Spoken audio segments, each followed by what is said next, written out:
shot.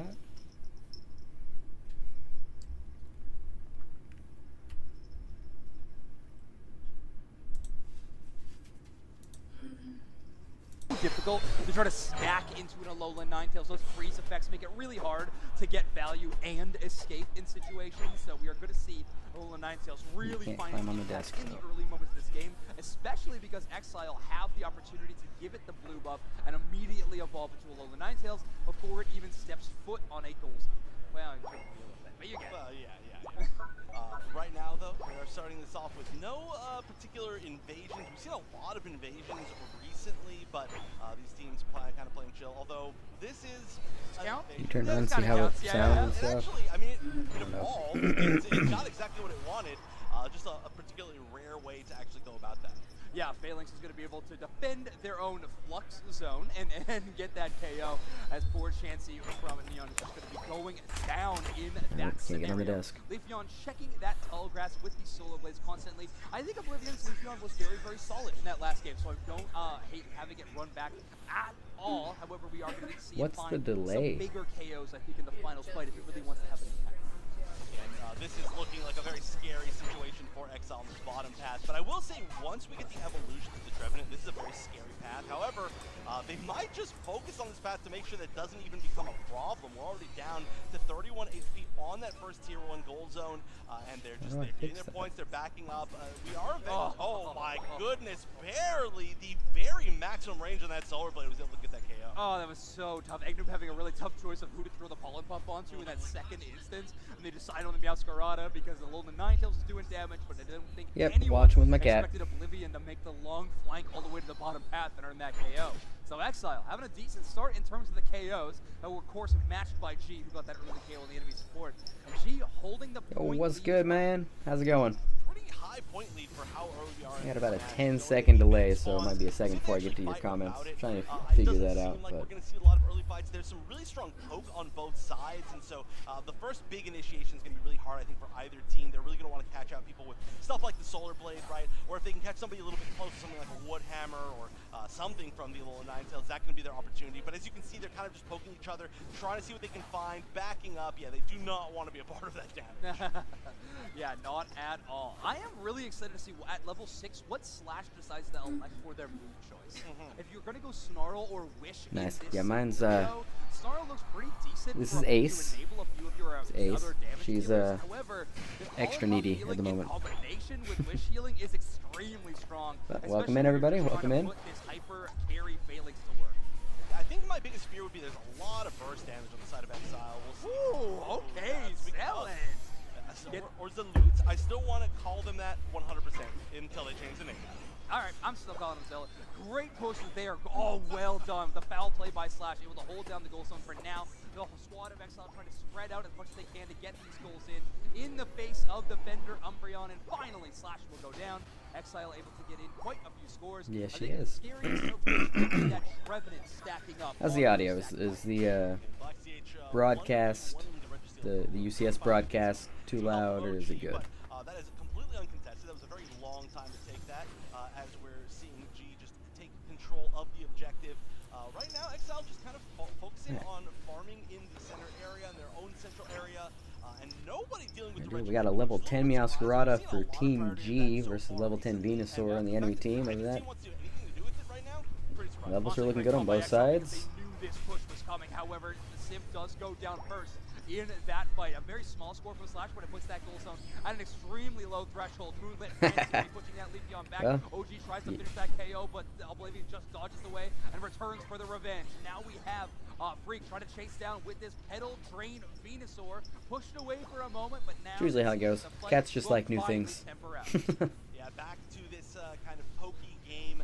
It's been really hard for a lot of these pushes to fully work, but there's another push happening up top. The Regieleki was finally taken. Only 2 members of G able to kind of try to assist that in, and I think they start to realize that they are not going to be able to push that in. I mean, that's usually how it goes, right?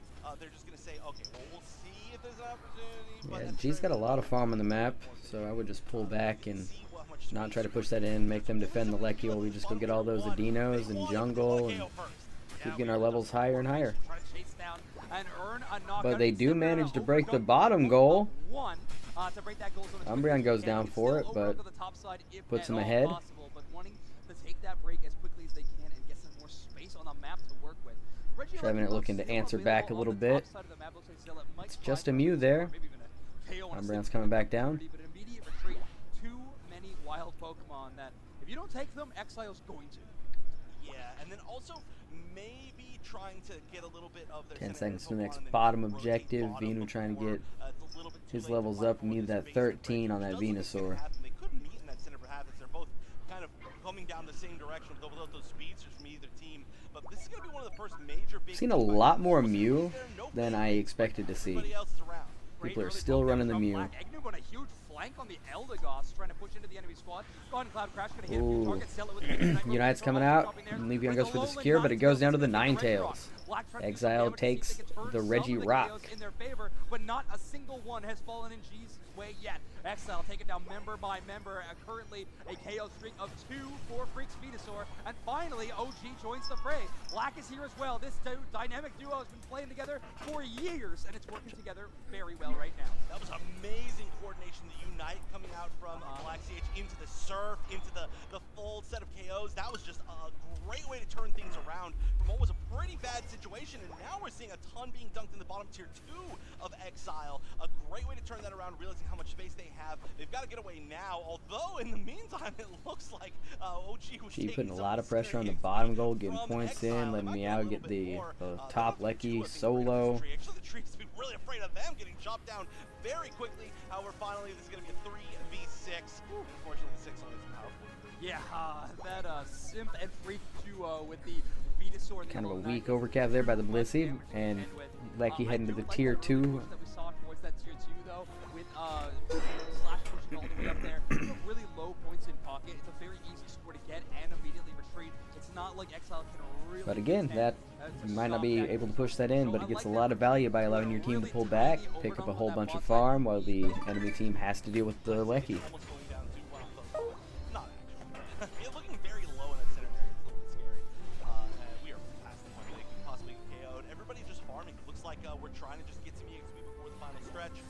Only a few seconds on the spawn for the basement, Reg. I think both teams would have to really heavy commit if they wanted to take that. I don't think we're going to see either. It'd be very much good, but we're actually going to be going for a different objective down here. The Umbreon is getting caught out just barely, but able to escape. I cannot believe they did not get KO'd. Wow. Everybody, though, will be actually trying to focus on this basement Reggie. I don't know if there's enough time with everybody down here in the entire game.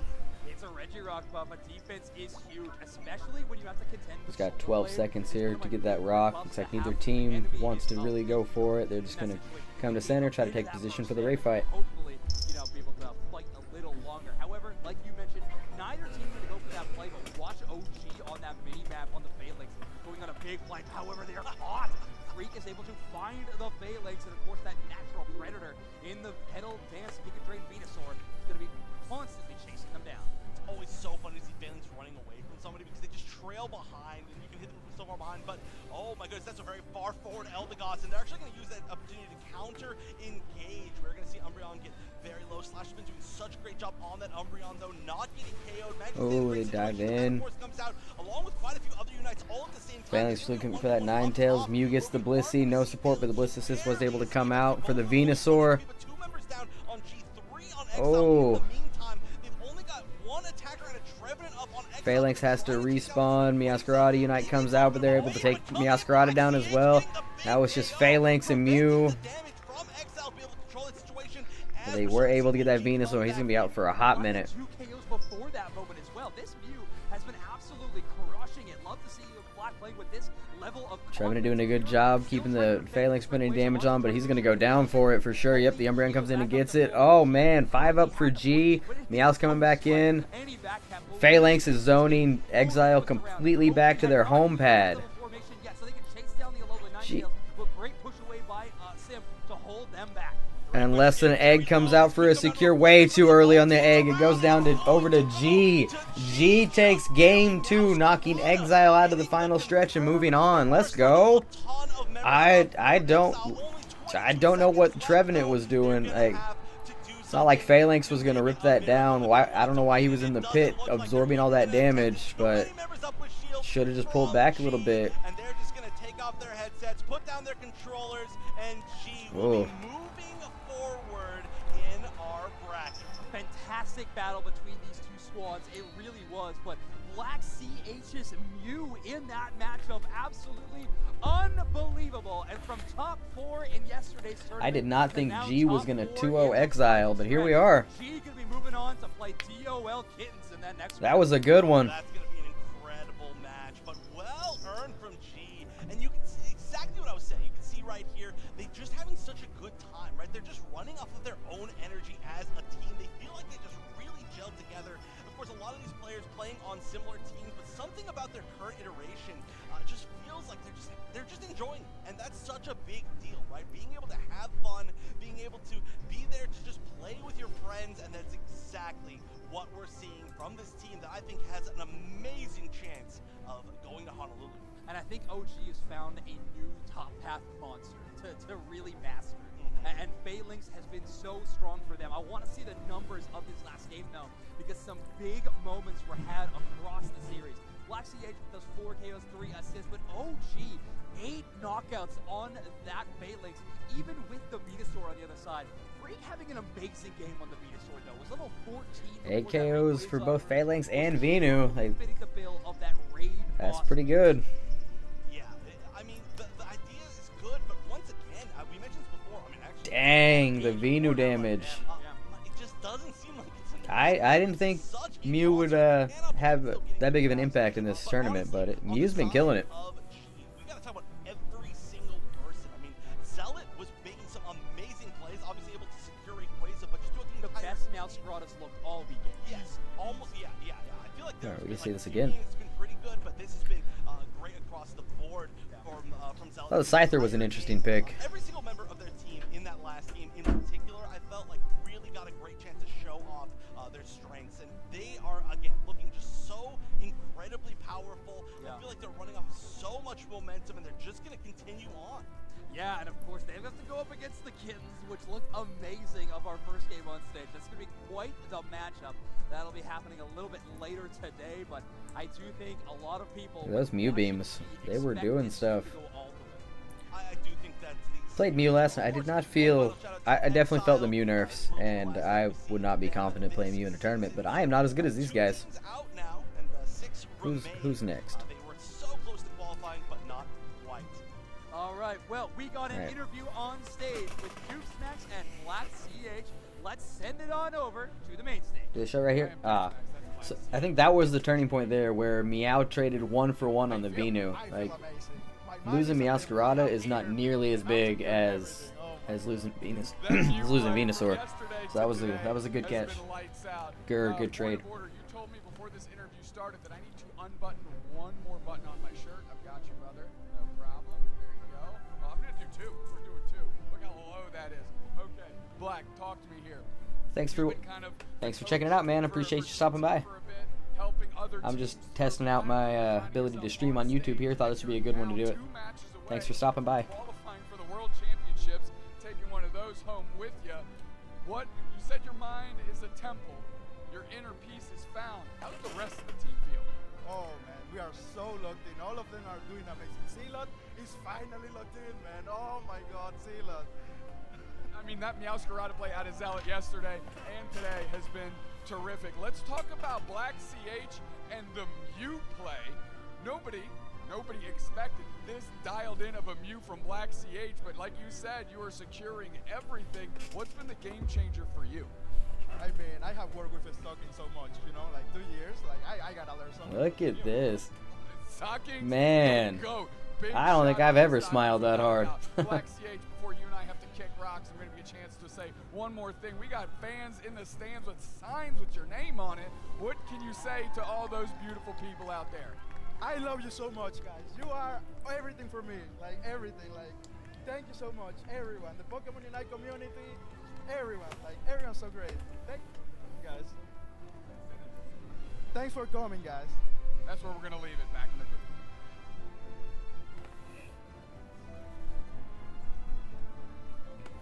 Line is god tier. I mean, we are getting incredible. I'll probably play some games in between theirs. You can see, Get bored just watching this. They're feeling so good, and you can just tell by their play. I know I just keep saying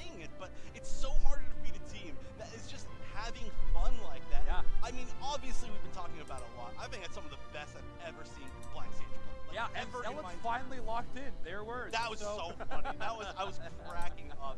There are a lot of fans though for G in the crowd. Hey, lot it's of awesome. them. It's early in the morning. Obviously, people are still trickling in, but we have a awesome Pokemon Unite community here in person to cheer on these squads for this event. And of course, one of those players that people are losing their minds over is OG.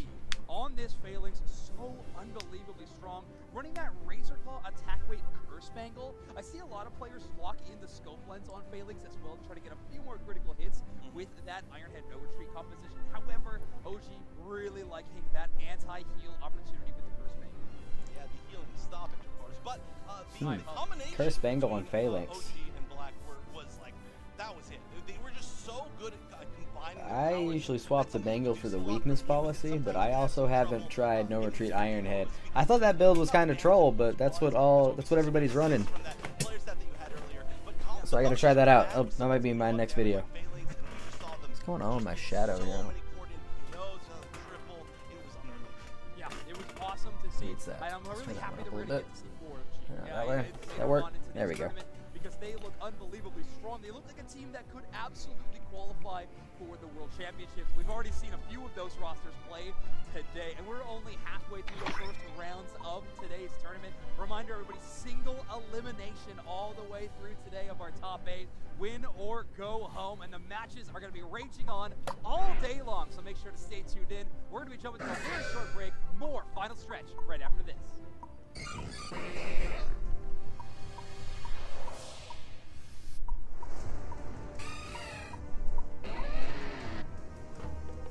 It's the super secret team versus Ignorance up next. How long until that?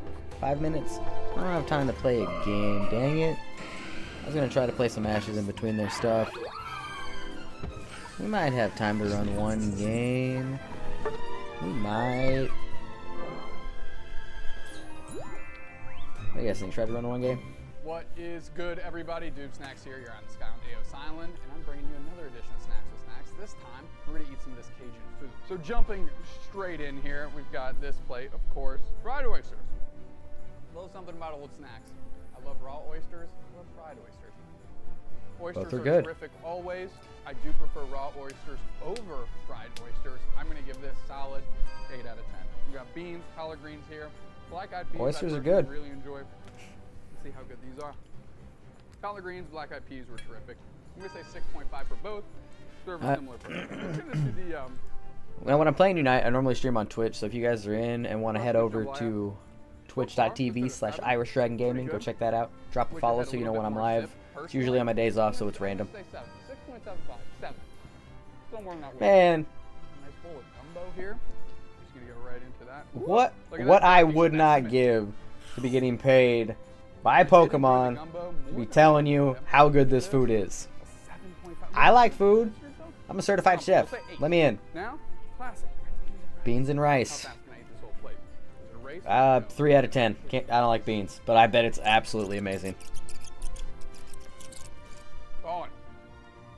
Another fat dubski for old Doob Snacks. All right, where's All the right, crawfish? There it is. Open, right? There it Right into is. the middle. I'm pretty sure you just put your 2 thumbs here. Bang. Uh-huh. Get that out Dang, there. he knows what he's doing. All right. The rest thing you gotta do. Oh yeah, dude, 10 out of there's 10. nothing Best better item I've had so than a far. good crawfish I'm gonna boil. take this with me. Would recommend to anyone. Now it's beignet time, dessert time. I think it's a solid 8 on a different axis than the fried oyster. 8.5 out of 10 is where I'll land, I think. These are amazing. I'm so fortunate to eat all this stuff. When this brings us to the end of the game, we all know at the end of the game, we know what time it is. It's time for Hundo Burger. I've been the Nolans edition of Snap to Snap. At least he knows. At least he knows. I'm so jealous.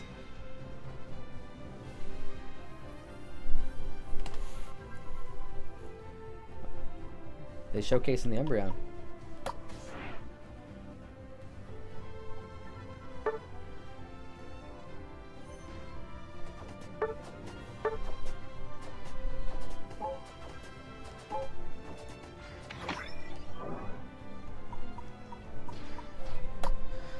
Well, Umbreon is a brand new Pokemon. I don't know if you guys know this. Umbreon is a brand new Pokemon, so we need to know. We need to know about Umbreon's powers because we have no idea.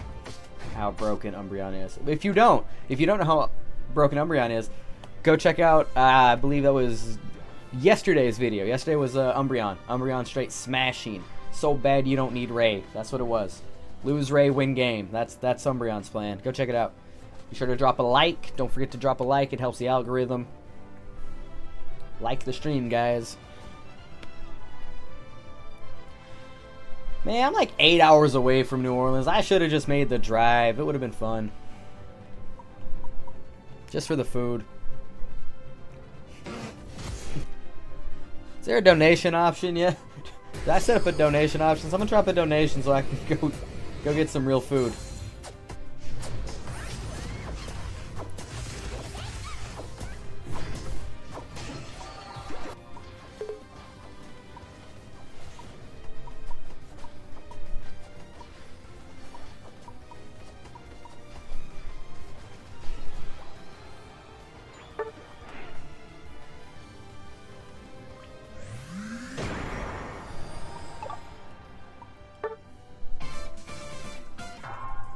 Here we are. The Pokemon Unite Championship Series rages on in New Orleans, live at NAIC. Here we go. This is the final Coming up next. stretch. The final team heading to Worlds will be decided today. There we are. Hey, everybody. I'm Jake, your resident content cowboy here. Yeehaw. And I'm joined by the one and only broadcast bandito, Noob Snacks. I feel pretty good. I'm excited. I mean, just the way DLO Kittens kicked this day off with that absolute razor-thin margin win just to start us off the day, game one. This thing rages on. We just had G and Exile square off, our two teams that were in the NA Regional Finals top 8 yesterday, dropping down here, had to pit against each other. G moves on. But we still have more quarterfinals matches to get through. Every single one of these matters. If you lose, you are donezo. Yeah, which is There we so go. That's what we're waiting on. exciting. Next set, Team YT versus Nihao. Such a great job being a super Yo, what's good, Beta? against How you living, dog? Team YT versus Nihao. You saw a lot of these squads yesterday, right? We saw G, Exile, Brave. Oh, look at those hearts coming in. That's awesome. Thanks, guys. Don't forget to like the stream. Helps the algorithm. I don't normally stream on YouTube, just testing out how it works here, and it seems to be going pretty well. Wild card slot, that last chance qualifier to Worlds. It's going to be incredible. We have got an interview. I think it's right up there on stage. Like, can we touch Zoinks? Is he there? Where is he? That's an angle. Oh, Chef. Yeah, you cannot touch Zoinks because he's not up here, but you can try. He might be somewhere around. Regardless, they set me up here to talk to the better chef, Soup Chef from Ignorance, and then Adon. I'm just out here living the dream, man. You know it. Our captains here, and they are going to be playing in their next match. But I've got to ask you two questions. First of all, Soup Chef, did you give them the permission to use the word soup in their name? No, and for that reason we're going to have to take it. I think that's fully understandable. And then I'm going to ask you a little more serious question, Adon. Why did you choose Ignorance to go up against round one? We just felt that we had the best matchup towards them, and that we have a pretty even matchup. All right, all right. Do you have any experience playing against each other outside of you? And we played against Anon's old team, God Squad, a lot, but this team, we haven't played against them. All right. So do you have the experience just as a player against these players? Is that what helped you decide this? Yeah, a lot of it came from that. We've played them for probably 2 years now, which is really good. Yeah, classic team. All right. So any final words to each other? We talked about this before. You're not allowed to be nice to each other against the rules. They were actually unfortunately nice off screen, so we're gonna have to respond. But you know what? We'll let that one go. Any final words to your opponents? Yeah, let's leave it all on the field. What are you playing these days, Beta? You still killing on Decidueye? All right, this is getting serious here, but one team's going to move forward, one's going to go home. Thank you two so much. Good luck, and we'll send it back to the captain. This is awesome. Thank you very much, Wonder Chef. Sorry, I can't grab it all the way over, but I'm getting pretty close. I'm really excited. One thing I love is watching these two team captains, and then they both get sort of a little when their eyes match trainer moment, you know, where they're like, the best team will always win. Like, I love that. I also love that. I am shocked that nobody since your first captain's interview has said, shake, Dude, shake I it out. absolutely love Shake it out. Absol. That thing is so broken, and no one's talking about how broken it is. Exciting match coming at you. Every match today is win or go home. There's no losers bracket here, okay? There's only the winners bracket, and there's only going to be one winner heading to Worlds. You could be watching your world champion right now qualified in the craziest way nice. possible. One of my favorite things when they started talking about an event like this, I always feel like you want a great mix of course, the best, most consistent teams throughout the year. But you want that one team that just came together and can make it happen. Well, if you've been following the UCS, or at least are around the scene whatsoever in a competitive aspect, you're going to recognize a lot of these names. Scuba SV sitting right in the middle there, holding that Lugia. And of course, we got to speak to Anon. No mystery there. We've seen them on scrapping around, of course. Super secret team. Hazmat is another player that's been around the block since UCS Season 1. Absolutely. Yeah, I'm pretty familiar with Russ, too. I feel like I've seen Russ a decent amount. Taida, I can't wait to see him play here at NAIC. Obviously, these players are getting ready up on the big Dude, it stage. doesn't even matter which one you play, but I am loving Pursuit right now. Pursuit is my go-to for wins. Separate Unite area. So the last time I played it, dude, I got like 20-something KOs, ridiculous amount of damage, and we still lose Ray. It couldn't do any more. Couldn't do any more. It really does, but a team that is now starting to get used to that exposure is Ignorant. Kind of the power. Yeah, that's what I'm rocking right now. Together for a long time, these 5 players. Which I'm glad, because Absol was the first Pokemon I spent coins on when I started playing, and I didn't really understand role differences, and I was not ready to play speedsters. But now we're doing good. They have some of the best tags out there. Also, I don't know if you I mean, amazing set of lettuce on that kid. Incredible. I'm so excited to see these two teams go at it. Obviously, Ignorance, you know, they were in our bracket yesterday. Like you were saying, you know, they're up on this stage. They've been there before. They actually looked pretty dang good yesterday, They did. too. You know, taking down Exile. So I'm interested to see how this is going to shake out. It's tough. Any team that these teams pick to go against, you're looking at one of the best teams in NA that just didn't make the cut, right? So whether you're going up against G, you pick Brave Birders, you know, whatever you pick, you're going up against a serious squad. Yeah, absolutely. If I'm a super secret team here, and I'm looking across the way, you need to dial in on Neon, because Neon was in the zone. Anon, of course, the captain. Speedsters are great. And, yeah, I can. I'm just... Hold on. Because this team has that synergy built in. Take a look at this main Pokemon Buzzroll, main Pokemon Elion on the other side. We're not seeing a ton of buzz, but actually I think I'm just running the solo challenges, trying to get the energy tank. I'm not playing any match or anything. It's just solo challenge against bots, wasting time until the next match starts. I mean, even when you're bringing, you mentioned it yesterday, it's hard counter in Petal Drain Giga Dance Venusaur. Did I say that right? Petal Dance See. Giga Drain Venusaur? I did. It's the hard counter because Just solo challenging. Sets it gets on the heels when you Giga Drain on the Phalanx, the Donkey Oop, they die too fast. That and get you that HP back, so it becomes really tough to battle face to face with a Venusaur. However, teams are cleverly positioning the Phalanx so that it can take advantage of what Petal I honestly don't know. I think that there's a real chance that Ceruledge is insane. I didn't get to play it on the PTS, but it looks nuts. It looks like a damage dealing Hoopa. show up last, and then it would just get KO streak. the other thing that will happen with that Venusaur, you'll notice if they don't hit that first Giga Drain, like if they're caught flat-footed, the Phalanx jumps out. This Iron Head, But it does look like it's Phantom Force. It has a weird hitbox that might be kind of hard to actually get. We'll see. I'm very excited for it. That is enough to wipe out Venusaur before it even lands that first Giga Drain. Once it hits that Giga Drain, it gets that big-time damage reduction. But if it doesn't have a chance to hit that on an enemy Pokemon, it's pretty dang squishy. You've seen some teams play around this as well. Yeah. let's take a look at Ignorance from yesterday as they were in the NA top 8. Yeah, they were in our top 8 here. You can see them playing against Exile. Let's go, right Ignorance now. versus Exile. Ignorance was having Pretty a excited. Great game throughout the day, and I think they're one of those teams that's always on the bubble of moving forward, right? They really are. They really are. They've grown together. They've strived together. You can kind of see they're getting. I mean, I don't know why I'm doing this for extra energy tanks. Set, and of I course have they're about to win this over game. 1,000. Watching it close out. And again, Neon had a great set against Exile specifically. You see them on the end there in the yellow shirt. Yeah, I mean, it's And just the that's again, Cynthia ones again. It's the same ones I've already done. I have all the rewards. I was just like, there's an energy tank. I should get it. But like, I have over 1,000 energy exchanges saved up.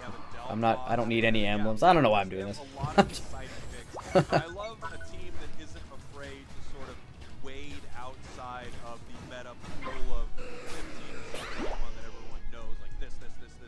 I like seeing people pick some of the things, but you know, there's a meta for a reason, and it's often because those Pokemon are unbelievably strong. Sometimes though, these field balls can really set you up to win in big moments because teams aren't super used to dealing with these Pokemon.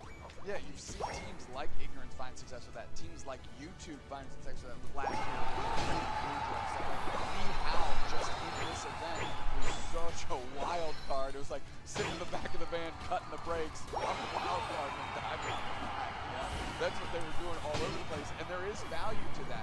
As long as it doesn't become your complete Yeah, here we go. Be able to fade back to the middle and understand there are just things that are naturally powerful. You can't always play to that avenue all the time. Yeah, I think you want them as a little trick up your sleeve, or you know, a little. As pocket magicians, thing. we know how valuable that can be. Look, I don't want to get into the tools of the trade. You do want to trick up your sleeve. As a magician, I think it's extremely important. It's one of the best things.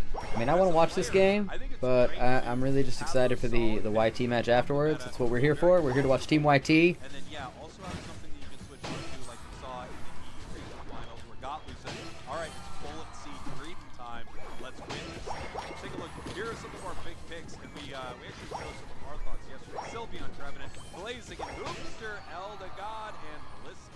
Yeah, unsurprisingly, like the 3 best supports that find themselves in the pick rates, you know, each team wants one, right? So those are naturally there. Trevenant incredibly strong, but Sylveon leading the pack and really has been the meta-defining Pokemon to me across the world, like across the globe. Sylveon is finding value, and teams are realizing that both its kits are amazing. Oh, what did I say? At the top Pokemon by win rate here. Oh, weird. Glaceon with the highest win rate. That's crazy. It's not super fair and balanced. Nemesis playing Glaceon. They were absolutely crushing with Icy Wind. Phalanx, this is the Pokemon of the tournament, I think. It's taken a little while. I wanted to see if teams were actually going to start picking this up. I think Japan was sleeping on it a little bit when we saw their regionals, but NA has figured it out. Top win rate, huge pick rate, massive ban rate, and we head down the line, we see the specialist. Yeah, also Blazing and Hoopster, Eldegod, and Melissa. Yeah, unsurprisingly, like the 3 best supports. I'm surprised at the Sylveon pick rate. Like, I thought Espeon would be picked more, but I guess the nerfs were enough to make people go back to Sylveon. Has been the meta-defining Pokemon to me across the world, like across the globe. Sylveon is picks there. Umbreon, Absol as well. And I was really hoping the buffs to Wish with Umbreon would allow, like, you know, Mime to shine a little bit more. And he's had some play and has done well, but I want to see more Mime, you know? Less healing supports, more Mimes. A decent success rate. Now, who knows how many games that is? It could be 2 wins out of 3 or something. Sure. But I still think 2 wins on an Absol is pretty impressive in this current meta. Yeah, not a lot of players will pick it up. We were even talking backstage about some of the big Absol players like Wrecker and Nudo and things like that. Some players that really made that Pokemon shine. And I love a player who will take some. Just using Absol as the example, Sad Wrecker in EU, the only team I've ever seen have pull an Absol ban. Because Sad Wrecker is, again, one of those individuals on Absol specifically, absolutely elevates the Pokemon to a level that no real other player has been able to manage so far. So you have to make sure you're also doing your homework about these teams. That's what's great about. There's been quite a bit of Sableye, and it's not bad. It's not bad. I'm a Sableye fan. I really am. DOL Kittens has been scrapping a lot in the UCS, so you may be a little bit more familiar with them. Yo, what's good, GP? How's it going, buddy? Yeah, absolutely. I'd love to see it. We're going to play a quick game right now. It's Quick called, game. Is this Pokemon in Pokemon Unite? I'm going to quiz Dukes next here. Is this Pokemon in Pokemon Unite? Take That is a your time. Charmander. The answer is yes. Exactly right. He got it first try. And Man, I didn't realize it would take that long to get the game started. I did have time to play a match in between these sets. I'm not doing it next time because I'm not missing Team YT. Yo, Geodude, welcome in, buddy. This is the couch zone. We're in chairs. I'm What an is idiot. the technical name for this production? Couch Zone? These are chairs. So I've been streaming my gameplay on Twitch, but I think you guys on YouTube are better. I think I'm already enjoying YouTube better. We're taking a look behind us. If we just slightly go like this. Oh, well, you already Dude, it is so shiny, but I absolutely love Doob Snack's outfit. If that isn't hit because of his love of Sableye and the Jester Sableye set, that's all I see right there, is Jester Sableye. And I love that little vest. That is our You're on casting. camera. Act cool, be loud. That is our casting mantra. That's what we On cam, act cool, be loud. Let's get into a draft. How about we do that instead? Let's do it. Here we go. Ignorance for Super Secret Team. Here is And our... I think I gotta pull for Ignorance on this one, because they've got Protein Shake, and is there a better name than Protein Shake? Come on now. Not surprised by this at all. We were talking about how powerful Phalanx was, and Trevenant feels like the best defender going right now. That was the first thing I thought when I saw that vest. I was like, that's Sableye. He's wearing a Sableye vest. Pokemon on side of Super Which Secret. I had the gems to choose between the Ruin-style Lucario that I've been wanting since it came out. Feeling this time. And then they released the Sableye Hollow-Air, and I was like, So we'll see if Ignorance I have to get that Jester Sableye. It's too perfect. And it might be my favorite Hollow-Air. Juicers won yesterday on a Yeah. Look, I think T-Tar Ooh, absolutely Jake should have a fancy top hat value on. in this meta. I think He there's definitely a lot should. that Tyranitar can do, but I think teams are not playing with it very well. We didn't see them do very well in Japan, and we didn't see a lot of teams play well with it here in NA, except of course your champs, the Juicers, really made some good work out of it. Over on this side of Ignorance, we've got Leafeon and I Slowbro think being Ignorance has this as the favorite, but that's only because I'm not that familiar with the Super Secret team. great hits on the side. Yeah, absolutely. And Slowbros is just a good catch-all, right? It's a safe pick for Soup Chef to have. It's a Pokemon they've played for an eternity. So being able to catch anything squirrely, maybe like a Mimikyu, ironically enough. Oh, don't tour with me with the mime. Don't do it. And the Goodra. Go. Thought we were about to go with Protect the President, get T-Tar big, and let Leafeon secure. Slowbro right here, obviously, that's gonna look like their support pick, but they're not gonna have sort of that extra. Like, I've seen a lot of Mime. I don't know if Mime's the call. If something like that, but they're locking in the mime. I don't think Mime's the call if you don't get the Umbreon to kind of cover the healing.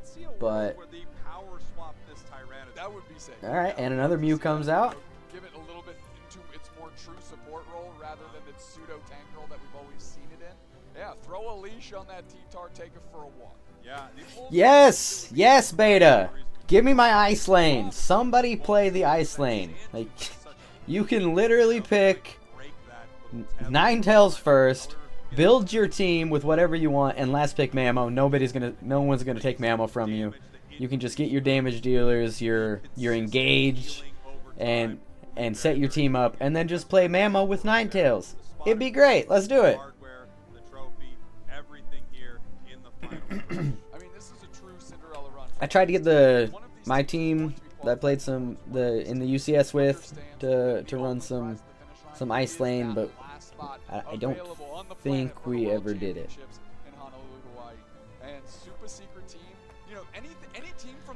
But if you're playing Mamo as your defender, like, that opens up your pick so much. You don't have to really try to outdraft the defender role. Like, you know you're gonna take Mamo. You pick Mamo last, and you can just take whatever you want before that. You don't have to prio pick the defender. It's great. I know I know Mamo is a C tier defender, but I think it's pretty good. It's impossible to stack on an ice lane. It's so hard to push a goal on an ice lane. Like you can keep the enemy team at least early game from getting their levels up. And if you run that with the let's say a double EV jungle, come out with 2 level 4s that can start snowballing the game. Ice lane shuts down the enemy bot lane, and then you just snowball from there. It's a brilliant idea, Beta.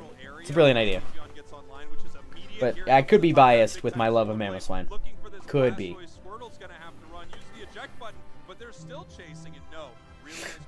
I know, but I'm still salty about those comments that the one guy was dropping on one of my Mamo videos. Like, Mamo's a C-tier defender, this is a scam. Still salty about that. I think that was like a year ago. Alright. We got Leafeon head and bot. Recently got a nerf, and I think it's going to be a long time before we see that again. However, I know the second that I say that means it's coming out this match. Big time KO. Ooh, big pickup on the Sylveon there. Leafeon is totally fair and balanced, by the way. I don't know if you guys know this. They get everything. Yeah, I mean, Soup Chef and Jeez. And they come in, putting that goal already down to 15. I wasn't really paying attention. I assume the Leafeon is stacking. And now it's going for the jungle invade, but a little bit late. If it's stacking, I would have stuck around to score those points and get those points in. But if not stacking, I would have just rushed to the jungle to get their buffs.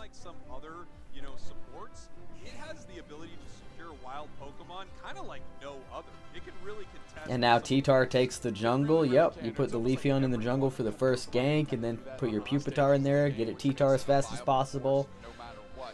Whew. Ooh, Slowbro in a little bit of trouble. We got a Screamion, guys. Yeah, Screamion. That's doing a good job of zoning out the only member of Ignorance that showed up to the 8-minute farm. What are we looking at? Pupitar level 6. Ooh, Slowbro goes down. That's not good. We got 4 bot from Super Secret Team pushing those goals, getting scores in. Ooh, oh no, Mew's in trouble. But he doesn't take it.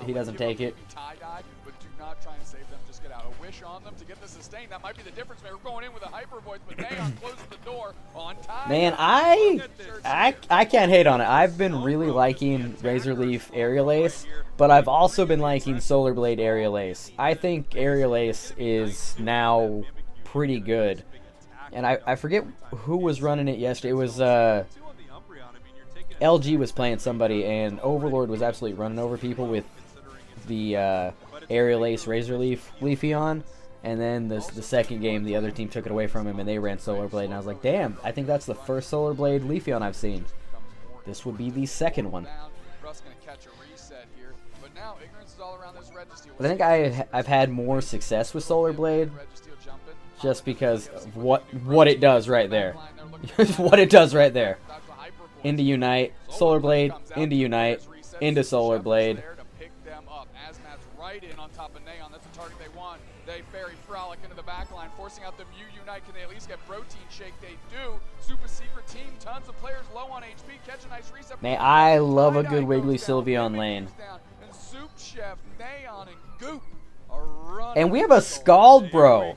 We have a Scald Bro, which I guess isn't terrible. It reduces the enemy team's physical attack, but I don't know. I mean, and I'm a double stacking Scald Bro when I solo queue, but I think Surf might be the play, but I am a big fan of the Scald. Let's add Scald to the Wiggly Sylveon lane. Same, man. Same. I've got a couple of streams going. I've got the main broadcast in this year. I've got Phil's chat in this year. Or Phil's stream in this year. I can't not be watching and supporting Phil. Rank 1. Free Phil, by the way.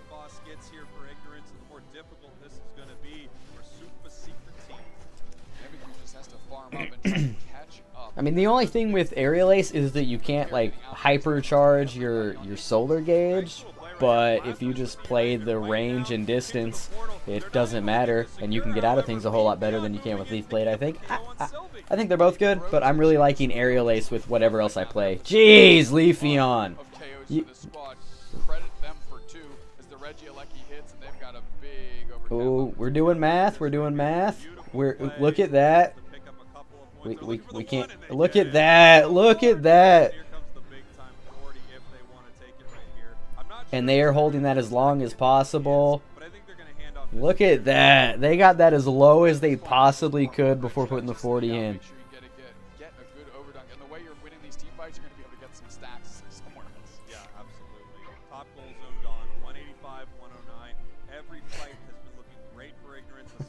12 Tyranitar. Leafeon's just broken, man. It's Solar Blade's good, Razor Leaf's good, and honestly, you could secure and last hit just as well with Razor Leaf as you can Solar Blade. It's so dumb, and the beam comes out from downtown. Ignorance is kind of running away with it, and Leafeon's top, I assume getting the rest of its stacks. Oh. And we got T-Tar online at level 12 already. This is insane. And I guess really the only issue that Ignorance has is the Mimikyu. Mimikyu may be able to cut down Tyranitar. And that would be explain the Scald, like take down Mimikyu's attack damage. But I don't know. I think Scald's better than most people think. Yeah, more like dominant. Yes, this is incredibly one-sided, but it's Pokemon Unite. It's Pokemon Unite. You guys know that the first 8 minutes are just getting ready for the moment that matters. That was going to clear the trash of everybody on that pad. Pops up a wall just in time, cuts that off, and then the Sand Tomb you mentioned takes over, brother. That was big time stuff. Ooh. I love seeing this attacker Slowbro just really change the dynamic of this match. We got Slowbro doing a deep zone, coming back in. I think the audience is on their side as well. Man. Rooting for Ignorance in this moment. Super Secret Yeah, Team needs to yeah. What remember Jake said, they are attacker the Slowbro. squad It world. In about it's 40 complete. seconds, It's completely the changed Blade everything. is going to hit the map, and they're going to need to make a huge play because they haven't been able to make one all game. Our second seeded team. Oh, dude, we got 3 level 13s on Ignorance, and still just a level 12 Mimikyu on Super Secret Team. They are definitely winning the experience battle. Yeah, level-wise, things are not looking good on the side of Super Secret Team. Blastoise getting caught right Dude, here that in a big way. Not able to make it Leafeon back is behind my the like prio ban. If I am in draft and I have ban, I'm banning Leafeon. Like I hate playing against Leafeon. It's so hard. And I played with some guys the other day, and like all of us at the top 3 were, you know, ban Leafeon, and this dude banned shit, I forget who, like Sableye or something, like literally Sableye, and the other team first picked Leafeon. That dude got like 27 KOs. It ganked and never left lane, and just it was awful. It was awful. I was like, I can't even play the game. And the guys I was playing with were Thanks Gamers, pinging everything, taking farm and basing. It was fun. It was fun to play against that Leafeon guy. But 27 KOs on Leafeon. And all I just wanted it banned. Man. 1 minute on the clock. Time is running out. They can make something happen, but they're going to need to find Oh, good wall mime. Hyper Voice is right in, but Supa is Blastoise down. goes down. That's not good. But they are caught all by their lonesome. They're saying, "Where's my team?" They're stunned against the wall, and that is a big stun on a big body, and they are put down, leaving a big body bag as they're flipping the script. That's 4 down. Screamion's the only one left. Eats the Mime Unite, and it goes down. That's a team wipe. Blastoise is back, but I don't think it's gonna matter. Yep, Slowbro's gonna get his points in up top. Jeez. There's no path to victory here for Super Secret Team. I would take these last 20 seconds to figure out what went wrong, and a lot of it might be that Tyranitar. Holy, it came online quick, fast, and when it 100% did, main you know, Leafeon. slowed 100%. down. It's was it. running right at It's the so strong. entire And yeah, time. Solar Blade As is soon as we got that is like a online, it's like a mage move that does way more damage. The range is dumb. I think they should reduce the range, and it might help balance Leafeon a little bit. huge shoutouts, by the way, to the slope. Yeah, oh, yeah. I've Soup Chef felt was like, on one, brother. yeah, No, they can't surrender on live broadcast, so they just gotta play out the last 30 seconds of misery. Well, that was longer than that, I think. That was. Oh, look at that! Look at that sad face. They are soul crushed. Slowbro in their face a ton, putting out a huge amount of Well, yeah, like that's because like nobody dies, but you know it's okay to farm damage. You want the damage farm. Support onto something It's just like the NFL. Like you don't want to talk about injuries, but you want to show those big hits over and over again on replay. and allowing Soup Chef as their tank player, their defender player, to pivot Man. to a more of an attacking presence. And, Dude, Ignorance just ran that map. Absolutely did. I mean, we saw some big moments from this match, and I think a lot of this is just a highlight reel for Ignorance right now. They're just Yeah, ready, so I think they can is that Anon? Is that who that is? show the world, and we need a He looks so defeated.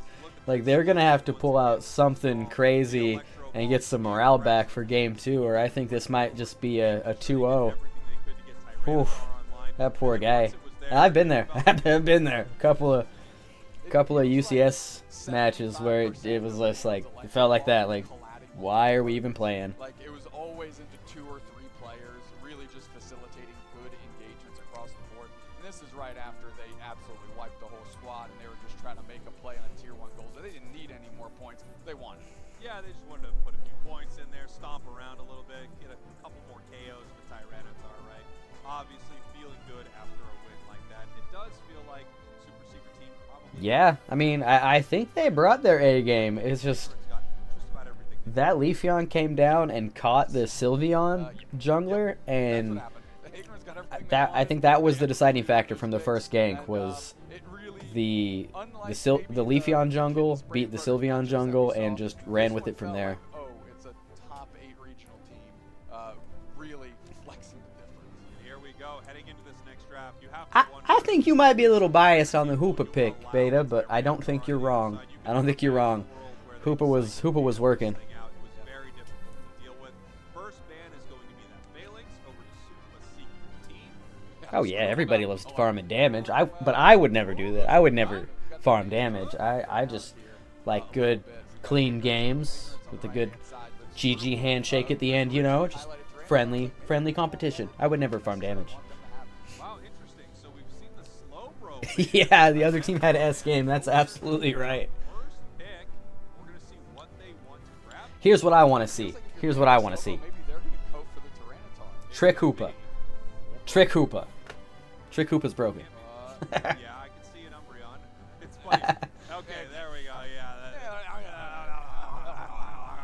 That's what we thought. Okay, Super Secret Team gets the T-Tar this time. Soup Chef queuing up the Lapras again. I don't think they need to pick it right now, though. No, I don't think so. We're gonna see what they want to grab early. Yeah, Umbreon, absolute force. I've been talking. Why about would they not Umbreon ban the Leafeon? slashes Umbreon, but it was just so insane that I think it's kind of reminding people. Yeah, okay, you don't have Trevenant. That's all right. There are still many insane defenders. One of them, I can't wait to see the Mamoswine out here in game number 2. Mamoswine is awesome. It's a very fun Pokemon to watch. Ice Fang is just a great. I do have like a 10, 15 second delay on my stream, so I'm not ignoring chat, and it might take me a second to get to it just so you guys know. But for sure, Trick Phantom Force, dude, it is so broken. Even in solo queue, I've had some guys that were aware that they could take the Phantom Force back, and it's so good. And that chunk of healing that your ally gets from taking the portal back is not a small amount. Trick Phantom Force is actually pretty playable. Let's see what they want to bring out. Yeah. There are a lot of great options. I feel like they're looking for kind of that attacker slot, and there's a lot they can play. They with. have not. I love this Delphox. There's like a massively great counter pick into this super tanky squad. Muscle attack, razor, full heal. That could be either Scyther or Scizor. But I think they're gonna play Scyther. Cut off its approach, and keep it in place so you can get out. But like even Mystical Fire dodging around can be. But honestly, I think I would try to work an energy amp on if it's Scyther, and try to go unite for unite with Leafeon. Wait for the Leafeon unite to come out, and then just boom it with the Scyther unite. Wait, was that X attack Hoopa?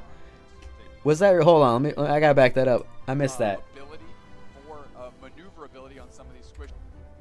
Not enough players have been picking it this third on the side of Super That Secret. was X attack Hoopa. Final pick over here for Ignorance.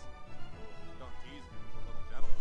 Let's see what they want to bring out. Yeah. There are a lot of great options. I feel like they're looking for kind of that. Does he attacking keep it the slot, whole time? and there's a lot they can play with. I love this Delphox Yep, choice. This it's feels really like a massively great counter pick into the. That Neon can play. Okay. have No. value Okay, here just- to the Tyranitar. Say how good Fire Was like Spin is just to cut off its approach. Oh, Okay, I had to go back and check. That would have been. That's right. Everything I is wouldn't have been on mad the at it, line for honestly. Super Secret Team right now. Their tournament life is on the line. The chances of them heading to Honolulu as we head in here to game number 2. Super All right, here we Secret Team, your go. purple team. Ignorance, And your the orange Mamo, team. guys. Ignorance And looking I'm to so move on excited. right now. I'm so excited for the They've Mamo. got some good Pokemon to do it. The Super Secret Team looking to give them a taste of their own medicine, bringing the Deep Talk. That's right. I mean, Tyranitar, powerful pick, and if you saw what it did to you last game, you're thinking, I actually kind of want that for our own. I would like that big guy. We threw a sheet over him. It didn't work. Let's see what happens here in game number 2. Good stun, Hoopa. I mean, take your worst enemy and bring it to the table with you. See what you can do. Jupiter playing forward. They are the player that has been rocking these Gyarados for them. And really, if they can get a cheeky knockout, especially with Supa, I mean, that would be a big time Yeah, move for that effort gauge. Yeah, that would be massive. Now, for Gyarados. there's a chance he just hasn't picked his move What yet, is but right I now, do shutting see a down that It is a Scyther. Scyther. Let's go. Because that- it also I starts love at Scyther. 10, which is I massive am for its Team capability. Scyther all Also, day if over it gets Scizor. up 10, it gets a little bump. Anything over 10, Is it gets Scizor a more much powerful? bigger bump. That's why Maybe. it's almost Maybe. full But Scyther on is so the much side more of fun to Ignorance. play. They almost have a Gyarados without even a KO. Yeah, and I mean, if this thing hits in the next 20 seconds, which it's most likely to do, that's going to be a problem for Super Secret Team. They're building their own end boss here. The form They of did, Jupiter but actually has to beat Ignorance it, though. might As not 3 players from worry Super about Secret Team T-Tar. They might press think that this they up. can handle it. I like this fight back and forth here, right? It feels like multiple moments could have gone either way, especially with that Leafeon running up there so fast. But the Scyther makes the top. We were wondering which one we'd see. Oftentimes, we're going to be seeing a Scyther here in competitive play. That is what we have. But look at Leafeon here, hiding in the tall grass. Ooh, waiting Leafeon to looking strike for a this away with quick solar little flame. steal See if on they the can blue make it buff happen. here. Here it And goes, and he gets it. He gets it. Hanging out there for 20, 25 minutes. Yes, Beta. See, you just get it, man. You just get it. And that'll be mine. Thank you very much. Although although there is something about Aggression, I feel like, sitting on in North your America, opponent's tier 2 but I goal do and never think that dying so with many Scizor. teams There's something fun about that too. But Scyther is my guy. I like that guy. And can we talk about how they call him Scizor? It's like And even in the Pokedex, he is the pincer Pokemon because he has clamps. And no way are those scissors. All right, it makes no sense. Makes no sense. I like Johto. Gen 2 is my favorite, and Scizor is a cool Pokemon, but I think they really messed up Scyther with that evolution. I think Scyther is so much cooler. He has swords, and then he gets clamps. Like, it doesn't seem like an evolution. It seems like a real downgrade from swords. Yeah, it's really, it is the target. It's like, okay, strike here. You'll be totally fine. Now, Cleavor's cool though. I like the Cleavor evolution from they're gonna try and jump on top of Rotein, the Hisuian Arceus game. Here we go. Up in the top path. That is still a level 5 on the Tyranitar. Here we go. talk about this a lot. You need to get this That Leaf Blade. You can't really execute a push. You can't get to Leafeon, and it just deals that crazy damage to keep you away. Crab hands. Yes. Which we already had a great Crab. We didn't need Scyther to evolve into Crab Hands. We had Krabby and Kingler. Which, by the way, I would love to see in the game, if for no other reason than to watch them walk sideways. Like Krabby walking through lane just sideways, I think would be the greatest thing they could put in the game.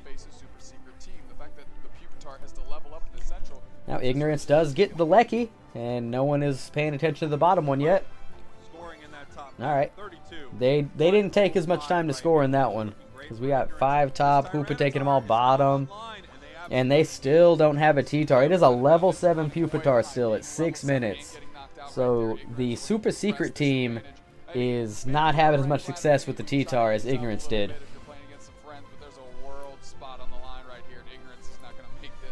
Yeah, and easy secure by Ignorance. They're caught in the mean look. They don't even go for the KO. They say you're not even worth our time. As Russ earthquakes right in. He's an Earthquake Mamo? I don't think that's the call here. But Gyarados goes straight into the back line. They're looking for a target. Fans with fireworks right on pad. They find I mean, Bliss is gone. They're looking at Russ. if you're gonna run Earthquake, probably so that you can just jump on the Leafeon and try to stun it, I would probably run Ice Fang. Ice Fang might be the call if you're using Earthquake as your engage, but I don't think Earthquake's the play. We still do not have a Tyranitar. We're nearing the 5-minute mark. This is Oh yeah, the Plusle Minin for sure. That'd be such a good idea. Having both of them holding hands, maybe swapping positions to buff your team or debuff the enemy team. It is a really good idea and a really original idea. And look at this play right here. The sneaky Hoopa unite onto the tier 2 goal zone. Feeding each other into the blender. They're just getting put down. Oh, Bliss Assist comes out. T-Tar's online. Let's see if we can get some comeback XP. So that Tyranitar Unite enough to send all of Ignorance reeling. They did get some points in, but I thought they were going to be able to take. I think I lean more towards Waterfall over Bounce. Before they changed Bounce, 100% Bounce was the play. When you could just quick tap the Bounce in a big brawl, stun everybody, and then just rip them to pieces. But now that you have to charge that line, and if you have multiple people on you at melee, and you got to try to keep that little circle pulled back to you, I don't think Bounce is nearly as good.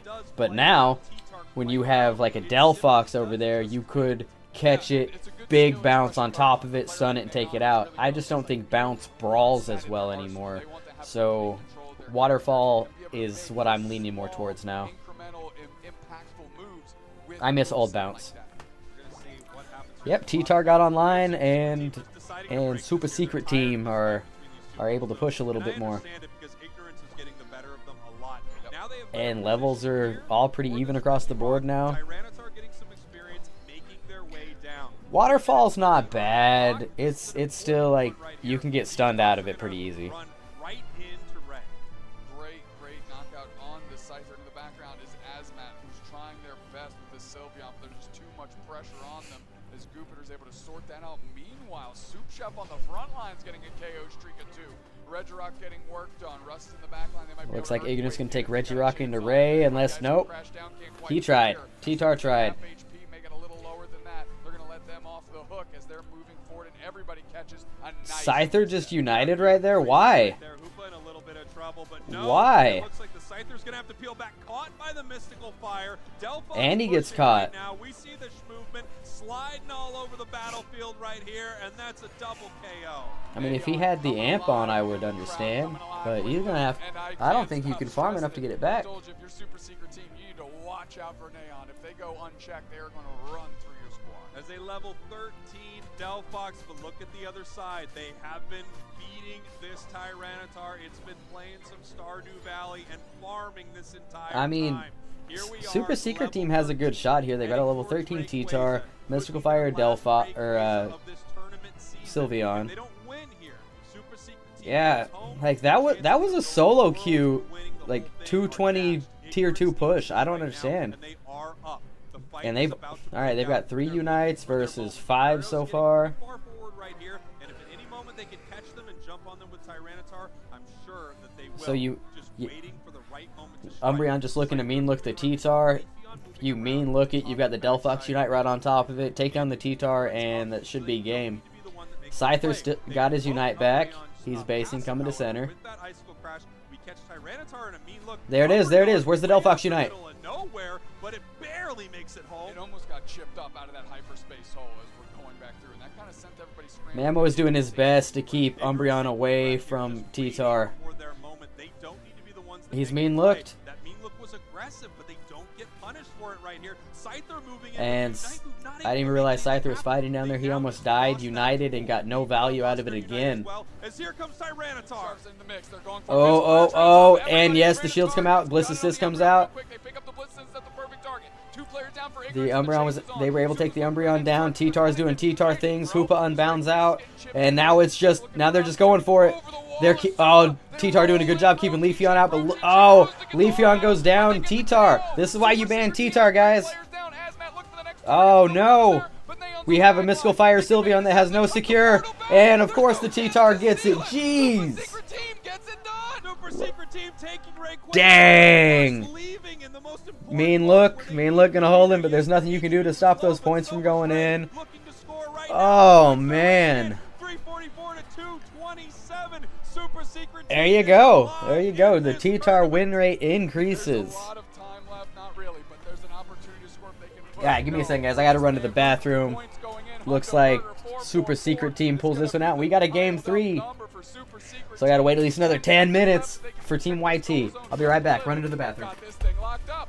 Even with this tier 1 up, there just aren't enough points in the pockets of Ignorance right here. Unfortunately, Delphox going back was a Yeah. catastrophic decision Yes, for them. that was Wouldn't have been able to that was a score, great probably support not in play that by moment, right? Blissey. But you have to fight for They it. knew their Ray objective. was They way knew their too job. slow to make Keep the plays T-Tar like that. alive. Super secret team is If he alive gets and well, united, all tied up Bliss here in the assist final and let him go to stretch. work. Probably not is not no. Taking the portal back is no. Is no. But be right back. Run to the bathroom. This time I mean it. Moments, right? I was talking to Inder before broadcast, and I know we'll have him up here in our analyst lounge in a little bit because I really want to talk to him more about what's been happening this weekend. But he was saying, you know, Unite, unlike some other games in this genre, it has a lot of moments with split-second decisions that can decide, that have huge impact on the match. That was one of them right there. Yeah, without a doubt. When you're playing a strict 10-minute game, unlike other games of its variety, you have a longer game to flesh those small micro mistakes out. But because it's a 10-minute game and there is no time added to it, every mistake you make is compounding interest. It just grows and slogs you down. And in that moment, it might have been a minor mistake, but it was a costly. And look at this here. We've got this fight at the end, right? Beautiful Bliss assistance on Tyranitar. They're well aware this thing needs to be the Pokemon. And look, right back through that portal. I don't know if they said we're going to try to defend here in this moment. Maybe your HP is just too low. All of that is possibly true, but like you said, sending them back home through the portal was the nail in the coffin of that match. Good energy out of Supa. I think they're feeling themselves. They had a rough stretch on the Blastoise game 1, and that first half of that game with Tyranitar was abysmal. Yeah. I mean, you could not have written it worse for yourself. But Supa kept composure, like you said. Stardew Valley farmed up, was level 13. We talked about how critical that was going to be. And when push came to shove, they stepped up at that Ray fight, and they did their job and delivered with big KO after big KO. Yeah, they absolutely did. And now, I think the big question mark here, once again, do we see this Tyranitar banned out? I thought after game 1 we wouldn't see, but of course it went over to the other side. They're like, hey, we'll take this thing. We actually Alright, love. I'm back. I miss anything cool? Can we try this on? And it looked great on them as well. So talking to Zug after after the games yesterday, he said, I don't know what the deal is with people with Tyranitar. If you think you're the better team, you don't want Tyranitar on the map. You don't want to be playing Tyranitar because if you lose the early game, it becomes difficult. Oh, look, T-Tar ban. That's crazy. If they have a Tyranitar, But why Phalanx? Why not Leafeon? win the game. So remove it from the equation. That's what we've seen. I guess they we think can that, see, taking a look at you our know, two they teams beat right here. Leafeon Super team last time. number That second. it's not a Team problem. that loses gets to decide which side they're on. I mean, Ignorance Phalanx wants is the a first pick because rough it's mon to play Tyranitar against, but or Phalanx. oh, Super and they Secret lock in the Team Mammo in obviously first they pick. are There you both go. Phalanx There you go, and Beta. Tyranitar. Ice Lane, Now, baby. we've got a little Let's bit of a go. Ice Lane possibility All right. happening with Ignorance is out. There's no way Ignorance can win against the It Ice is Lane. the first time I've seen a Mamoswine locked in the #1 spot, but the Ice type's getting a lot of love here from the Super Secret team. Meanwhile, Scruple Knot goes right back to Mr. Mime, and it looks like we're gonna have a Soup Chef attack bro yet again. I mean, it was incredible in game 1, right? One thing I love about what Super Secret Team is doing right here is they are hiding their carry right now. Yes. There are a lot of picks for them. Look, Leafeon already went over to the So side, excited. So I think They will better play a win. little bit of They a better hide win. carry. You're not going to know exactly what we're going to throw at you here with these Here's why I don't think Mamo is the best competitive defender. Because you have to run experience share on your defenders, because the enemy team's going to. But Mamo needs so much experience to be good. Like Blastoise, when they dropped his evolution to 7, didn't become as experience hungry, which I also didn't care much for XP share on Blastoise, but Mamo has to get his experience, and I hate running experience share on Mamo. It feels like it takes forever to get your 9. But we got Metagross versus Blaziken on this one, and this Metagross might be a game changer. We have a lot more things to register, which is just a different play style than what we see over in Japan. Yeah, we're getting ready. Our final preparations here. Our teams can move around their position. They can change their held items depending on what they see on the other side. A lot of times, Check my we're pretty Monster locked in. Hunter. You know, you can see a lot of healing on one side. Let's go, game 3. Or you can look at one of the sides and say they really didn't bring a support out here that's going to give much to do. We're swapping this curse item for something like Choice Specs. I want to do a little more damage. Yeah, without a doubt, that's what's great, and something we were talking about yesterday, that players need to get used to playing with these items more. I support Team YT and anybody that runs Mamoswine. You gotta start thinking about that stuff during the draft, so you can make some hot swaps to really give yourself just that extra couple percentage chance of improvement to give yourself a better opportunity. Look at this here. All tied up. The final game for either of these teams could be happening right now. One's going to move forward here in the final stretch. Their chances at Worlds still alive. One team is heading home. This tournament is I just hope the next set doesn't go to a game 3. I hope YT takes it 2-0 and we don't have to worry about it. The whole way through. No losers brackets as we have Ignorance versus Super Team. Ignorance, your purple team. Super Secret Team, your orange team, in the final match between these two squads. And now they're taking Russ and Azmat into the top path. With The ice lane is top. Okay, they just want to shut down the Metagross early. Okay, defender attacker top. That's interesting. You don't see that often. Very interesting in this top So half. Very different Leafeon comes in. This is not good. Barely missing there with the Solar Blade, almost picking up that KO. Getting very aggressive here in this bottom path. A lot of times we'll see that Leafeon run up to the Oh, top path, right? But they're showing Leafeon just gonna come in here and clean up, get at whatever stacks it wants. Two bunnies that they've knocked down the path here. Protein Shake didn't really touch anything on their side of the map, right? They came right into path to see if they can make an impact. Anonymous hanging out. I don't think we're gonna see a Desi, but maybe. Next set, I wouldn't be surprised if Sam pulls out the Decidueye. Leaving Slowbro in the bottom path. Blaziken able to fight it down there as we have a bit of a fight breaking And on this top Leafeon path just right runs now. top Pretty and aggressive, double and they might get ganks. punished for it. They're going 4 top against the ice lane.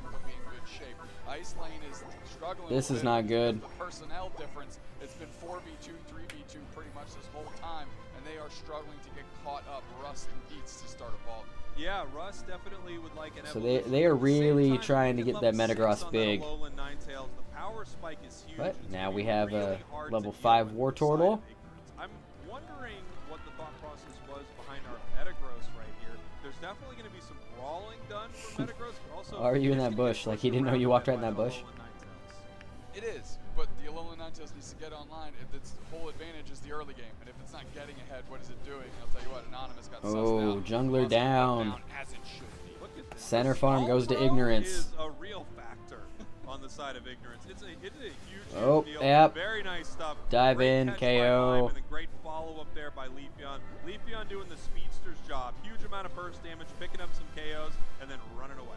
Yeah, the problem Ugh. here is, Ignorance is having 4 players top, but Super Secret Team is not getting any value in another part of the map, right? Yep. Kinda letting Ignorance Goes down, steals take farm, advantage gets and stacks, run runs top. all over them and really Ugh. dictate the pace. Well, you know, we have a lot of scaling. Leafeon going about to do on that the snowball side of thing. Super Secret Team, right? Blaziken needs a lot of experience. Blastoise needs a lot of experience. Even A9 needs 6. And we have some early. Alright, we got a stars Blastoise on now, the side though. of Ignorance. We got a Blastoise. Leafeon, Mime, they all do really well at level 4. This is about what you would expect. But From this yeah, matchup what here, Jake but said. you do have to wonder if Super this Secret Team has a very XP hungry team. Yeah, I mean, it's the Blaziken, bend, not break Blastoise, mentality Mamo, that they Super need a lot of Secret Team has to take, experience. and I'll tell you what, Where they we look have pretty a close to breaking right Leafeon now because Ignorance on the is enemy team. creeping He gets one buff and just starts running away with the overheat. game. That's a good KO start for Anon. They're running through Soup Chef. The Scald is not on that target. They do pop the Oh. amnesia. This is not looking good for the super secret team. Starts catching by. Yeah, But we got Ignorance Blissey doing jungle really well invading. with the squad Might get right some now. value out of that. A little Pokemon Unite, and Super Secret Team is playing a little Pokemon. All right, you go down to the bottom path. You hang out there. We're gonna hang out at the top. We path. have 2 level 9. Brother, We have I cannot let that happen. Dang. Oh my goodness. Just absolute larceny happening in the bottom path, and Supa can't be happy about that. All right, we have the Metagross engage as Matt's And put it the goes in, Coliseum and they're able to push it buried in. the mausoleum. They are. KO Striga How just come like his this. wall Now didn't they're get all him over killed, this man? goal Every zone, time, and that red every jelly time is I throw up a things are going Metagross from wall, bad I to get worse KO'd. From Super Super Team. Yeah, Super Secret Team This so much is, trouble right now. They lost their tier bit two. of a They lost stomp. that bottom objective that they were essentially I don't alone see at. how Mr. Super Mime Secret coming Team in pulls like this Mr. around. Mime and stealing that in the bottom path. That Metagross is 59. huge. Level-wise, things are looking good for Ignorance, and this is one of those moments where you have to say this is Ignorance's game to lose. I feel like the Ooh. only way we're going to see that happen is if they start making some big mistakes, and they haven't really done that today. Not yet, They and move. they're just putting the pedal to the floor and keep pushing forward. They want to extend Me- this let thing me move and my turn logo it out the into a way no here. doubter. Here There we go. Now we can see it Got better. Slow Roach And yeah, right here. Getting a they're little hot. not happy. Need a nice big solar beam, and it sets up a slow beam where they're able to pick up a KO. The Bliss Assistant's not able There to is keep always Blaze Ray. in this fight. They're going to continue this push, getting aggressive towards this tier 1 goal zone. Mamo jumping in with the Earthquake, but here comes the Metagross with the big-time Gyro Ball and the shields pushing them back. We're able to at least get a KO for Supa, so they finally ticked over to level 10, which isn't nothing. But what Super Secret Team is pretty much rinse repeat from game 2. They need to start leveling up. They need to stop stressing. All right, on we have a taking Mamo. fights We have a against Mamo other teams online, and looking ready for to go. picks and just make sure that their side of the map is clear of experience, and we see wild Pokemon for them right there. We can see their Bliss Assistance is Looks back. like we so have they didn't count their Unite 3 move. They gotta Unites push in them for with a this lot of team firepower fight here. in this The bottom Mime half. Unite We're comes gonna see out, how they defending wanna that fight goal. after Mr. Mime's showtime is done. Pushing them around though, 2 members of They are Ignorance able to defending get some so scores well in this though. half. Blastoise hits his eject into Unite, trying to catch the Leafeon, but Leafeon has almost no consequences. Scribblenaught jumps into the mix and peels back themselves. Registeel hanging out. Asmat with some Uh-oh. decent spacing. They need this Registeel. Popping the Snow Globe actually to really Looks like make they sure don't this care Snow about Globe this is Registeel. They're just I going to mean, pull they back, saw get that the Mr. home Mime base and they were Lecky, like, if this and there happens, is we're gonna enough be time, I really think, fun. that they could potentially have a second one headed to their home base before Ray. Massive Unite move from Alolan Ninetales, and I love the aggression. I think it's a good time to use it. You want to get some Now they're wins losing here. their jungle Super farm Secret to Team needs pick up Ignorance. some experience. Yeah, I think the only reason that aggression worked is because Ignorance allowed it to happen. They were working Ooh. through the other side of the map, sending the Regieleki all the way to the home goal zone, as now they're trying to score on the tier 1 bot. Bliss Resistance right on top of Supa, straight into the middle. Nice, They need nice, to be able to do nice. Something with it. Supa's looking for a target. Tie-Dye sitting on pad. Jupiter's getting right into the mix. They get There we sorted out go. by Blastoise, who is, in fact, ripping and ripping. They got that's a good catch on the Metagross. That's some XP back. Right there, because that play in a lot of games with a less experienced team can turn into them all getting wiped at that tier 1. They recognized that the fight was getting a little too tough. You know, the Blizzard Avalanche continuing to hit right there. They took a little bit of a loss tactically, and then they pull back. 297 to 81. 1 minute until Rayquaza. Super Secret Team is so behind on levels. Really exciting plays as this match moves on. Yes, now it really raises the question. Super Secret Team almost maybe would have wanted to try and control the break on that bottom pad so they could have more experience to farm. I know in the moment it's those micro decisions I are love Mime. difficult to make, but just I love something to Mime. think about on these high levels, like that's one of their ways back in is just the easy farm route. Look at the aggression here from Ignorance. Obviously, we have a massive objective at the top half. There is enough time to take it down, but it's a nail biter, right? You've got 10 seconds basically on this top Regieleki, but it provides so much value. Supa knows this, Ignorance knows this. They could decide to go for it, or they could just decide to keep their amazing positioning here at Rayquaza. We're going to see how they want to play it. Oh, man, Super have a Secret good Team one. is making sure they Enjoy have a your ton of food. firepower up top so that it does I'm on a not hunger happen. strike until Team Ignorance, YT on the makes other hand, Worlds. is positioned around Rayquaza. They don't want to take this fight early as we head towards the final Rayquaza for one of these two teams in their Pokemon Unite Championship Series season. One of these teams has a chance to head to Worlds. One will be heading home. Blastoise moving forward right here. Possibly starting right. to fight. Mamo getting Here we pretty go. deep, but now They're pulling trying to back come in with from the eject top. button. It doesn't Look like at, they're they're gonna just start getting fighting. chunked down. Gets caught. They're stuck on the wall, but they can't close the door on him. Scribblenauts looks up. Bro Team Shake Solar Blade can't sort it out. And now, Oh, Super huge Secret solar that was a beam. big solar beam by Neon, hitting 3 targets. And Metagross is Super waiting for Secret anybody to Team come takes there. down. Oh, Super Secret team is behind here, way behind. They are now resetting so that they can get some of their HP back. They're all hanging out in the tall grass together. man, saying, "Who is Ignorance, going to all make they this got to do play? is just Who's keep gonna them start from this getting thing? to Have Ray, Unite moves. not make any Blastoise is mistakes. back with If, the Unite. That's I don't 13 see how Blastoise. Mamo Super coming back Secret right Team now. can It's time to make a play. get a 1 catch minute, or 15 seconds on the clock. or Here comes get the anyone Red out of Bull. this match, but they're moving in. They have a minute left. Oh, there it is. There. That was not the best Mamo Unite you can, or the Blastoise Unite you can get. The Bliss Assist goes out onto the Mamo.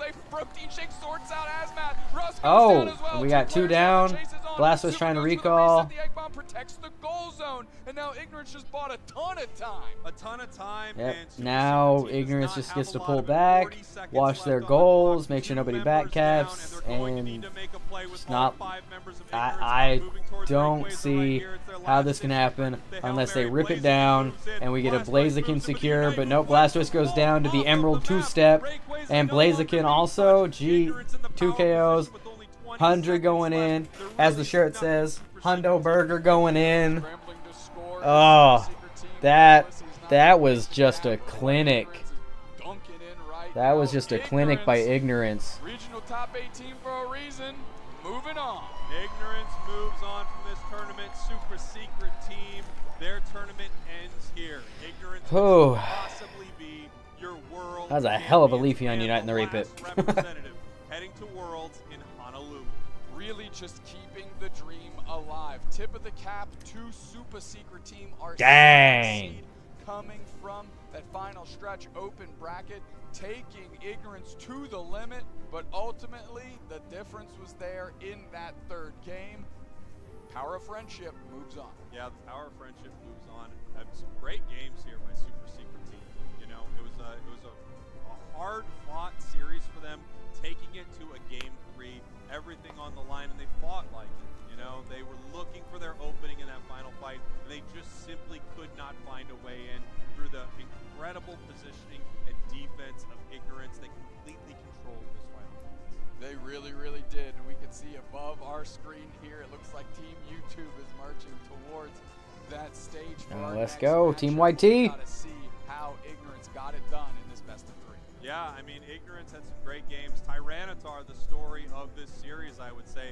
Game 1 goes to Ignorance with the Tyranitar, and then we swap on over to Game 2. Super Secret team decides to grab the T-Tar, bringing the raid boss onto their side, and they have an amazing game with it right there.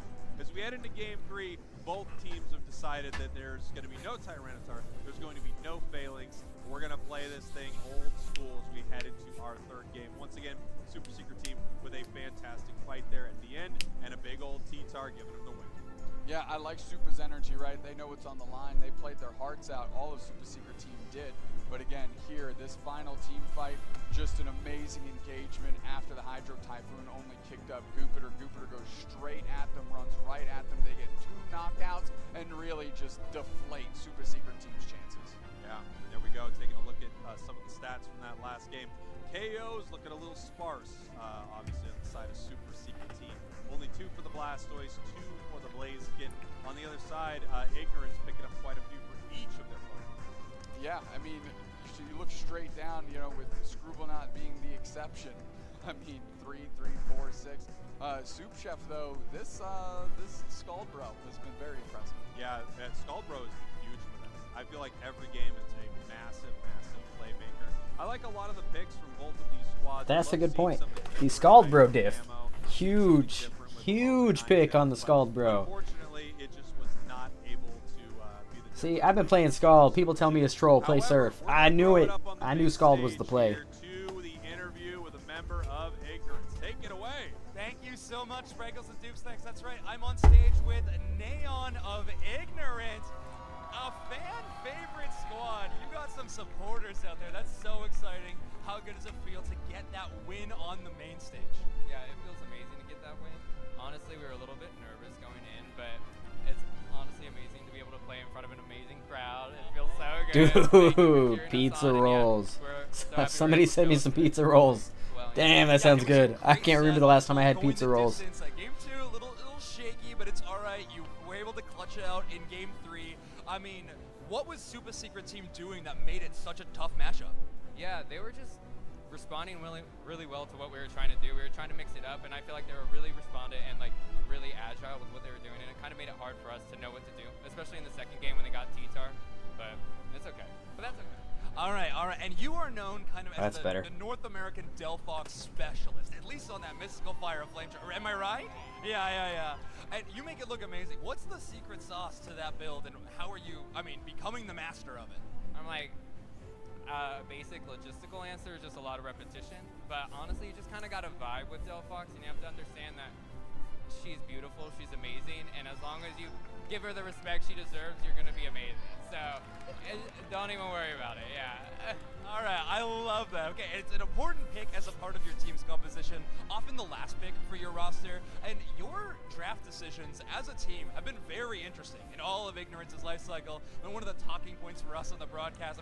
EXP share attackers have shown up, so who is the brains of the operation on the Ignorance team? Who's making the calls in the draft screen? I think one of our problems is that we're really hesitant with our drafting. But our brains is Scrub, I would say, a lot of the times. And then he's always willing to bring forth a lot of these like interesting choices. And then a lot of times I'm just like, let's just do it. Like we have nothing to lose at this point. I feel like that's our attitude, is we have nothing to lose. Like we made it this far, and like we said, we're just like solo queuers who came together. So that's a good attitude, I think. Awesome. Well, you got some games to win coming up very soon, so good luck in the rest of the final stretch. We are throwing it back to the booth with a couple of orange juicers, I hear. Oh. Thank you very much. Oh, look at the cameras up there. Hey. Hello, everybody, and welcome back to another episode of Orange Table Talk with Doom Snacks and Sprinkles. We are joined Dang, by look Zugberg at those and Roland, shoes. the champions from North America's Orange Juicers. Welcome, guys. Thank you. Hello, hi. How are you Hey. feeling? Hey, All how's it right. going? And Those that's are the gonna be champions. it. That's That's that it, champion. everybody. That's that We champion. won! How are you feeling after such a massive win against Nemesis, Zug? I mean, we're feeling good. We came here expecting to win, and we played what we wanted to play. We played our best, and we came out as champs. Yeah, you guys had such an amazing run. I'm wondering, it felt like, Roland, like in that final stretch, that bracket reset, all those games, it felt like the energy on stage was extremely maybe reserved. It felt like everyone was really focused. What did it feel like up there? Those were the final games, right? So we all came here for one thing. We wanted to win, so we made sure that we stayed focused throughout the match until I don't the very end. think I've ever I played have a against question for you, Zugrug. Zug. We had a quick conversation yesterday, and you told me that your mom hates me, and we weren't gassing up the juicers enough. Now that you've been able to watch it back, and I know you did because I gave you that homework, did we really treat you all that poorly? I guess you guys kind of like us. My mom, I'll let her know.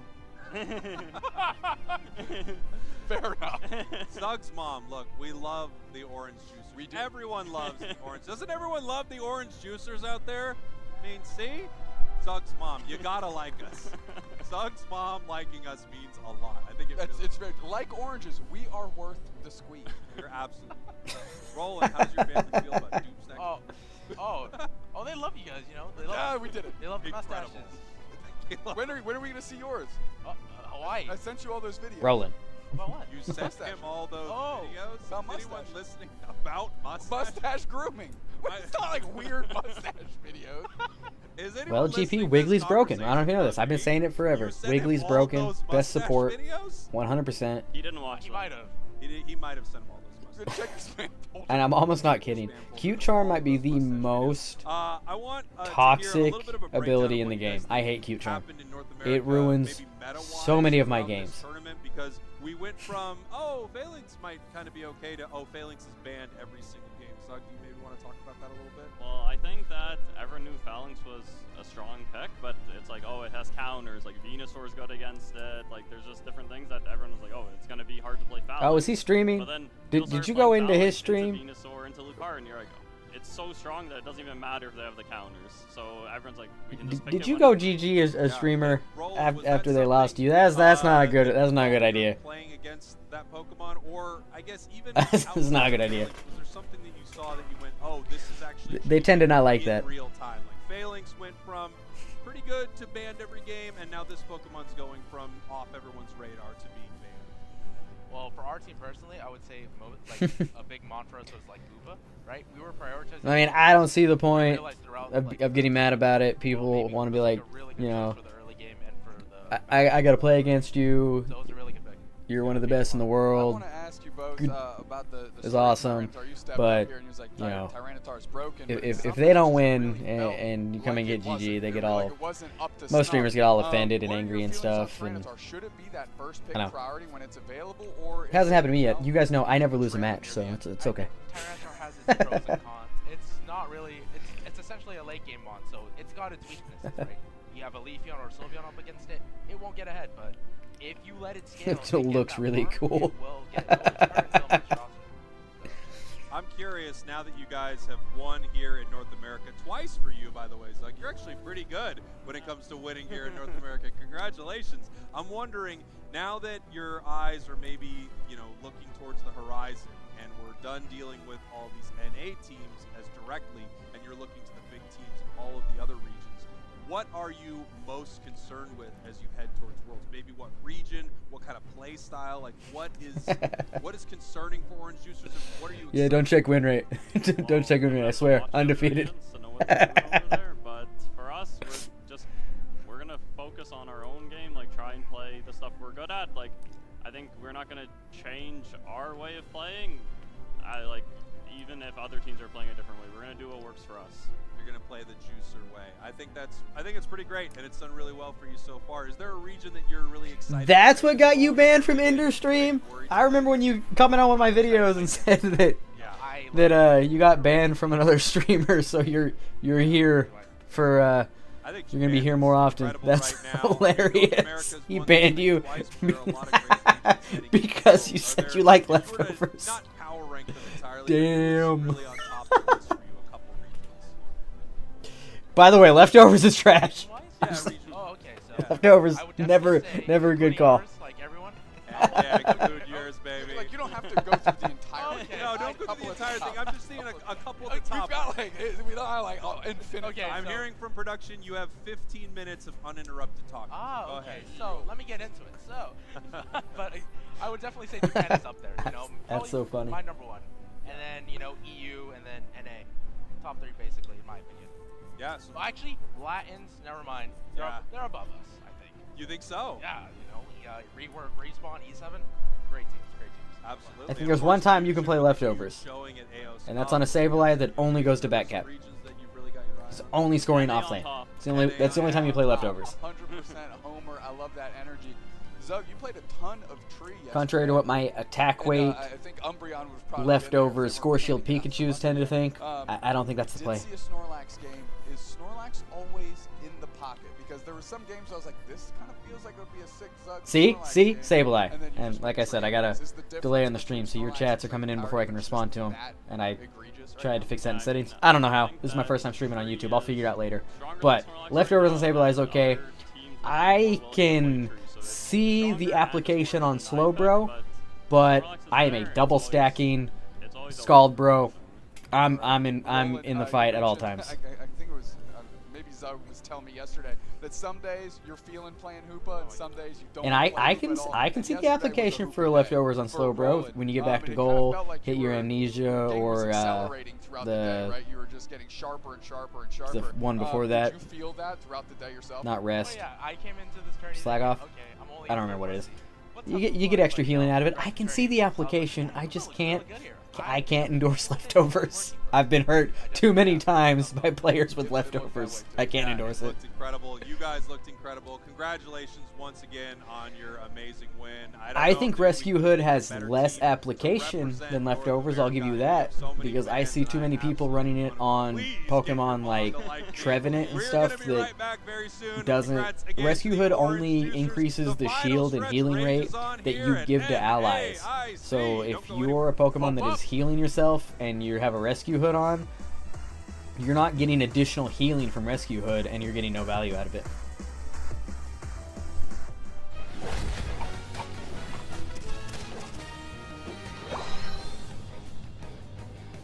Oh, I believe you. I'm on board. I told you. I can see the application of it. I just can't play it.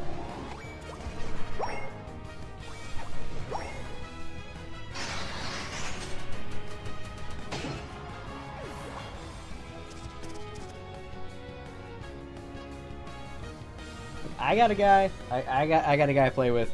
He's constantly trying to justify and endorse leftovers. I get it. It has potential. It has potential. Just don't like it.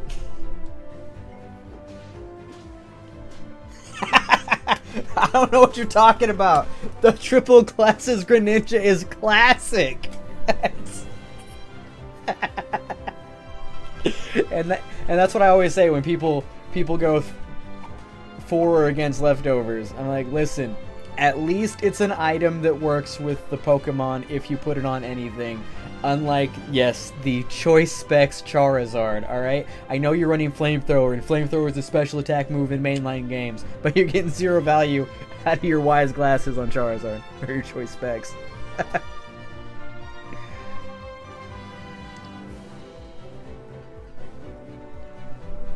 I run Scope Lands when I play Spirit Shackle, but I don't stack. I still rely heavily on the auto attack boosts, because you guys probably, or you should know, that I am a Spirit Shackle Leaf Storm Decidueye. So I am pushing people away and just pressing them down and using my Spirit Shackles to finish them off. The increased crit rate. Wait, do I still run? Hold on? Do I still run Scope Lens? I think so.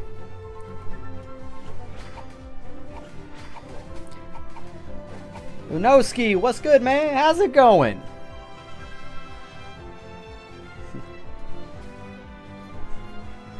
Alright, you're right, we can at least agree that there are bigger problems with people not being able to read physical attack and special attack than playing leftovers.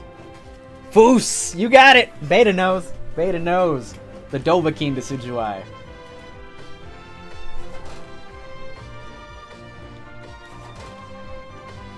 I may have dropped the Scope Lens for Charging Charm. Not 100% sure. Oh, you know me, man. Zeltro, nice, nice. Welcome in, welcome in. You know me, I'm just out here living the dream. Thought I'd test out my stream capabilities on YouTube, since I'm not doing any gameplay or anything, just watching what I hope is a Team YT win into Worlds.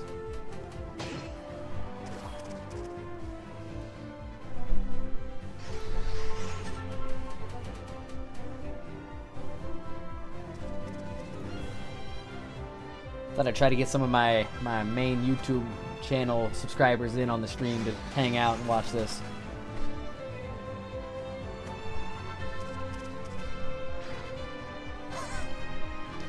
I mean, at least on the Shell Bell you got a little bit of cooldown reduction, I guess, but it happens. It happens. See, that's all I ask. There's so much content out there to answer any questions you have about the game or help you understand more, and nobody does it. It seems like so many players out here are just like, I have 10,000 games and I don't actually need to learn how to play. My 38% win rate would suggest that it's everybody else's fault. Nice, congratulations, man. I think I am 2 wins away from Masters. I haven't played that many games since the season reset.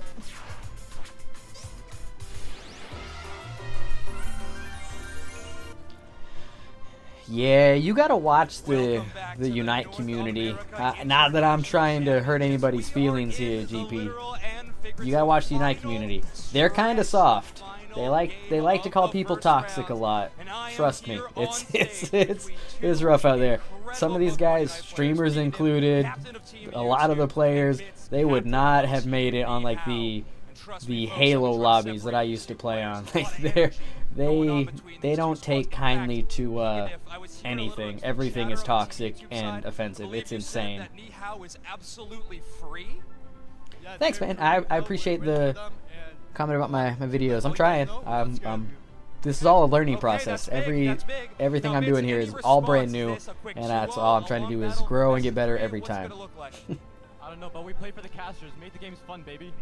Okay, I like that. We make it fun. We make it fun. Yeah, a lot of casters. There we go, Team YT. 1,500 damage. I've probably played with that guy. Don't know what you're talking about. Oh yeah, the COD lobbies, bro. I'm telling you, the Unite community could not handle the old school Xbox Live. I don't know how it is. I haven't played on an Xbox Live game or Xbox server in a while, so I don't know if it's still that bad, but I bet it's pretty not good. Back to the casters with Ender.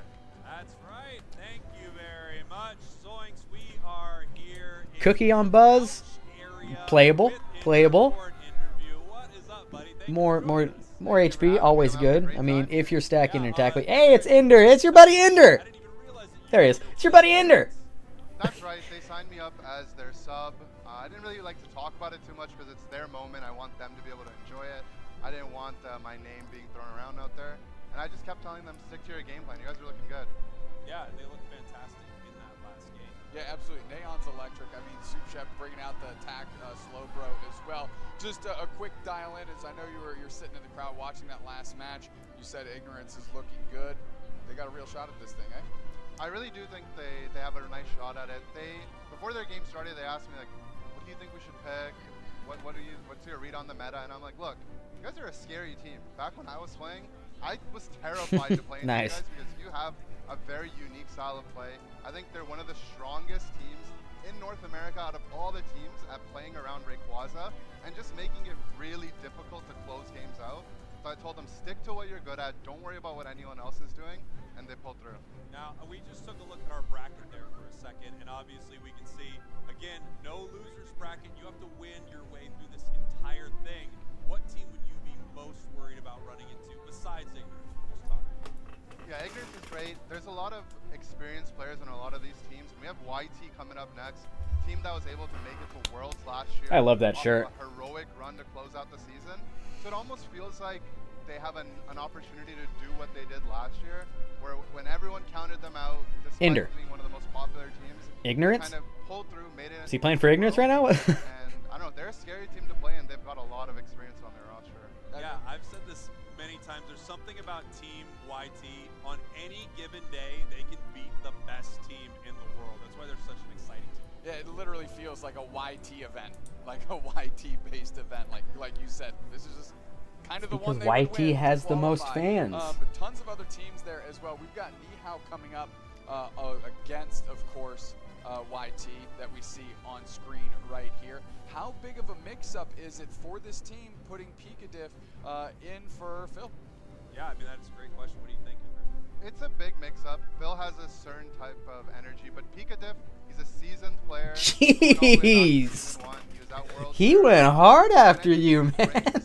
Factor that on stage is extremely important. Don't worry. This is a safe space, and you can say stuff. You can talk about items being good or bad. I won't shame you for that. And I think that maybe.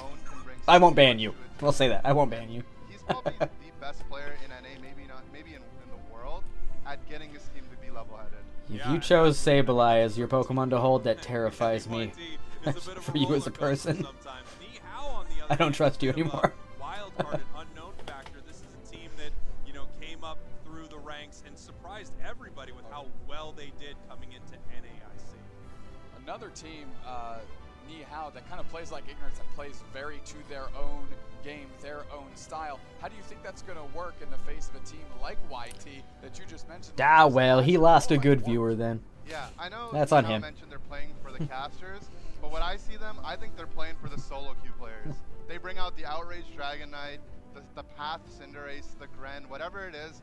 They really try to prove that some of these Trying to build a community of people that have been banned from other guys' chats. Let them know. Come into Irish Dragon Gaming. We're all friends here. I mean, we've all been there. We play solo queue. It's very easy to lose to a Cinderace that you might not think was that threatening, and they bring it out, and that unknown factor can really throw teams off.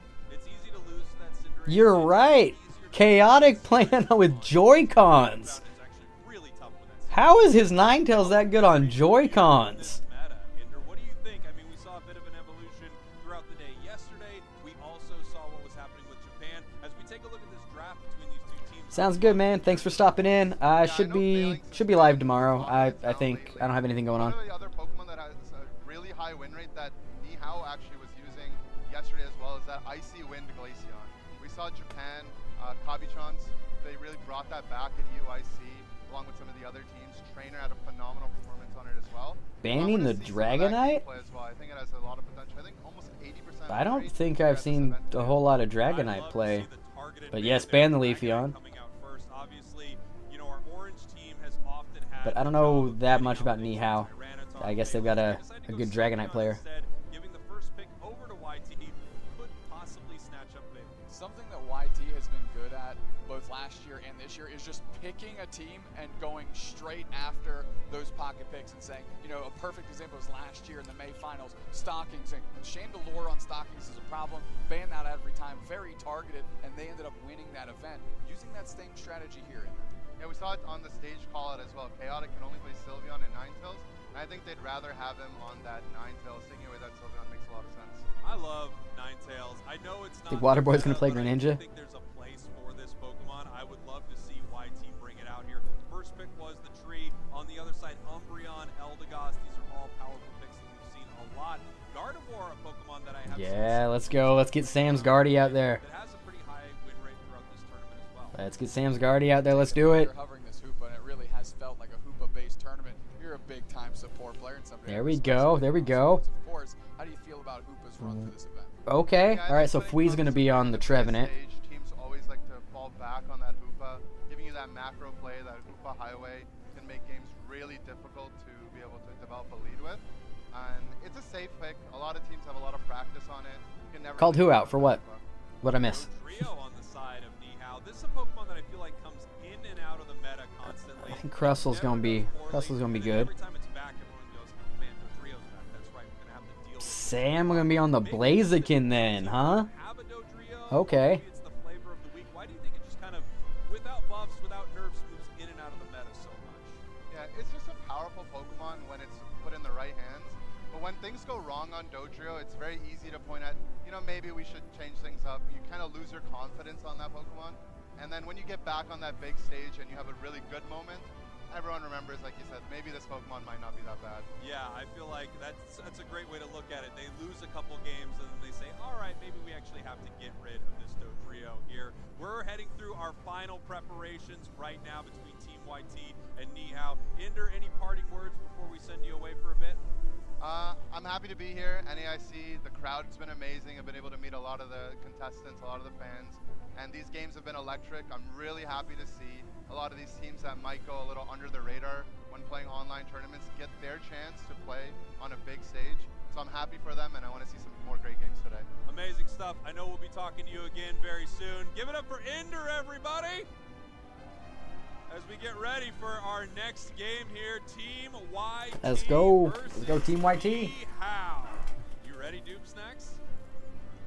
Wow, that I almost tripped over that table. I am good and ready to go. It's so exciting to see YT here, and Nihao's energy cannot be understated. You know, doing it for the casters. I like the shout out that Inder had. We're actually doing it for the solo queue players too. They're showing love to everybody outside of the competitive community that also loves Pokemon Unite to make sure that they can have some fun with this thing too. That's right. I mean, I do love that a team like that is doing so well, right? The players who are playing the things that kind of dominate as you're moving through the ranked ladder, and you say, well, I think I can actually outplay you without Outrage Dragonite. You're not going to see it from a lot of other teams, but you're going to see it from us. In fact, you're going to see it so much that it is. All right, here we go. In this game. Team YT versus Ni Hao. Team YT, your purple team. Ni Hao, your orange team. Getting right after it. AE Waterboy, there was actually on the graphic as Greninja 2 times. Also Stanley Fishy, just a man of many. I would have liked to have been able to come play in the final stretch and give it a shot, but if I can't do it, pulling for Team YT. I think it's actually pretty excellent. Its last hit ability with its boosted attack is very solid. However, it's getting punished right now by the Supa, Okay. having to grab a berry as they push forward right here. Again, it's charged Akilo with that already sprint doing gauge. work. It's got its boosted, but it's actually looking Trevenant like getting it's stacks. getting Let's go. some Oh, what's the fun experience fact? on the side of the map. Fun fact, dude, Greninja has the highest. Ni Hao is the highest ever score in a single game during UCS with 428, and for one guy, that's insane. That's some solo queue talent stuff. Okay, over to the side of YT, and they're starting to hump pretty well. All right. Their Dust Runner needs to take over and evolve. But Victor and the other Glaceon's DB on their squad, they're online-ish. a lot of points when you think about it. 400. We're going to have a level 5. Yep, Trevenant for Altaria. Let's go. Here we go. A big fight up in the Obviously, top the curse half. comes Now out. Trevenant looking to get a nice secure on that experience. I might prefer the Wood Hammer just because of the Dodrio. Just hammer where he's headed, stop him from moving, and take him out. Bits still a Doduo. Yeah, Bit's still a Doduo, but they're looking for it right You're not going to here. be able to stop that score. No. Oh, but it doesn't count as a stack. It does count as an evolution. And it looks like they are Boom, gonna get goes down. killed. All right, good That curse. Burst damage, slowing him down there on the goal zone. Very nice. I guess curse there's a does still lot of work. difference truly between the tree and the Dodrio not wearing any hats. Spraggle's thoughts. I'm sorry I didn't see that. Will you give me a minute to kind of collect myself? Absolutely, 100%. Waterboy making their way back to the pad as we're getting ready to scrap over all these birds right in the middle. So sad to see the bird themselves, and they're taking all their avian counterparts there, evolving into Blaziken. Thank you. I sneezed and missed. I missed that. Yeah, and here we go. Blaziken up towards this top path with that new beautiful hollower. Actually, I haven't even got to see it in game. Come on, I want to see it. Pull on up, Blaziken. Let's see a little bit of a fight here, as we do have Glaceon running up to this top path as well. That's the Icy Wind. Ooh, they're going to get him. They do. Good eject by Sam. Let's go. Love the trophy that populates after that knockout. Two great hollow. And look at Sam already got the Blaziken Hollowware. Level 7, where they want to be. They'd like to push that pace a little harder, but the difference is they're ahead of the Dodrio. Yeah, the amazing thing about Blaziken is it only needs 8, right? You know, some Pokemon needs 9 for that Unite move. If you have a Greninja, I don't think it's a terrible idea. If I didn't have to play a lot of Pokemon for YouTube videos, I would play probably mostly Absol, just to climb up. Little old school Pokemon Unite, the whole team showing up. All right, with the here we bottom go. objectives, shades of season 1 and 2. That's so sad. Same Should be able to secure this with overheat. Runner there to continue. Bam, got it. Let's go, Team YT. Not get knocked out for that effort. Yeah, really beautiful play there by YT. When you have a Blaziken near an objective, there isn't much that you're able to do on the other side. But they lost to Lecky. That probably means they lose. Oh, the Espeon Unite comes out, catching the Glaceon. Very nice. LD's trying to get away, but it looks like they're going to get LD2. Yep. Nice. Hoopa's keeping the Lecky from going in while Team YT pushes their goal, getting 30 points in. Good math. Not scoring on the Trevenant. Ooh, but Trevenant goes down to the Glaceon. Blaziken's in a lot of trouble. Oh no! Now it's just Hoopa. Things are going. Things went the other direction. Yeah, I mean, maybe Dang. blessing in disguise. Victor sent Glaceon. Glaceon's rolling up pad gave Team YT a false sense of security. They were low on HP after a decent scrap from Ni Hao, and by the time they get to pad, now Ni Glaceon's Hao is pad ahead. Victor was there for the KO streak of 2 and a little bit of a Curtan splash of 1. Yeah, beautiful stuff there as we see this fight in the bottom path. Obviously, you know, Espeon has incredible secure with that Psybeam, and it looks like they're doing pretty great. Level 9 there in that bottom path. Yeah, but look at this. Victor all of a sudden level 11 and the biggest character in the lobby, where Ni Hao was just a little bit behind on the experience race. Now Dodrio. I like the drafts for YT on this one because I think where they usually have the most trouble is the securing Rayquaza, and I don't think Nihao has the best secure versus Team YT's Blaziken and Espeon. But now we're seeing Dodrio having to run from this Trevenant. It's going to be interesting seeing how they want to play around this in some of these big fights. Bits using the tri-attack version of Dodrio, so they're going to get some good spacing, and YT's needs to figure out how to get their Blaziken. So Sad Sam, I think, is who is on that forward and getting ready to play because they need it now. Looks like the ice goes down to Team YT. And now they're going to push their bottom goal while Nihao goes after another Regieleki. Ooh, the Umbreon Unite comes out. Score's going in. They do break. Bridge the gap a little bit, but there's the Lecky headed to their tier 2, and Hoopa's doing his best to get team up there to defend. Ooh, but they stop pushing and are looking to go bot. Yeah, I mean, meanwhile, Umbreon's in trouble here. Able to do some work on the scoreboard the other way to really mitigate that push that YT put together in that sense. And then Umbreon's going to make it out with a sliver of HP. Bits running by and finding out that there's 4 players. Dude, you know I am a big power swap psychic mind believer. If you can put that power swap onto a good melee Pokemon and you psychic stun everybody, yes. And fun fact, Mr. Mime, power swap psychic Mime, is a huge counter to Dragapult. Even if that thing goes invisible, after you power swap him, you just psychic stun him and can usually KO him 1v1. There we go. Yeah, Nihao's definitely hearing it, and they're feeling it right now, but that tree is not trying to get those points in, but every member of Nihao in its face. We were wondering how Pain Split was going to work out. Well, you saw him split the Pain right there, and things are looking great for YouTube in that fight. However, still behind on the scoreboard. But they did a good job backing out when the fight didn't go the way it looked like it was going at the beginning. They learned from the first time they pushed that goal. They didn't just hang out and get KO'd. More objectives coming up. 18 seconds for the bot. Let's go. And now we've got Nihao engaging in YT's jungle. They get their spike in 12, but you want that carry to be as highly leveled as possible so those icy wins. Yeah, I love Pain Split Trevenant, especially when you have a bunch of A-pressers on the enemy team. We got 40 seconds till Ray, but Regice is what's on the menu here for YT. Nobody really interested in Nihao to contest. But to be fair, I was playing Pain Split in a remote stadium when everyone said Pain Split was terrible, and it was. It wasn't good. But I've been a Pain Split believer for a minute. Almost, if there was an auto that flew in there from LD, it could have almost went to the other side. However, here comes this Regieleki again. They are already up. They're in a pretty good position for this, but Fui intelligently just pushing them away. They don't want this. There you go. Good job. They just Good don't job. know how to get it, but they don't want to get punished for it. And have Ooh, was that a Crustle eject button? Yeah, I like. Did Crustle just burn his eject to get in that portal? Jump pad to the center, but Fui is right. The pressure on Dusk Runner. Fui's doing a good job keeping a heavy pressure on Nihao. Dusk Runner's still on the chase though. They're not letting this thing go. As we've got a little drive-by by Bits to see if they can set this good thing wall, up. good wall. Oh, good unite by the Dodrio. They almost got him. Nice. Oh no, Crustle goes down. Oh no, Fui's in danger. Fui's in a lot of trouble, but he's a Trevenant. He's a Trevenant. He'll be fine. He'll be fine, right? No, Fui goes down. So Sad Sam finding the flow and scissor kicking everybody in the teeth to make them realize that YT's here in the mix. Okay, so we're just going for the rip and trusting the secure on Blaziken, but oh no, Blaziken goes down. Oh. That's not good. Now they're putting a lot of faith in the Espeon.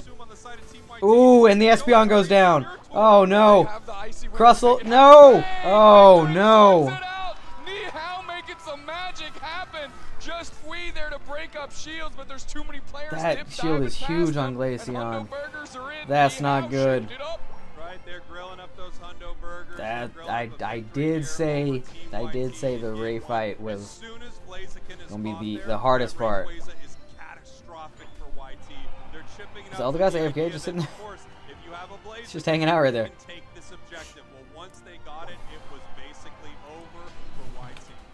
What a great And they committed way too much damage to Ray for Blaziken secure, and then Blaziken goes down, and then they're just in a bad spot. Spun up by a Rayquaza whirlwind and can't engage, and then they got collapsed on immediately. Damn. How they lost bits early too, but they managed to cobble it together off the backside, finding, like you said, that big Blaziken catch.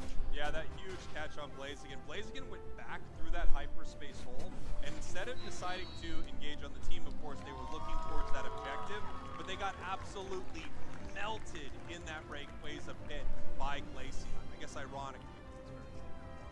Yes, very, very ironically indeed. Here we go, Nihao with the big-time win in Game 1. And again, I mean, on any given day, Team YouTube can win, but for all the casters in the solo queue out there, That was rough. want to see the scrappy upstarts make something happen. Nihao is now up. I don't know. I have to rewatch that. At their positioning, the engage that got the Crustle caught was not good. Called out, you know, Trainer called out that Nihao was one of the teams that was leaning on this Pokemon as well. I mean, let's Yes, take a look at this 100% beta. I think there needs to be like a capture point or something. Like even if Ray goes down, that you still have to like stand in a circle to gain the shield and buffs and stuff. I think that there's too much on the line. They either need to like do away with double points afterwards, make the Ray fight less time. Because how many matches have you guys had that you have been ahead, defended Ray for a minute and a half? The enemy team gets it with like 15 seconds left, and they're able to still go score and win. So I think the Ray fight might be too long, or it just needs a capture point to make it more fair, that you can't just last hit it with 15 seconds left and go score 500 points to get ahead when you've been getting beat the whole match. I don't know. There needs to be some kind of balance change on Ray. Icy wind boosted attack and just ripped through that Blaziken. I mean, crazy stuff right there. Had that freeze dry miss. But then I'd lose out on a lot of my shorts of coming in from a botched Ray fight to steal it and go win. I'd lose some content if they changed it though. They're coming around the Ray pit to try and make it, and they just popped a freeze try that direction too. Dusk Runner gonna get the nod here as the player of the game. Tons of points. But it does more often go the other way, where we're winning, and then the enemy team comes back for a refight, we lose, they get Ray, they score with 3 seconds left on the clock and win. You know, it's ridiculous. You know, facing off against one of the best in the region, best in the world possibly. Nemesis up there in that winner's bracket. So a lot of teams worried about Nihao, and you can see why. Yeah, I mean, don't forget, YouTube picked Nihao to square off against, right? They were the 3rd seed out of the final stretch, so they got we'll say the last pick of those 3 teams, and they still elected to go with Nihao. And you know, I think, and rightfully so, these top 8 regional teams are kind of taking that personally. Yeah, absolutely. That's true. That's true. That would be a whole new content.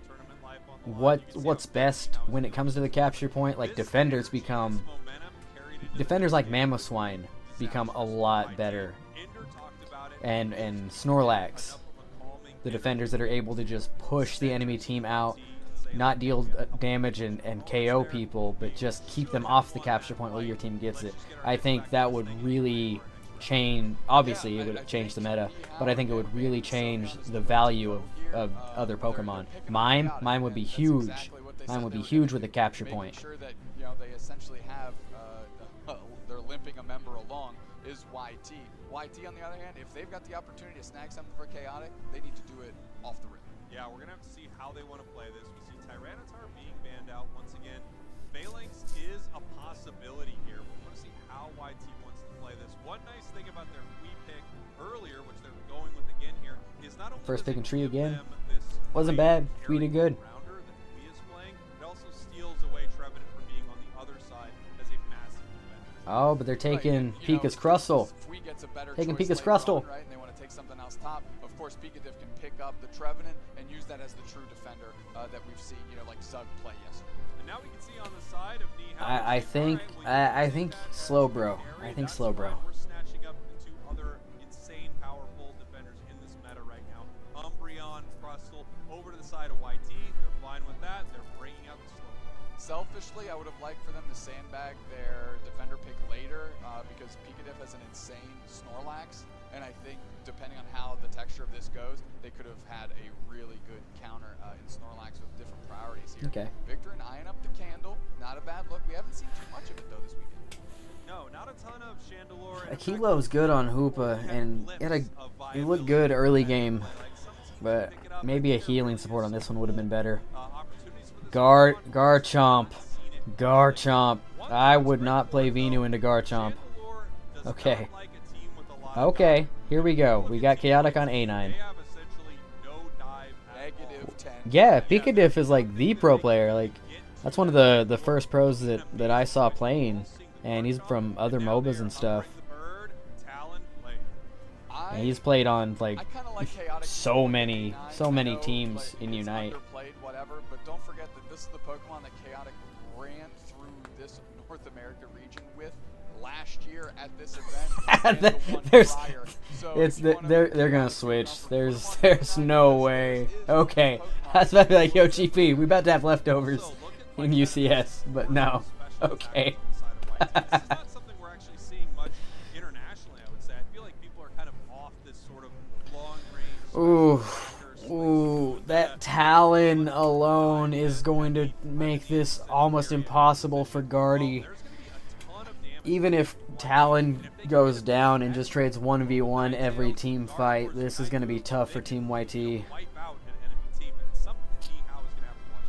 Big shout out to Bits on the Garchomp throwing on the assault vest to make sure that they can scrap with this team that YT has put together, and that's exactly what I'm talking about. Items that are less viable when you're kind of doing your ranked ladder thing in this format, in this draft, can be those extra percentage points you need of value to help bring your team across the finish line. Yeah, it could be a really exciting choice, right? Because every time Garchomp wants to go in, it will have a shield that is at least going to chunk a huge amount of damage away from all the special attacks. That Garchomp's going to be a problem. Ready for game number 2, NAIC. Let me hear ya. Yeah, I 100% agree, but I don't think Fui ever plays Hammers. I think he is always Curse. Here we go. Game number 2, Team YT, your purple team. Nihao, your orange team. But they have the A9. That might be enough. They fought all day yesterday to get to this moment. Oh, charging up Water Gun too early. The opponent they wanted to kick off this day, and they're finding themselves with their backs against the wall. That's right. They had a great first game here. Team YT loses this when they are out, and I'm super sad. Real wrong for them at Rayquaza. And if Nihao is known for playing these solo queue, duo, trio games, you know that you just have to make sure you've got that secure at Ray, and they took that away from YT. Without a doubt, quickly snatching up some Wild Farm is Waterboy. Another lane Talon is Victor and has got this Lambton online, and they're he does. more opportunities. But there's 3 players from YT babysitting top. So sad Salmon. As soon as I say that, diff bottom. Here we go down here in our bottom path. We've got 3 members. They are 4-man bottom right now. Looking for this fight. Would not have seen that coming. A secure attempt by Nihao. Talonflame actually still diving in there and not getting punished for it. 4 members now continuing this push onto this bottom goal zone. Talon trying to stop it, but not able to put out enough damage. Slow Fui in their face. Ninetales now Fui up there 1v3. Oh, and he gets the Gibble. We got the Gibble. Duskrunner having some problems here, picking up the Crustle despite them choosing Umbreon as well. He got the last hit on that. They're keeping Umbreon and Eevee. Just kind of dunking in their face. All sorts of Do they keep the leftovers? I thought they swapped leftovers for Focus Band. Garchomp's 4 on the other side. Trevenant is 6, right? We've got Fletchinder down there at 5. Ooh, cursed a little early there, but he still got it. I think. Maybe not.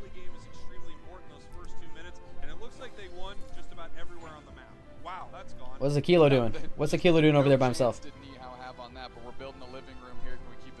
Ooh, that was close. There you go. There you go. You got a good pickup on the Crustle there. He goes down. He goes down. Oh, eject. And still goes down anyway. Good job. Now Victor and his iced up, and look, Chaotic feeling this Ninetales again, picking up the pace, looking even more sturdy on it than they did in that Espeon game 1. Look at that finesse too. Okay, I thought he swapped. I thought he did. But I quit watching. I was like, maybe he went back to it. And those are the kind of plays that you're able to make when you are so comfortable on these Pokemon. Alola Ninetales level 7. I mean, Spriggles. I mean, it's just run Pain Split is around definitely the way to go against the you can tell Garchomp. confidence So level for Chaotic is on this Pokemon, should be a Pain and, Split. You know, do what you got to do to make every member of I your think team Trevenant's a viable, and good that's play what into they've done. It's Garchomp, but working early. if we goes down and Garchomp's still alive, that's gonna be a real problem. But it's going pretty well for Team YT so far. But Talon's online. They're working on getting Gabite evolved. Chandelier's evolved almost to Unite. Oh. They are prioritizing bot, and Nihao is again prioritizing the Lecky. Oh, that wall was close. That wall was close. Also, having the Hoopa means everybody Oh, can go back up top. Fui is 1v4. The tree Alright, is here. team comes up. They're doing so much work. It's so difficult to knock out that yes, they lost the objective, but Fui has what? Almost all their HP still? Yeah, I mean, one of the amazing things about Pain Split is if you're Rocky Helmet's an interesting item. I think that one also gets bad reputation, but with draft, like Assault Vest and Rocky Helmet both have a little bit more value, I think, but they're just, I think there's just always a better item than Rocky Helmet. Okay, Ooh. right in the middle, pops out the snow. Nope, Aquila goes down. They're low. Talon's low. Good, they got Talon. 1 for 1. Getting credit for that. The defender stepping up and insulating. Good So job, good Zed job. There we go. We have a little bit of a fight over these wild Pokemon in the center. Gabite is still Gabite. He has not evolved yet. They got the better of them with the objectives also. If they continue at this pace, they're going to be able to tie up this series as we head to the halfway point here in game number 2. I assume it's a Surf Slow, bro, but I also may have gone Scald on this one. They have no chance to head to Worlds. Now Gertan just kind of leashing everyone around. Oh, and that and there's an Assault Vest on the Garchomp. To their side of the map, but YT is controlling this game all over. Oh, look at this. What an insane moment. That was almost a massive... Dang. Just Talonflame Almost got Talon with a good jump over. That was a good reaction. Ooh, Hoopa time by Unite. Chaotic, Hoopa to be Unite honest. port. They're popping the rings unbound because they want to siege this goal zone before the next Regieleki hits. The They're wanting to break this. Water Boys on the front side, can they actually get a KO? They're stunned down, beamed down, and so Oh no, sad. oh no, Sam's in trouble. Good Guardy Unite. Saves him. Should be a KO right there. Yep, good pick up there. Unfortunately, didn't get a whole lot of value out of the Hoopa Unite, and that fight almost went pretty south. That's scary. Garchomp gonna just solo that bottom objective. In the bottom path, however, Nihao has a Garchomp on this objective, which means they have a Don't know very what high objective it likelihood is. of being able to rip this away Oh, before you two they can give up a get Reggie Steel, Nice slow beam, and they're gonna but get they a pick up the ball over Garchomp. Good on KO, this. Sam. Rock Tomb is not going to prevent Fui from going back. They're just going to base the hard way here. As SoSad, Sam Pikadip babysitting, they're going to try and insulate the score. Pretty even on levels across the board. Bottom goal zone so that make sure that members of Nihao, Talonflame, Garchomp, even that Crustle are not able to push and score here, as YouTube is now using this time to get some experience in their central area before they're heading up to the top path themselves. This is a quintessential example of a team feeling in complete control, but the score isn't too wild, and the levels aren't too crazy either, right? But it really feels like YT has been dominant. Nihao doing Fui a great back. job keeping themselves I mean, he's gonna get the Crustle maybe. Nope, he got the Crustle Unite. Another Guardy Unite comes out. Good portal. So they don't get caught. Now Chaotic steps up, tries to freeze up Victor, but they're gonna go back. The candle. Too many Unites stays coming out. aflame. Fui just United down there. Still hasn't got the Crustle. He does get the Crustle, but goes down himself. 1 for 1. That's all right. Fair enough. Ooh, nice. A Kilo with the ankle breaking play right there. Maybe the last opportunity for Garchomp to use their Unite, so like, hey, maybe I'll get lucky and snatch it. No big deal. Regieleki is getting burned down by Nihao. We've just got everybody hanging. Okay, I lied earlier. Beta's getting banned. To take care of this Regieleki.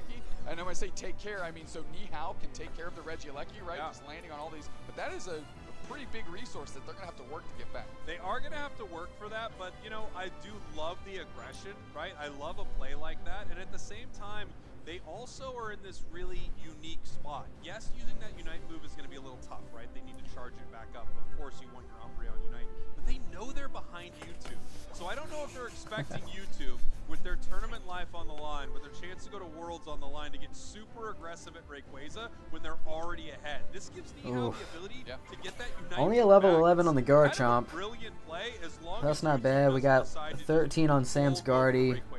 And I don't think they will, to your point. You know, especially if Picadiff is that calming force there saying, hey, Fui's we're about to ahead. tick into We can 13. play smart here, you know, kind of playing the meta game, right? We're now, 2 layers deep, and Nihao says, we're going to have time to get this back.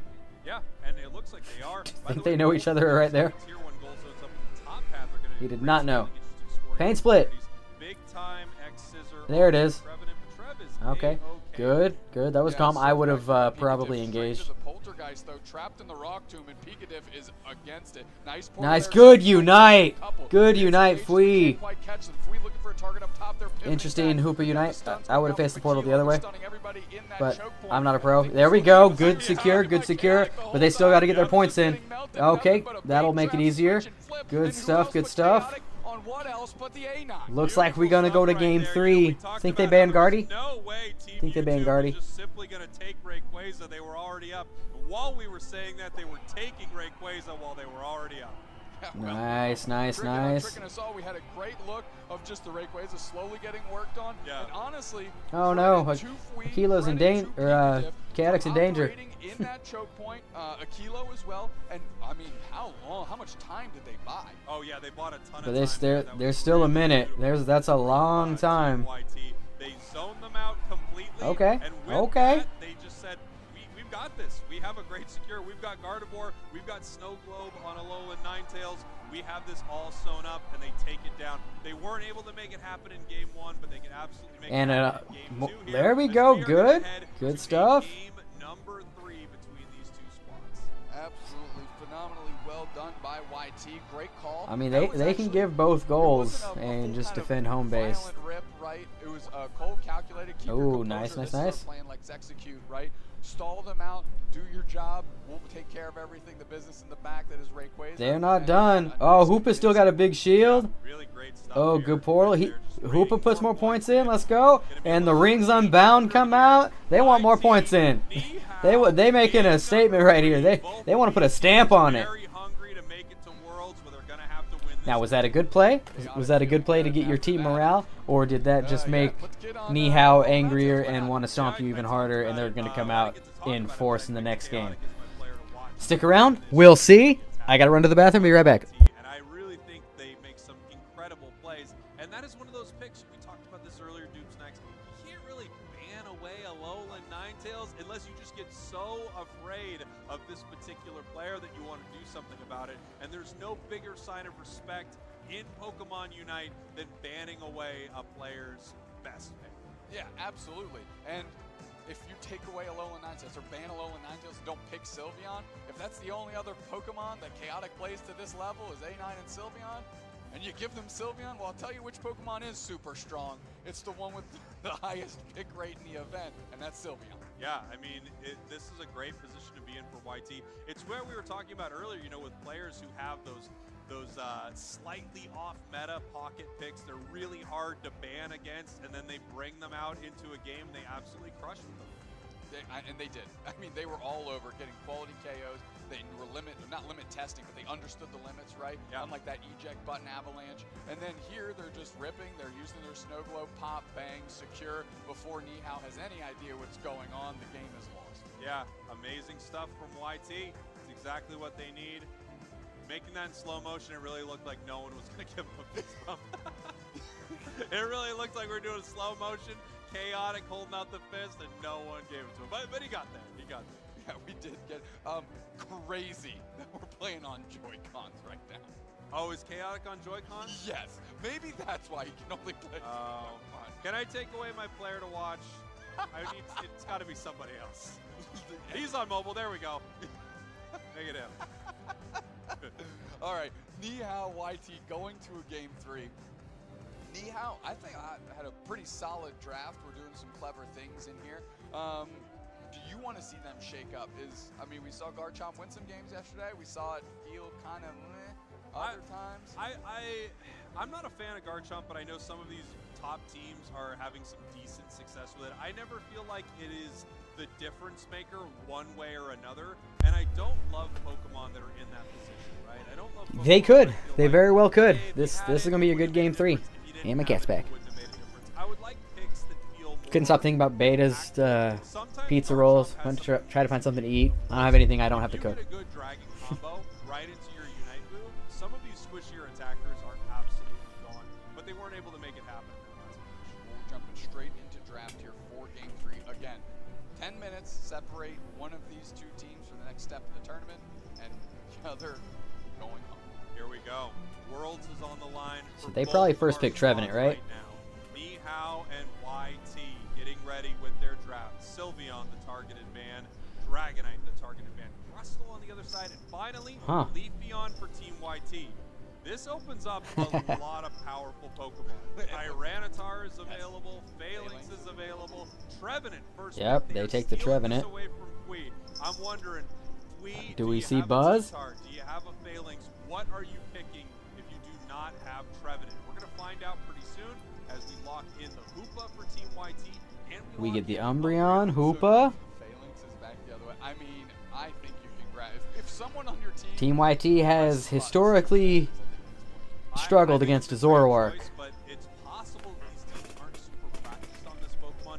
Either they haven't had enough time with it or just not assuming the other team's going to pick it. Oh boy, that's scary. We have Tyranitar for Nihao. And they let T-Tar go through. I am nervous for Team YT. Sylveon is off the board. What are they going to do to combat Tyranitar? I mean, if we see Fui, one of the originators of the Buzzwole top. I don't know if Buzzwole plays that good into T-Tar these days. That against the world champs Luminosity, they were like, we have to ban out Fui's Buzzwole until it became kind of a worldwide phenomenon. There was Fui in North America, Potato in EU made this a thing. I can't wait to see it here in game number 3. Speaking of playing a comfort pick, we have A9. I and guess you Buzz. still go Guardy shades and just unite T-Tar on cooldown. Victorin going with the Espeon, not the Glaceon. Delphox has been. Phalanx might not make it into this game. Yeah, it does not look like it, as Gardevoir could be coming back out. And let's face it, their Guardy was awesome. Okay, yep, Delphox versus Guardy. Credit to YT. Buzz versus T-Tar. Swing this both ways. You either throw just Espeon versus Ninetales. throw some slop and try and get lucky in that direction, or you go with the most comfortable Let's go. the team has. And for YT, this is them. Yeah, this is. We've got long range and mid range throwing in with two heavy melees. Just But this is that nice pocket pick. it's gonna come down. Will the Wish keep Buzzwole alive? Will LD keep T-Tar alive, which will be way easier? I don't know. I mean, you have to ban Leafeon, and you don't want to give them Dragonite if they're just gonna rip and secure with Hyper Beam. But that T-Tar is gonna be tough. Even if the Buzzwole gets ahead and holds it down, keeps it down, stalls its evolution line, it still can win the game. We just saw Super Secret Team pull one out off the back of a Tyranitar that hadn't evolved until 5 minutes. Here we are, quarterfinals of our final What are you stretch. trying to do? Team YT You like the Mankey plush? One game. This Hey, my next cat match likes my right Mankey here will plush. decide if either of these teams have a chance to head to the World Championships in Honolulu. Sorry, guys. If you're cheering for one of these squads, I would make them hear it right now. Ace. Nobody's. Leave my Mankey alone. There it is. There it is. Oh man. Dude, even if YT keeps T-Tar from evolving until Ray, if it's level 9 at Rayquaza, it can still just win the game. They've been working together well in these last 2 games. Ugh. Chaotic is on that comfort pick. I can only imagine their Keela going for the invade. We have the Hoopa making its way through this central area, looking to steal something away. Well, they look, they see that the blue buff guess it is can get a red buff for free, maybe. They could do some work on this red buff and see if anyone from Nihao is going to be down here for it. We have Bits making their way to the central area, And they the could make T-Tar is there going in to time. stop 3 it. members of Nihao are crashing on this goal zone, almost getting punished for it with a KO. Yeah, Chaotic again on the doorstep of level 4. Once they take over, they're going to be able to be a bully in the bottom path. Dust Runner needs to hit 5 to really come online as the tree, and that gives a lot of real estate for Chaotic to work. Here we go, heading up to this He did top not half. get it. Looks like the Tyranitar was able to secure that red buff. After all, pretty good for the side of Nihao so far. Nothing amazing for YT. Not yet 5 on this Buzzwole. Gardevoir here trying to make something happen as Tyranitar Nope, runs 4 to the top bottom for path. YT. Yeah, but if we hits level 5, we know that's a great. Yep, we spike got a for level us. 5 Buzzwole versus a On top of Gossifleur. it's just a Gossifleur. 4 players showing up and putting a lot of faith in a level 3 Pikachu downstairs. Yeah, But they're not Pikachu's hanging got out a on real their tough time goal. down there. Actually running away from the goal zone, it looks like. Not a lot that they were able to do there, but they were able to push them back. Nope. Score-wise, Mean look. YT is Mean now look up on the breaks in. 73 to 55, so it looks like that's swung a little bit in the favor of YT. Yeah, and honestly, Pikachu able to evolve and then keep that goal zone standing is worth its weight in gold in its own right because YT heavily. What is Phantom doing over here? Oh, he does get that in Evolve though. Able to get their evolution. Dang Now it. They are just running away. They're just going to waste a lot They of are time wasting, with yes, Ninetales here. exactly. They are Also, wasting their so level much of that 5 is Ninetales very time. difficult to deal with. Pretty low on HP right That now. was They like, are you got KO'd KO'd, but that was a lot of value. Yeah, but at least it gets some experience back to the level 9 tails. The thing I want to point out is the level Uh-oh. pacing is Uh-oh. not as violent as game 1, or excuse me, game 2. Espeon in is danger. right now. Yeah, no, it's not as Espeon in bad. less But danger. Tyranitar is still looking for a little bit more. Only level 6 right now as we look to the other side. Gardevoir already level 8. Obviously, they would love that to be level 8. Very close to their evolution. 10 seconds to Altaria. It looks like for these And first we've got rankings, we will Fui not have a coming in Tyranitar hard, battlefield. Great trying to speeder keep right as much experience away from the Pupitar as possible. Themselves are level 8, a Kilo about to take over to 6, and we are just picking them up, putting Uh-oh. them down, and it's That- becoming very difficult for Nihao. It's a level 7 Pupitar. We're getting closer. They're moving forward. The special attackers are looking for it, and they're not able to pick anybody up, but enough to bully everybody back. We've got a mean look Umbreon paired up with that Blizzard Avalanche and a Gardevoir. That is really gross. If they're able to catch just a couple members of Nihao in a I do not mean condone the look, use of mean look, over in some of but these fights. with this, It really is, right? with know A9 they're and set up Guardy, with it's going to be Gargantuan pretty very mean. singularity. YT going to start working on this Registeel. Pikachu taking a forward position here to make sure that Pika's there's doing no a good real job of play. zoning Now, him here's out, the mean but look. they stop the peel Registeel off with the a little steel bit to put of some bait. damage Get a on him, quick KO on get the Dusknoir. Trevenant. Now Victorino's coming up. Pikachu still And it looks like spacing. they're going to Registeel grab the is on. Registeel. Great play by YT. Very coordinated. Yeah, that was a beautiful play by YT. Exactly what they wanted. Massive fairy Nice, now singularity. push this Huge goal. Unite Good. move stiff as Oh, they head good up into Unite the sky. Espeon. Espeon trying to make something happen here, getting caught in another Oh, heat look, Pikachu and now gets a Trevenant is KO. trying to punish this Gardevoir right here. There we Hopefully go. YT able to make it home through this portal, but no, they continue the aggression. Catch them inside Yeah, keep pushing. another You're heat Gardevoir. look. Keep pushing. Let's go. Oh, run now. Oh, this looks just like what happened on the top path last game. Nice, nice, nice. Sam's the reason I play Guardy, by the way. Watching him play is why I picked up Gardevoir. It didn't go as bad as it could have, and now they're up by almost But 100 I play points. You're Future right. Sight. If Sam goes down there, pretty catastrophic. But YT was able to pull them out of that situation. It got pretty dicey there for a moment here in this bottom path as we've got another clash. Gardevoir should have a Unite move back pretty soon. I know they just used it, but this thing is on a very, very low cooldown. It is, and look, it seems like this to be the trio that they want to operate with, right? Looks like Blizzard, Fui is just going to Avalanche, solo the Lecky. not just iron them down with So Sad Sam, and it's working so Which- far. They just can't get So caught. that heavy push Now we into finally their have bottom the goal Tyranitar was on the battlefield, worth it to however, get so of course they Fui don't wanna get caught, but now the we ability to solo finally that, have but this now they have to monster hoop a Unite. fighting in the backside right Unites now. are coming out Looking to everywhere. get There's the KO Buzzwole as Unite, YT is A9 Unite. up. Oh, YT did a good job defending that goal, getting KOs right there, even inside the Delphox Unite. Oh, Akilo's in trouble, or Kadok's in trouble. I keep doing that. Oh, Akilo was in trouble as well. 2 players down for YT, but overall, I think they're happy with all that exchange. Fun little fact for Yeah. everyone at home. Yep. Just Kite It was originally what was said when Tyranitar was released by original member of Team YT, Assassin Dave. Assassin Dave. You guys remember Assassin Dave? Alive 2 years later. Yeah, it's really it's We're finally relevant, I guess. yeah, it actually means something right now. As we head Yeah. into this bottom path, Regice just getting worked here by the special attack damage from Team YT. Their positioning around bottom Reggie has been phenomenal throughout There this we go. entire tournament. Whether they won Yeah, or lost if the they game, could have group secured up so and position many that well bottom for Reggies. Rayquaza. They really have, and So Sad Sam is. Oh, Trevor Unite is popping. Ooh, Kilo gets good caught. portal. Nice fireworks there put down. And really good fanciful fireworks on top of the portal, forcing the Umbreon to come out with a Unite. stop pushing. Here we go. You can see Fui, by the way. Fui is going after the Tyranitar. A lot of this. He's almost level 13 right now at 4 minutes on Buzzwole. Just hanging out in the top path all alone, getting big and small as it's finally making its way down bottom here for this push. That's the biggest problem with the nerfs that it got, is it late game becomes a little bit more difficult, so you need to be Dang, just a let's little bit go. higher level. They understand that. Oh, they are going to keep the push on. Wow. Use it, and they're getting tons of points in, and now just going to be able to rinse back through as they all reset and go straight at Nihao. Wow, what an amazing Fui, what are you play. doing, They're man? well aware of where Nihao was, and they know that no one is going to be able Oh to no, take oh advantage no. of that and Get in the play portal, it get to on the portal. Woo! score there for Let's go, YT. come back out. Tyranitar Tear him up. You're finally Buzzwole. gets Let's into go. the fight, picking up a possible double KO, getting stuck on a wall. No way! The Hoopa with A9 the goes jukes. down.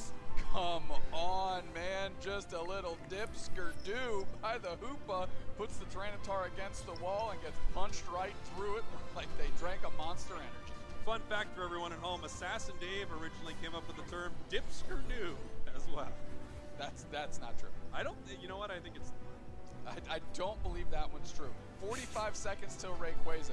This game is still within striking distance for Nihao, with the level lead and score lead in the hands of YT here. here we go. YT, if they're known for anything this tournament so far, it's taking these bottom Reggies as they are getting ready for it here. We have Trevenant in the central area for Nihao. Look at the levels on YT. Let's go, let's go. 14 Gardevoir. We got one last 14 Reggie Buzzwole. on Can bot. keep The up Team with YT the race. is the only one there. Lost And it's a Reggie just steal. ticked over Let's completely go. on the side of Nihao. Let's We're gonna go. find out in about 20 seconds right here because this is the last Rayquaza one of these two teams will see in this UCS season. Their tournament on the line. 8 seconds, Their here we go. chances of going to Worlds on the line. Team YT and Nihao are looking for it right here in this final ray that has just hit the map. Pushing them out now, Team YT in control of this. Nihao YT is in going to good have to decide position, how they want to able to engage. pressure him out, but there is always a Tyranitar.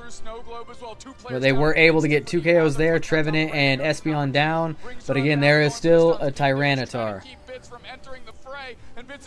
There is no longer a Tyranitar. Eldegoss is alone on its own. They're ripping it, but Team YT has been known to lose to support Secures, but they do not this time. They come through. They get it. Chaotic gets the Secure on Rayquaza. They're already up on points. They just got to get to those goals. T-Tar can defend one if it comes back, but if they don't score in their home base, it's not the end of the world. They're up. They just need to recall, make sure that they don't give up, crazy amount of points, though I don't think Nihao can even pick up enough points to overcome that gap. And that's right, Beta. Team YT, baby. That was maybe the best Ray fight I've seen out of YT. That was amazing. They had good positioning, good engage, pressure, and separated the enemy team with some nice KOs. Picked up the right opponents first. That was a good Ray fight. Clean. Let's go. That's right. There really is nothing Nihao can do here. You appreciate their fight. You appreciate their effort. What a team. What an amazing series between these two squads. But YouTube is going to take this victory. With our last 20 seconds here, it's just time to do a little brawling and celebrate the fact that you're moving forward in the final stretch. What a look by YT. Look, who cares if Chaotic can only play A9? If this is how they're playing it, give the kid the A9. I mean, come on, YT coming together. You can't undersell the impact that Fui had when they finally got into the mix. Very over-leveled, and I mean, everybody's a shining star, of course. So sad Sam's Gardevoir. Holy. Yeah, Gardevoir was unbelievable here, and this is a composition we're not seeing a lot of these teams playing, right? We're not seeing a lot of this ranged special attack, big time burst damage anymore. I feel like everyone is playing something that dives. Woo! YT playing that phenomenally. You see Diff up there. What And microphone? Also, shout outs to Fui. Really hanging out in the top Dude. half all alone all game until it was time to come down and win some big fights. I mean, similar strategy that we saw out of the Orange Juicers. I mean, Chisel is almost gone most of the game here as they're working through. All of this being said, great win by Team YT. Electric games out of Nihao. One of the most fun teams to watch. One of the most unique teams we've gotten to watch. And what a run Dude, in their these own right are this good team games. in the regional finals and now today. Yeah, I mean, they're a newer team on the scene, right? It feels like they showed up late in this season here, very late, but they are absolutely. They still have a shot. going to Team be YT's fun still to in it. watch. You're not going to see him at this year's Worlds, but I wouldn't be surprised if you see him next year. A lot of great sportsmanship here between these two teams. Of course, bittersweet for Nihao. I think they're really proud of their run. Excited to be able to play on the big stage. Just sad Phil's not YouTube, able to play with him, man. So one step that's closer to where it. they Sucks. can It sucks for him. YouTube is the kind of team that can do it. They're the kind of team that can make it all the way. And we're taking a look at our stat screen right here. Whoa, look at that. So sad, Sam. 11 KOs. Damn. Chaotic. Show the damage. 11 KOs on the Guardy. That slow and stun from the freeze on Alola Ninetales were setting up big time KOs. And we held this Tyranitar down to only 2 KOs on the side of Nihao. Yeah, I mean, they understood their game plan that they needed to work with. They understood that they needed to get Fleet bigger than Bits on the Tyranitar. That's what they did. And So Sad Sam shelling all over this team. Yeah, I mean, Guardy plays extremely well when the enemy team cannot get to it, and that is set up, really well between Buzzwole being able to push them away, shut down inside of Pika Dip's mean look right there, and then of course Chaotix, Alola, Ninetales just able to push them back with Blizzard, right? If you can't get to Gardevoir, it's going to put up 100,000 damage for sure. Without a doubt, and just a great game out of this YouTube squad. We're going to throw it up to the stage to interview who else but Chaotic, the player that was called out in the captain's interview. Talk about this game. All right, thank you so much. I'm here with the accused two-trick Chaotic from Team YouTube, who has something to say about that. Actually, it's a 3-trick. Thank you very much. And we won. So what does that say? That's true. 3 is greater than 2. That's math that even the casters can do. Congratulations. So, you haven't seen too much of Team YouTube. That's funny. Like on big broadcast matches this season, but y'all feel like you're really kind of hitting a stride. Do you kind of feel like you found something together? Obviously, there's been some changes around, but how's the team feeling in general right now? Honestly, we've been together for so long that we've been able to synergize. When it comes to this game, synergy is very important. Being able to trust each other, being able to like each other, being on the same page, being communicative, that's everything. Mechanics is important, but it's about the whole group, and I think we got it. All right, well, it's looking really good. Now, I know that, of course, now that we're past the match and we can get past the pre-interview bravado, I know that basically talking to everybody's been really scared of Nihao because they're a really scary team just in general, right? Like anything can happen. How did it actually feel playing up against them, and did you have any strategies to kind of mitigate their wildness? In regionals, top 8 or top 16, sorry, they had us completely figured out. They had better draft, better gameplay. This time we were able to figure out what we want to do, what our game plan was. We know what theirs were, and I think we just played our last 2 games better and just closed it out. All right, and then the last question. Of course, now you are moving into the top 4. You are getting so close now to being able to get that last qualification spot for Worlds. How confident do you feel as a team? Is there anybody that you're maybe looking forward to playing or not looking forward to playing? Any thoughts basically on what's coming up in the future of this getting small bracket? Slash, I'm coming for you. All right. Oh, all right. okay. The call out has been made. Congratulations one more time. You're continuing to move forward. We'll send it back to the casters to see what they think about that.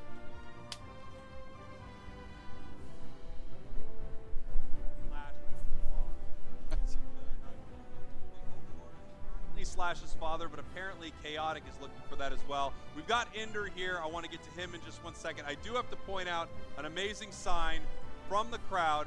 Got T-Tar, just kited.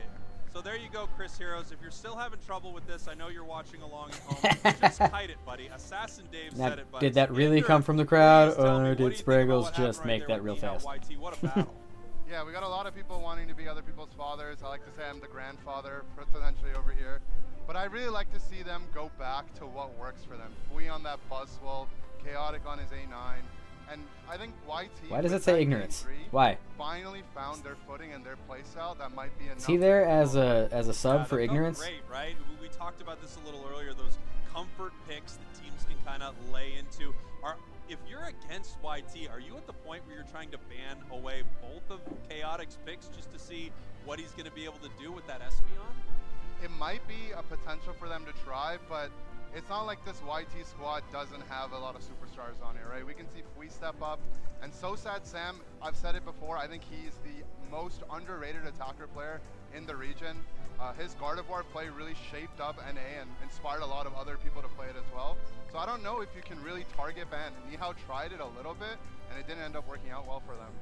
I did like how YouTube kept a composure, maybe to the point you were talking about Pikadif's influence after losing that first game against Nihao, a team that I think YouTube believes they should beat 9 times out of 10. That composure was real. They went to the A9, finding some confidence in those picks. Is this truly the recipe for success for YouTube? You said they might be the way for them to find their way forward, but is that enough? Yeah, the composure is great, and one of their masterminds that I think a lot of people don't recognize, and I found this out when I actually subbed in for them earlier this year, is Akilo. This man has spreadsheets and documents on every player, what they're playing, how they want to approach the game, what bans teams are looking for, and I think he goes really underappreciated. He was their coach and mastermind last year as well. So I think them gelling together, coming together, and finding their strengths has been wonderful. I love hearing that Team YT has a member like that when you would, tune in to watch them on YouTube, and it would just be Phil being like, burst, burst, burst, burst, he's on one, he's on one, he's on one, and then you also have a player who has a document on every single member of the community, very calm, very collected, and then the rest of Team YT, which is often pretty crazy. Just the dichotomy, I think you said it best one time. It's like Phil would just be yelling, like, oh, thanks for the sub. in the middle of the thing, and it's like, and it's in the middle of a tournament, right? But they found a different level of energy. We're showing SoSad Sam here. Gardevoir is definitely the Pokemon that I would associate with them. But what are other Pokemon that Sam has in their pocket that teams should be kind of looking out for? Yeah, Sam reminds me a lot of Season 2 Lutano. He loves singing in that backline. And his Venu. Solar Beam Venusaur, we haven't seen a lot of it, but Sam's really phenomenal on that Pokemon as well. So I think if he can stay in the backline and dish out big... If anybody's going to pull out a Desi in this and make it work, it's SoSad Sam. Picks at Buzzwole, on Machamp and whatnot, and he really rounds out that squad. I would love to hear what you think about Meowscarada. I know we didn't see it in that series, but we're seeing some teams pick up Meow. I'm really excited because it kind of popped into the meta for a second and then immediately sort of bounced out. What do you think about its positioning right now? Yeah, it's funny because when you play a lot of solo queue, a lot of players like to ban out that Meowscarada.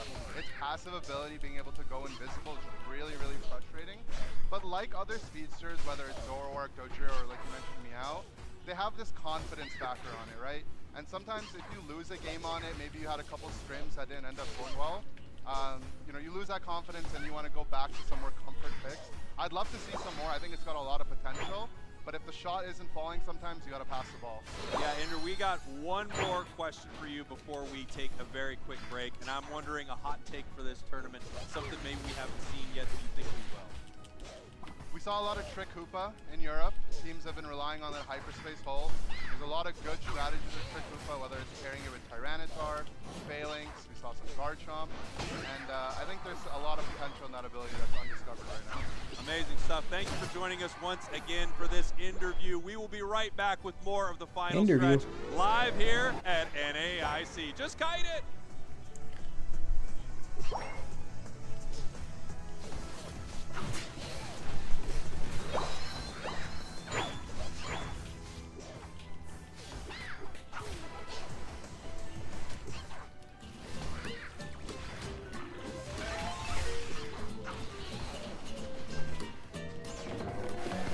Yeah, 5 minutes.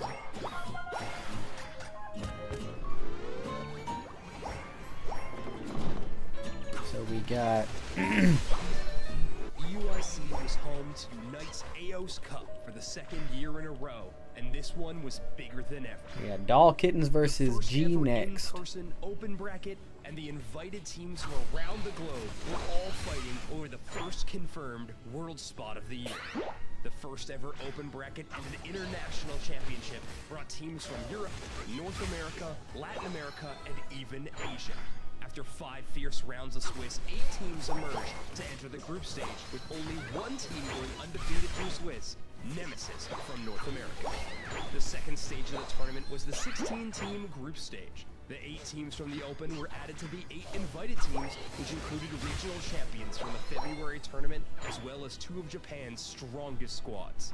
Some incredible moments happened in groups, like Adesu of Nouns Esports securing Rayquaza and saving the game on Eldegoss, or Kabi-chans from Japan showing their mastery of Dragonite and knocking out hometown EU favorites for free from the tournament. All of this led to the final day, our top 8 double elimination bracket. It was filled with teams from 5 unique regions, setting up for a day of meta game clashes. From the beginning of the day, despite being on the elimination side of the bracket, the team that everyone feared was Kabi-chans from Japan. Their run seemed unstoppable after beating Nouns Esports, Nemesis, and Rework Respawn. But the one challenger they could not defeat was Team Fusion from Latin America South.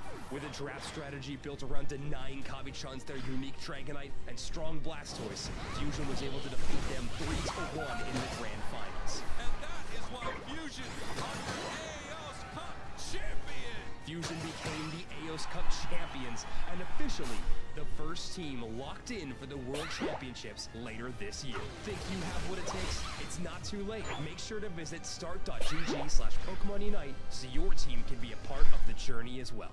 No, it actually like is too late though. This is it.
And we get to learn about Mimikyu. This is kind of cool.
Captain of Duo Ekins, that boy Muck. That's right, baby. I like that this is uncomfortable for you guys, but somehow not at all for me. Muck, how do you feel about this next battle? I feel amazing, man. I've been mind control going on. And obviously everything is on the line for G. You could have made it to Worlds yesterday. What about today? I mean, we're locked in, man. We're ready to go. Amazing. It's time for you to turn, face each other, and of course, shake it out. Big time handshakes. Nice. Let's go. This is going to be a good one. Good luck, gentlemen. Over to you in the booth. All right, we are now in the second round of our final stretch. Only 4 teams remain, but of course only one team can make it to the World Championship. And now we have DOL Kittens versus G. This has to be one of the matches that I think not just us, but the crowd, everybody watching at home is the most excited for. When we got to see all those teams play, the crowd was so loud for both DOL Kittens and G in their respective games that we got to see so far. Of course, the other side of the bracket, we still have Ignorance and Team YouTube, which is going to be amazing as well. But right now, we just got to look at this match. You're right. The energy for these two teams is off the charts. Speaking of which, both of those early games were well before gamer hours, okay? These were some early hours for the crowd to be showing up and getting excited. So now we are in peak gamer time for DOL Kittens versus G, and I have to admit, I am so DOL excited Kittens. about this one. There's a lot of really cool matchups between these two teams, but let's face it, G went on an incredible run in yesterday's top 8, all the way to top 4. Of course, now they have the second chance to play in this tournament. DOL Kittens, though, won the final stretch bracket, taking down every opponent on the way there. Team YouTube, a team they took down, who is now still in our bracket. So clearly, DOL Kittens has got a recipe for success on that roster. Yeah, when you really think about it, it's the team here that we have in the final stretch, 2 teams that did the best yesterday in their own respective brackets. They didn't have a chance to play in the same brackets, but now they're here together. So first in one, first in the other, and now they're battling it out to be one of the top 2 teams to fight for that world spot. So I kind of feel like the winner of this is just going to decide so much. Obviously it has to at this point, but this is basically the most excited that I am so far. I know, I cannot wait to get things underway. I know these teams are getting antsy as well as they are getting set up. Of course, they've had quite a few hours now of knowing their opponent. So I'm sure there's been a lot of labbing, a lot of draft strategy going amongst these players to decide how they want to approach that specific stage of the game. Because both these teams, I would give accreditation to having very strong drafts. Being said, DOL Kittens definitely feel like they are defaulting to some interesting picks. We have Banzo well, that Talonflame in the top half has been very strange. And I gotta admit, I've been wanting to see VChat say iconic Sableye on stage, and we have not gotten the chance to do so far.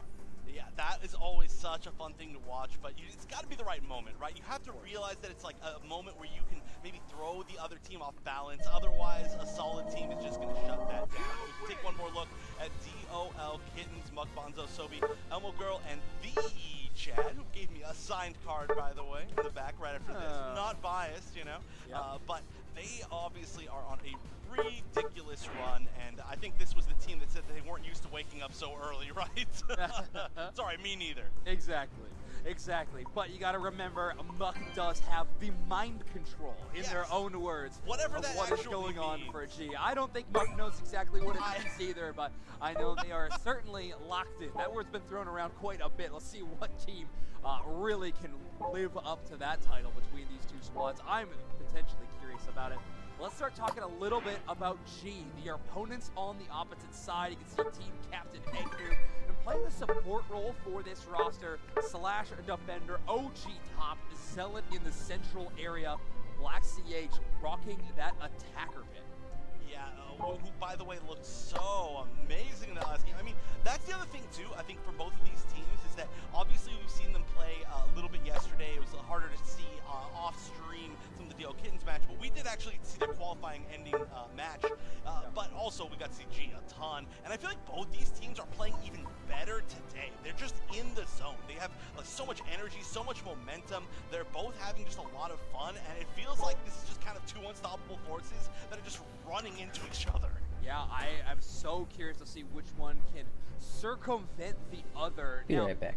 I'm gonna go find something to eat. I'm hungry. That table right now, Zealot and OG. Now, those are the 2 of the 3 damage carries on the side of G, and so far, I will say it, Zealot is the only one who has made Meowscarada look like a competitive pick in our tournament in both days, Saturday and Friday yesterday. Zealot right there on your screen, going up against Sobi, plays a ton of Sylveon.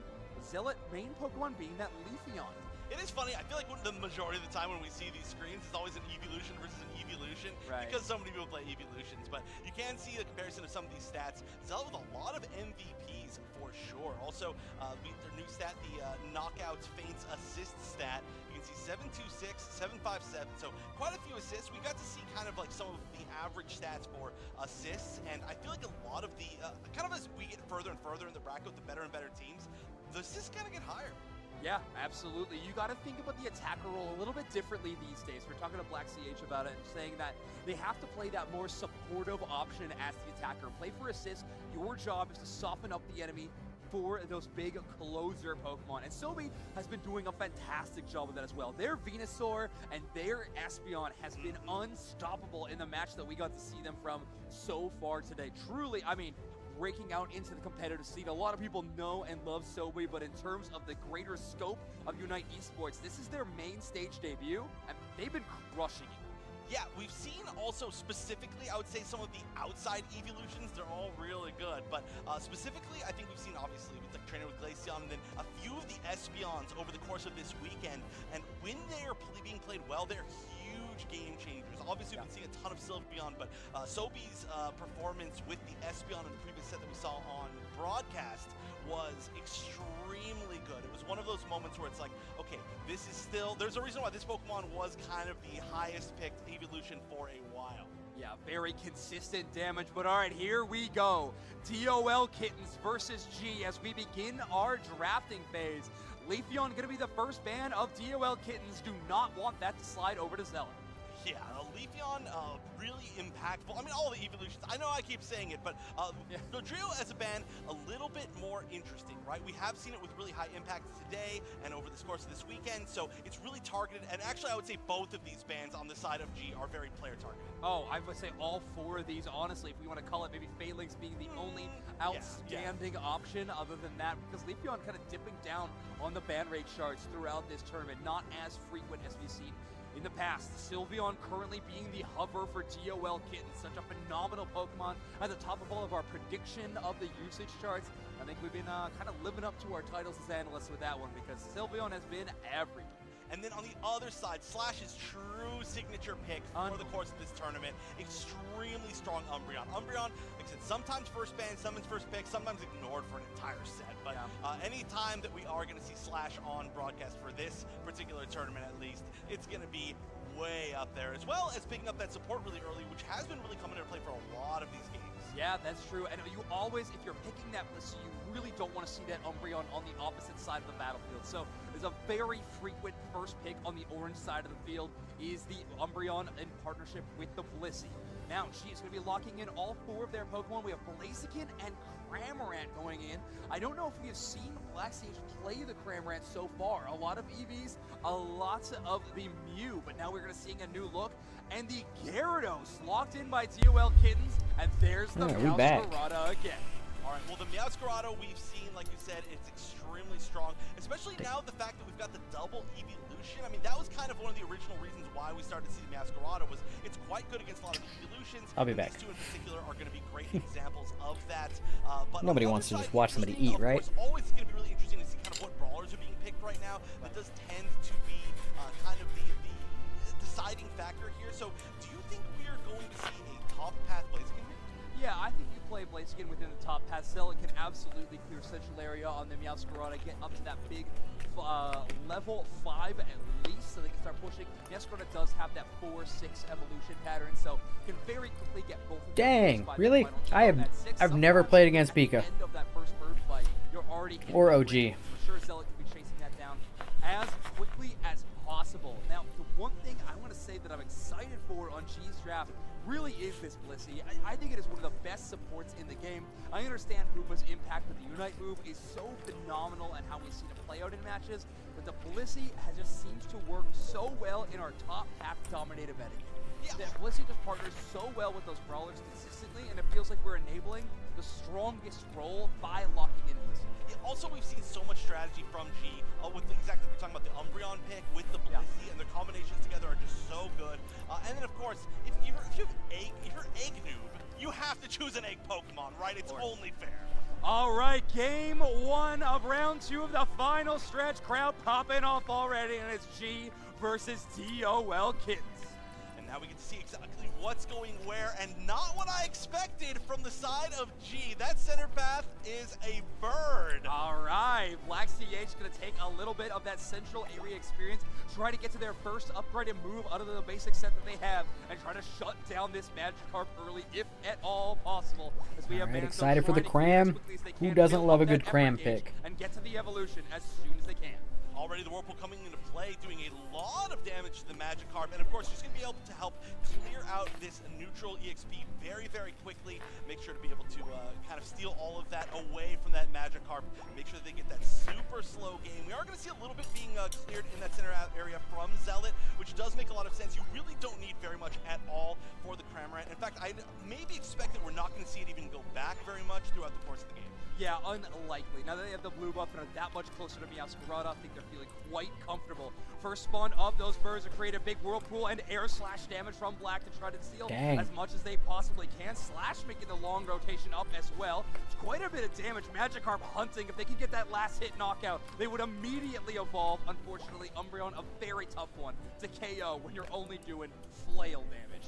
Yeah, and I love the idea of the Cramorant here as well. Cramorant, when you have Whirlpool, one of the best at defending gold zones in the entire game. It does so many multi-hits. It makes you have to move away. And scoring is honestly even just a few points. Ooh, good pickup by the Espeon. As Magikarp. Also, nice KO there. Nice little hunt down. Yeah, huge. Elbow Girl gonna shut that down with the Espeon. Great knockout, and Muck trying to hold it in this bottom path with the Trevenant. Now, this is an interesting matchup. Obviously, Slash has played both defender and support at the top of competitive play. Dat Boy Muck changing roles to play on this DOL Kittens team to play the defender. So that is a pretty tough mismatch in terms of experience between those two. Muck definitely has their work cut out for them in the bottom path. They have been looking really good though with that role switch. We've seen this might be the season role switches, to be 100% honest, but we can talk about that later. Right now we got to look at the Gyarados finally evolving, but evolving at the 7-minute 40 mark, which is definitely slow altogether. You really want to at least at minimum hit that 8-minute mark, so it's going to be a little bit of time. But now with the strength of current Gyarados, he is going to immediately be a threat, especially backed up by a Hoopa. You are already going to have to be scared. We did see a waterfall Gyarados earlier today that will not be happening this time. We do have a bounce Gyarados. Locked in, and DOL Kittens just retreating from She that gets battle all of that, experience. and Not gonna have Umbreon a might chance go to steal down. it away, but they might have a chance to chase a KO. Meowscarada clone goes down. It gets away. Don't have the firepower for anything else. Huge overheat being charged in that center tall grass, and does manage to catch one member, at least just getting a big chunk of damage. Wasn't able to get any KOs, but at least going to force them into a reset, and everybody almost from G is going to be prioritizing this big Regieleki, and they're going to probably try to push it in. No, actually, they're just going to back up, get some more spaces. DOL Kittens getting the bottom objective. So just very quick takes on either side. Quickly getting out of hand for G. That's like the thing. One team goes for top, one team goes for bottom. I've seen a whole lot of team fights over objectives. Any pushes onto their bottom tier goal zone. I don't believe they have any vision on where Zealot is, though, so they do not know this Meowscarada is going in for the back half, but at least they are securing points on the opposite side themselves. And we've seen a decent amount of backcaps from Zealot on this Meowscarada. I mean, obviously it is a speedster and it can be a little bit tricky, but it's still a very scary thing to do. However, from all their games so far, we have seen it. A push is going down, though, up top into this tier 1 goal zone from G, but the defense from DOL Kittens is just so strong, especially with the rotations from the Hoopa. They're immediately going to get the KO on Egg Noob. Nice, good pickup. Get handily. Sobi takes a KO streak at 2, and Nichad gets involved as well. That is what happens when you have such a successful the Cram Unite bottom coming half out. in the Let's early go. parts of that game. Great play by Muck, just getting up in the face of that Cramorant and allowing the rest of the team to retreat. Makes it back to the Everybody's portal. able Good to make it out, Good job, and Muck. Cramorant goes down. Black CH knocked out, and Sobi just keeps cooking on this Sylveon.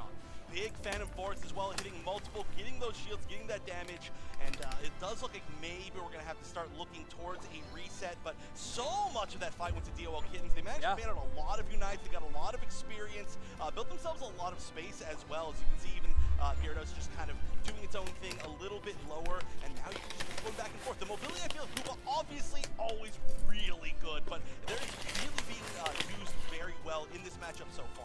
Yeah, you're talking about the defense of the goal zone so much. A lot of that in part to Chad not get the portal down in time. You see all of DOL Kittens hovering around that goal zone, hoping that they could transfer towards the top side. They will not be able to do that.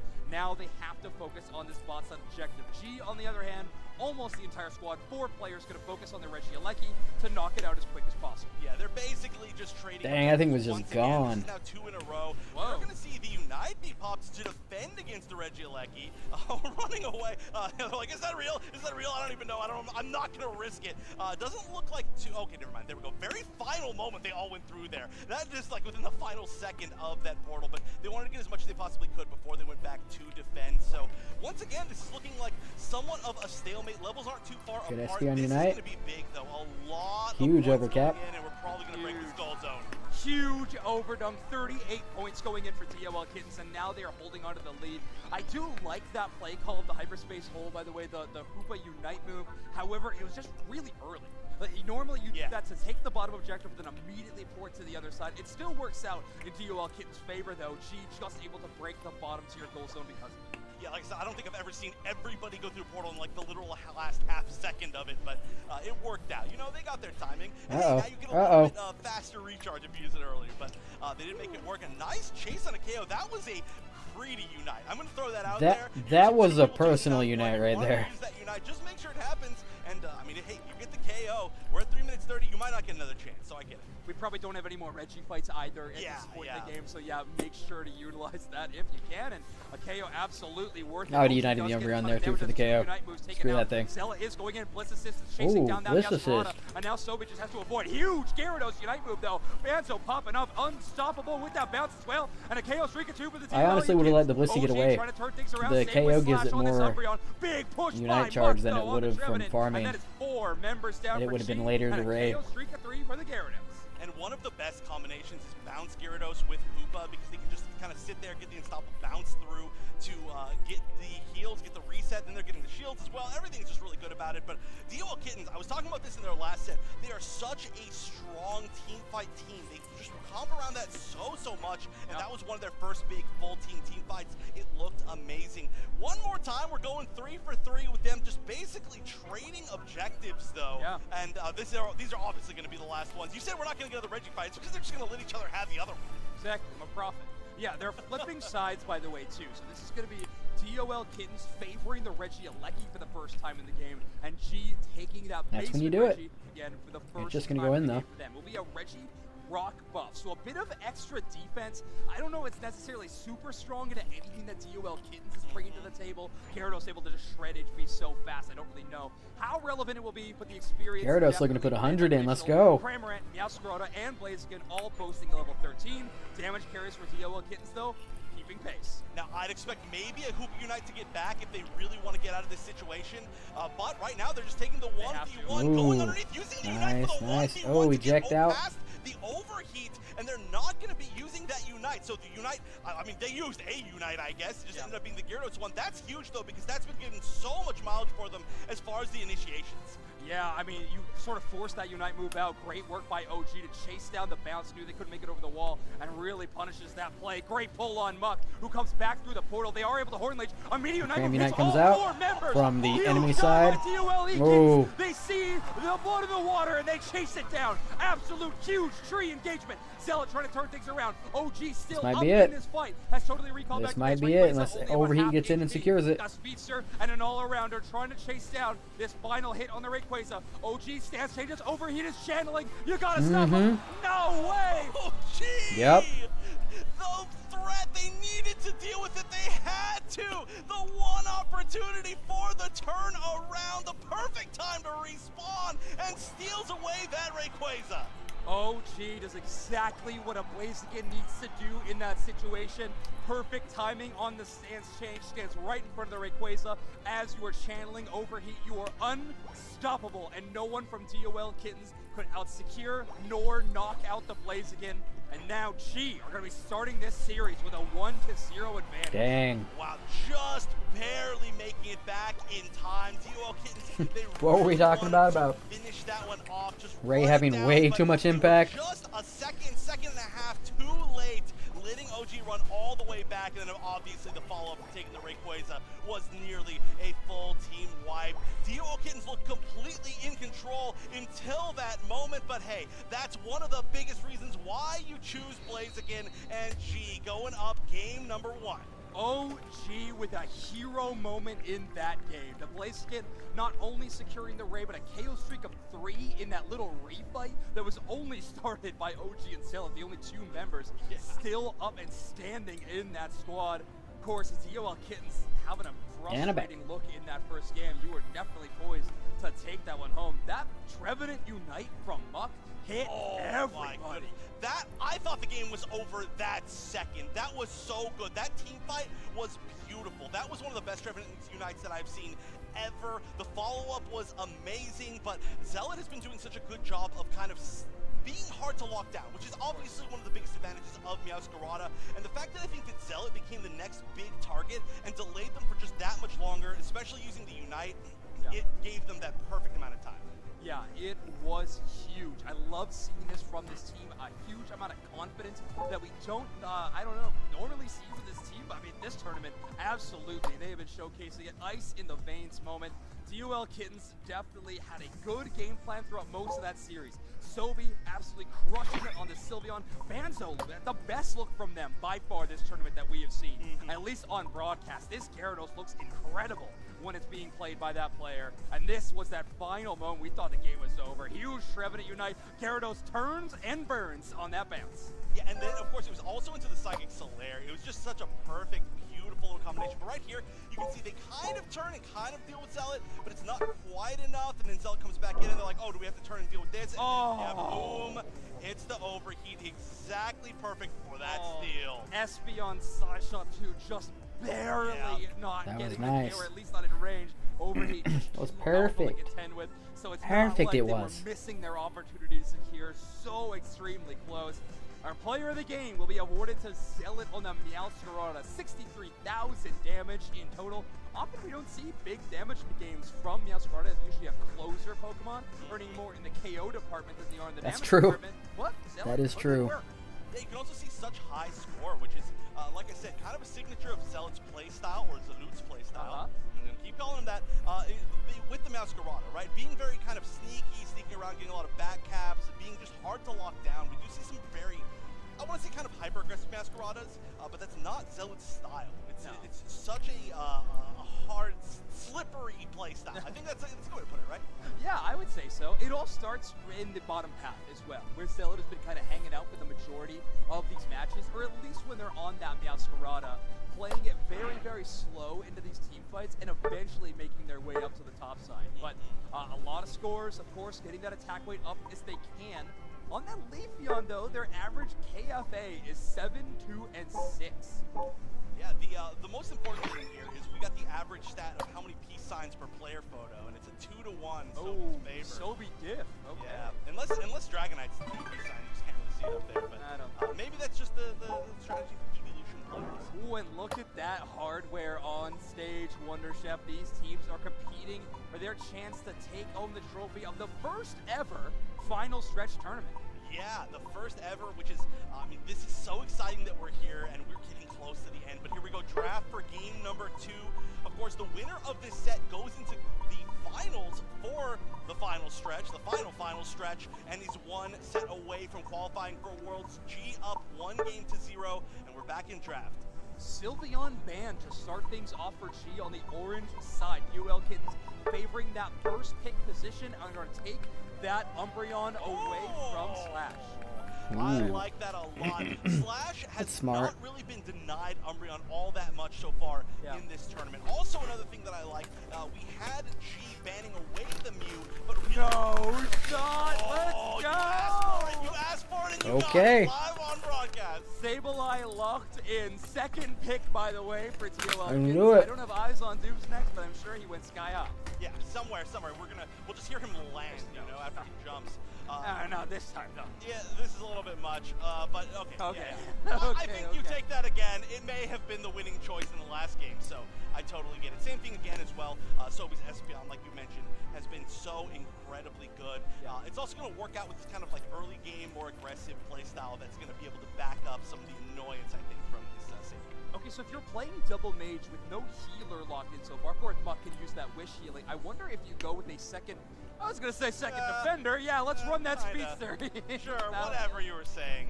Interesting to see them move away from the Gyarados. I mean, it is a tough early game composition. I don't know if you'd want to run that specifically, but back to the Those are. Talonflame. Zealot gonna keep rocking that Meowscarada. Oh, can't really see because of my green screen.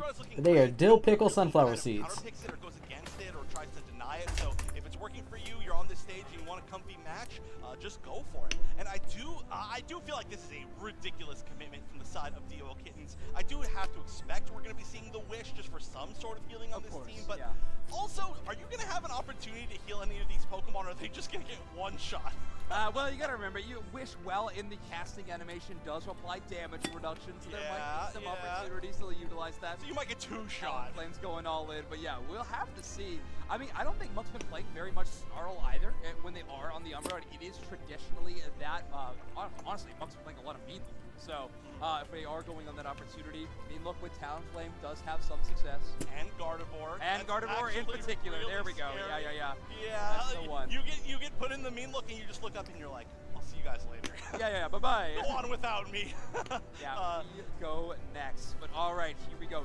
DOL Kittens with their backs against the wall. Reminder, there's only one prize. I don't know if the banana suit makes me like that team more or less. I can't tell. The World Championships, and you cannot lose a single match. Right now, we are going into game I feel like the banana suit puts a lot of pressure on the team. Like, if you're gonna be wearing that, looking that ridiculous, you've got to really perform. So well, again, they were in control of that last game. They absolutely were, but the clutch factor was just too much from OG.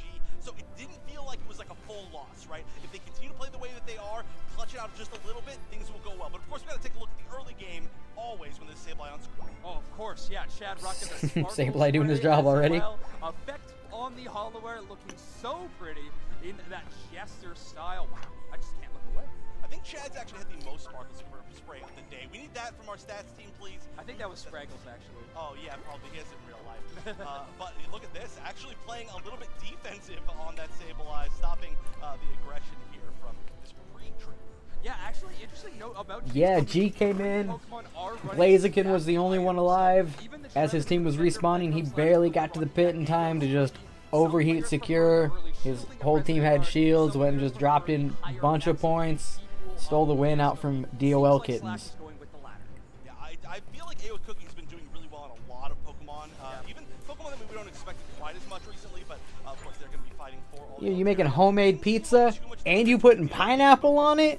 Yo, my dog. And once again, You're speaking my language over here. a lot of usage out of the Hoopa. This time from the other side, though. Okay. Dang. You are just, you're living the dream for sure. Onto their goal zone and then try to punish as quickly as they can. I think a tough time KOing Zealot. However, we do have the KO to the Mew, and now the Meowscarada goes down next. So DOL Kittens with a very good counter punch in this early game. That's it. When this is over, I gotta run to the store. I'm making pizza. Had Beta talking about pizza pockets. Now you making pizza with cutting up fresh pineapple for it. I gotta have pizza today. Otherwise, it's not really worth it. Right now, we are going for a little bit of invasion. Did manage to steal away that blue buff, which is going to be great. They're not going to follow up on that. Let Zealot get away. Obviously, very hard to lock down. But at the very minimum, still some of that EXP.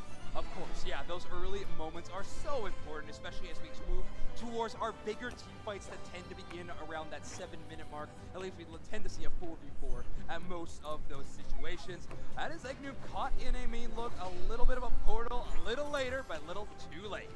Yeah, just barely.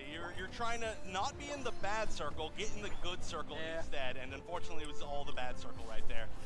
Right now, though, they're chasing down the user of that bad circle, that Umbreon. Good hammer. Wood hammer, but again, again, But that's kind better of the trade catch by you the want to see, Espeon. especially backed up by this Gardevoir, now Gardevoir, great Hollow by the way, also Sparkle Spray. That is going to be so scary. You don't want to get anywhere close, because now one mean look and you were done. Rare misstep from Slash there to actually eject button in with the Woodhammer stun, but there was no damage to really back them up in that spot, and because of it, Slash goes down and Nice. is one cooldown away. All the best It's a things in pretty life tough are one to just a lose. big G coincidence. are getting a lot of scores in on that top side. Is Reggie likely going to be that more? And they tricked me. I thought we were actually going to have a team fight over the bottom Reggie, but nope, they're still just trading top for bottom. You do not want Sableye to amp up a lead that is already getting ridiculous. DOL Kittens, though, they are trying to scale a Gardevoir at the same time, and that is going to be a big Reggie secure on the bottom side to help do that job. Yeah, that's the interesting thing about the DOL Kittens comp is that I feel like when we usually see Sableye, it's along with a lot of other early game Pokemon, but specifically like seeing a more later game like Talonflame and Gardevoir is going to be really strong. Not as much early game, so it's an interesting comp. Oh, 100%. Now, okay, some more stacks going in. Eggnoob is going to go down for it, so very aggressive stacking attempt. I'm gonna go make some more coffee after this set. Out, and now it is just Can't be out of Gardevoir coffee. at level 9. This Unite move is just so threatening at any given time. She has to play sort of spread out whenever they know Gardevoir has it. And thanks to some, not the most recent, but decently Nice. recent balance back. And with the cafe style Gardevoir, way better Hollowware than both the battle passes. That's the best Guardy Holloware. I don't care. Fight me. And we've seen a lot of really strong ones used recently. We're going to get the KO on the Sableye again. You're not really caring about all that much. Psychic Solaire tried to get the combo, but that little bit of a knockback from it, Psychic Solaire, is a little bit weird to figure out the angle for because it's always directly outwards, right? So it's just a little bit off angle. Yeah, Sobe gonna make sure they clean up the job themselves, though. For the on that ASMR. one of the strongest builds we've seen competitively this entire year, out of all the evolutions. So consistent, so Ooh, there. aggressive from time Deep to in the time. enemy Gardevoir Unite jungle. move to try to Ooh. cancel out the Meowscarada, and that's I mean, textbook. That is how you it's not shut terrible. down that dive. Yeah, that's exactly what we saw against Don't have the Guardy Unite for either objective. Actually, and same exact strategy. Hey, if you're going to go 1-for-1, you're going to get KO for, or KO EXP for all those Pokemon. That was a great exchange for out of DOL Kittens. Picture perfect from Elmo Girl as well with the Moonblast stun. While Black is trapped. I hate Moonblast. I hate it so much. Every single hit from Psyshock will be landing. Attackers shouldn't have that kind of stun. 100% to 0 that move. I'm actually almost surprised that we're seeing Psyshock when we're getting so many guaranteed hits. But I mean, regardless. Dang, this Trevenant is just getting dropped on cooldown. We might get the teleport back if they get the opportunity. They're actually going to use the Unite here. Yeah, I mean it's a great game, and the visuals and stuff are amazing. It's just if the matchmaking were better. Yeah, Psyshock is a lot of damage, but predictable damage, right? And so we have Slash weaving in there. I mean, I don't typically buy the Hollowares. I just I get the battle pass and stuff, but there are a few that I've had to get. Like the White Knight Charizard, the Jester Sableye. I could not pass up. It was too awesome, and I would love to have that Elvis Trevenant, but I cannot make myself spend the money. It's kind of the opposite. Usually with Sableye, it's like, yeah, you're losing fights, but you're winning the score. DOL Kittens has been winning fights and then losing score, but it's like not bad. It's just a strange way, again, for a Sableye game to play out in my eyes. It's been close. It's also been how G has been. Delphox was a high prio ban for me as well. It's so annoying. Attackers should not be able to stun lock you so you can't play the game. Like if a Pokemon can one-shot you, it shouldn't also be able to keep you from moving for 17 minutes. Yeah, Zealot playing more of the invasion game than anybody else this time. Man, I've had that hope for a couple of years now, and I got paired with a Trio Q last night that averaged a 46% win rate, I think. It was 46 or 47% win rate.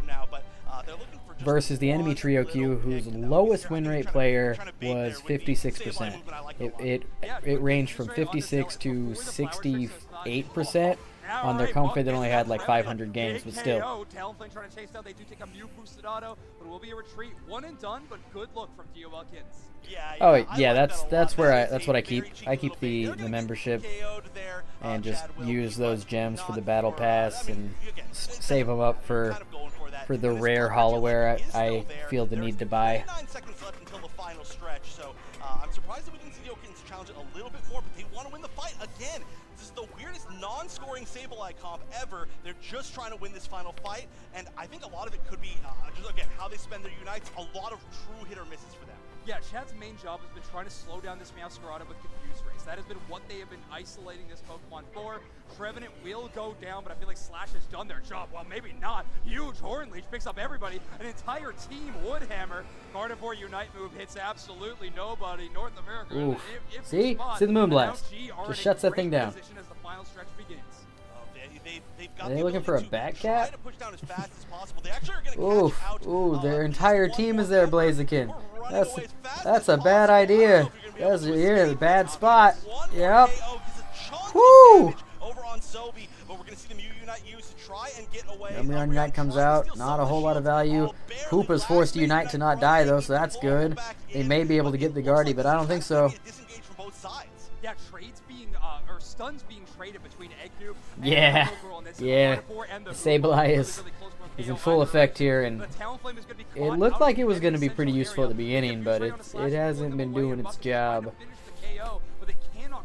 But there just haven't been that many team fights, really. Like, both these teams just kind of farm, trade top and bottom objectives without fighting for anything, and then fight it out for Ray. One unite apiece available, not including Blaziken. We've got the Trevenant unite, and we've got the Talonflame unite, which of course has gone wide a lot when we see it, but they're gonna have to be used soon. Less than a minute left. Last chance for DOL Kittens. Blaziken just watch him goal, make sure that Sableye doesn't come up there to try to sneak 100 points in.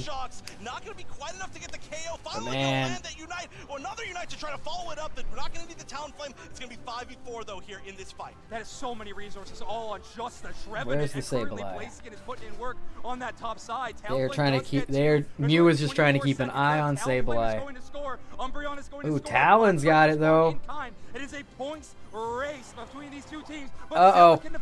Top side, 272 to 279. Looks like G pulls this one out. Looks like G pulls this one out. 2-0. G moves on. Eliminating DOL Kittens. Again at a scoring race. These two games were as close as could be, but G, making 4th place yesterday, will continue to move forward and guarantee themselves a higher spot than that in the final stretch. Oh, they are now in 1 game away position before they can qualify for the World Championships, and they're taking it like champs. The winning moment, they understand that score. DOL Kittens, a heartbreaking game for them. But G, just understanding those late game fights so perfectly, Slash jumping in to just a horde of enemies. I mean, these are good matches. Multiple stuns, great shutdown, just really showcasing that G is this powerhouse, a Titan team. Wearing the championship jacket. To continue their momentum from yesterday. Just such an incredibly powerful team with so many well-known players. On the other side, it was a drip diff for sure. You got last year's World Championship jacket versus a banana suit. I mean, who do you think gonna win that? The drip diff. That's why there's so many good outfits in this game, because you got to have the drip diff if you want to win. Place in a tournament at this level is just such an accreditation. DOL Kittens, Muck making a tweet. Roster as well, just in Jiu-Jitsu, we call that the back to the drawing board post. So sorry for letting my fans down. I played my best. I just couldn't get it. You know, good opponent. It was a good match, and I'm sorry for letting my team down. Back to the drawing board on Monday. It's the standard Jiu-Jitsu Instagram post with your bronze medal because there were 3 of you in the bracket. Sorry, Muck. That's sad. It's unfortunate. I mean, I'd feel more bad for Muck if he hadn't just straight dipped on Team YT. Disrespectful play is not a way to put it, but you can just tell they knew exactly how strong each team was, and these teams were so incredibly even as far as everything went. Obviously, there's a reason why it came down to a steal. Anyway, I let my team down. I'm sorry. Game number 2. We can take a look at some of the stats for that game number 2, but incredibly close showing for both these teams. 38 points on the Sableye. Look at that. Did not do what Sableye needed to do. Sobi has been hunting down enemy targets left, right, but Sobi was killing it on that Espeon, though. That player, and honestly, the entire roster of this team in future seasons of Unite. But Yeah, just the team that wins the final stretch gets a spot. And I don't think they get travel. I think they just get the spot at World, and then they still have to pay to go to Hawaii. Which, by the way... And then right when Wait, where's it Worlds at? is on the line, we start to see a brand new OG. And yesterday it was the Phalanx from them. Today it's the Blaziken. I forget what I have it set up. There it is. Absolutely. I mean, them and everybody else in the team, everybody has had that breakout moment exactly like you said, I said. I am going to Hawaii. I would just like to remind people I'm super excited. First vacation. That's what we're doing over here. We are in Hawaii already. Mentally, anyway. 66 days, guys. 66 days. It's going to be awesome. It's going to be awesome. Alright, we're back. I'm done. I'm done with my shenanigans. To their power, right? Like you can already see their energy, feel their energy, and then it's like boom, we made an amazing clutch hero play. It's like we can do anything. I guarantee you they feel invincible right now, despite the fact that those were two neck and neck matches.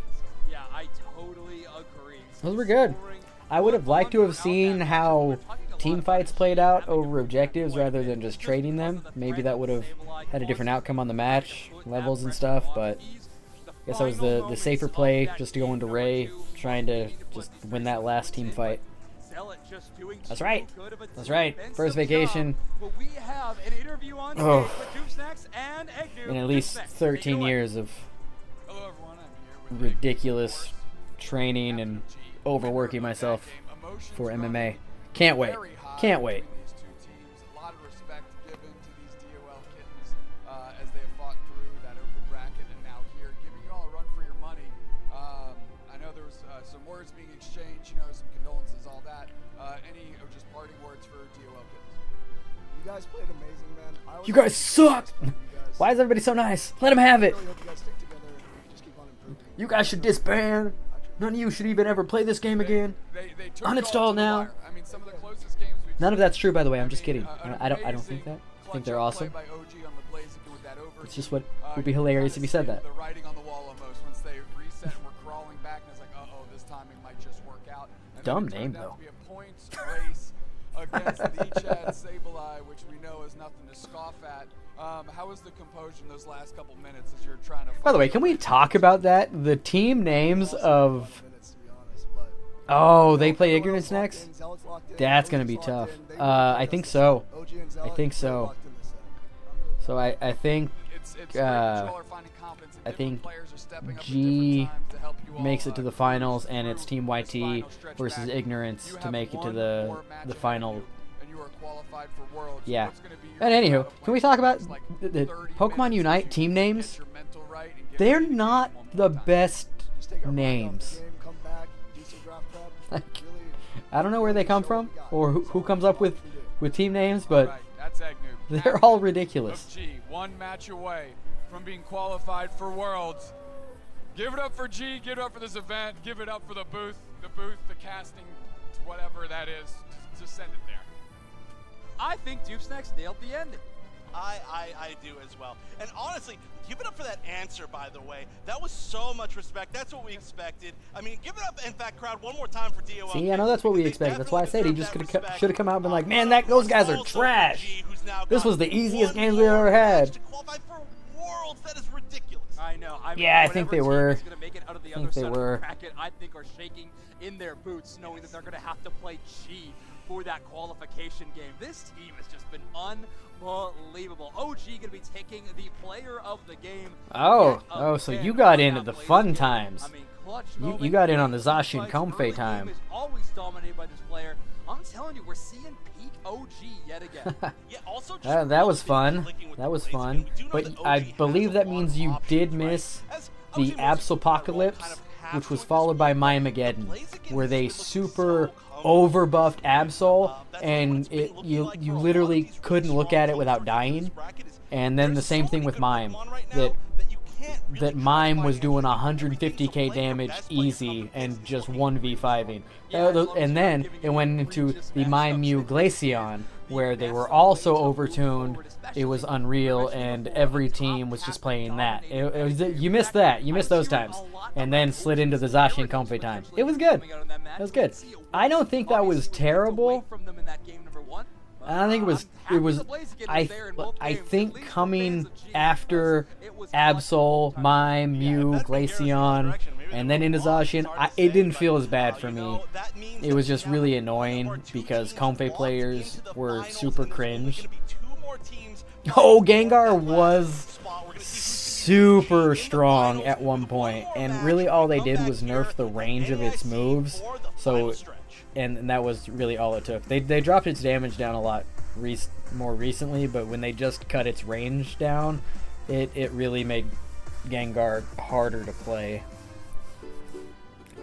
I missed the Sylveon one, but my buddy told me about that one, that was like a within 24-hour hot fix on Sylveon, because it didn't matter which moveset you ran, that when Sylveon evolved, it just 1v5 took all the farm, KO'd everybody, and couldn't be stopped, and within 24 hours they had to hot fix the Sylveon.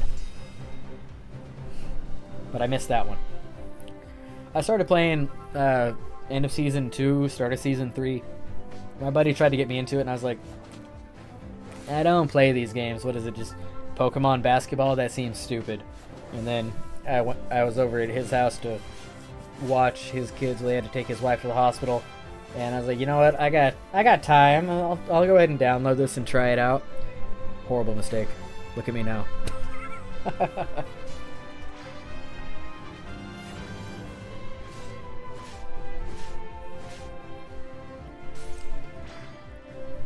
I need to get better at Meowscarada. I don't play Flower Trick that much. Dum. Yep, Ignorance versus Team YT. Here we go.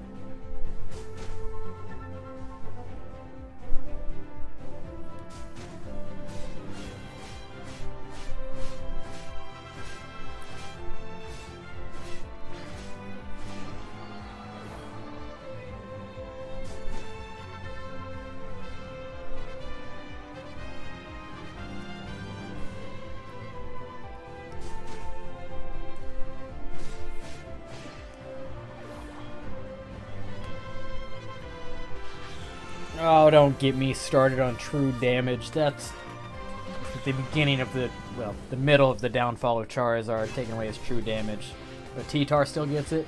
The thing can kill anything regardless of it, and it still gets its true damage, but they take Char's unstoppable, his true damage, his muscle band away, nerf his overall damage. It's... yeah, don't get me started.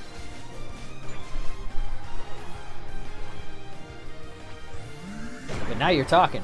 But we only have 2 true damage mons in the game, right? T-Tar and Ceruledge when it comes out. And Water Bear doesn't have true damage, it has piercing damage, right? Like, yeah, I miss Char. Char used to be so much better. Even when people said Char was bad, Char used to be good. Now Char's bad. Still my highest win rate though. Oh, you need better friends. I'm kidding. Never mind. I'm not kidding. You need better friends. Kidding. Just jokes.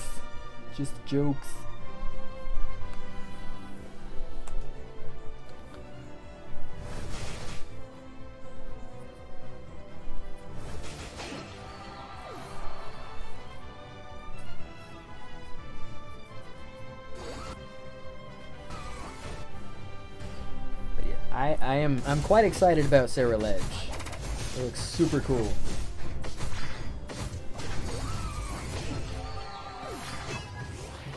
And now that Mewtwo Y is once again ruining all my games, I'd be okay if it comes out broken. Just let me farm KOs on Mewtwo's.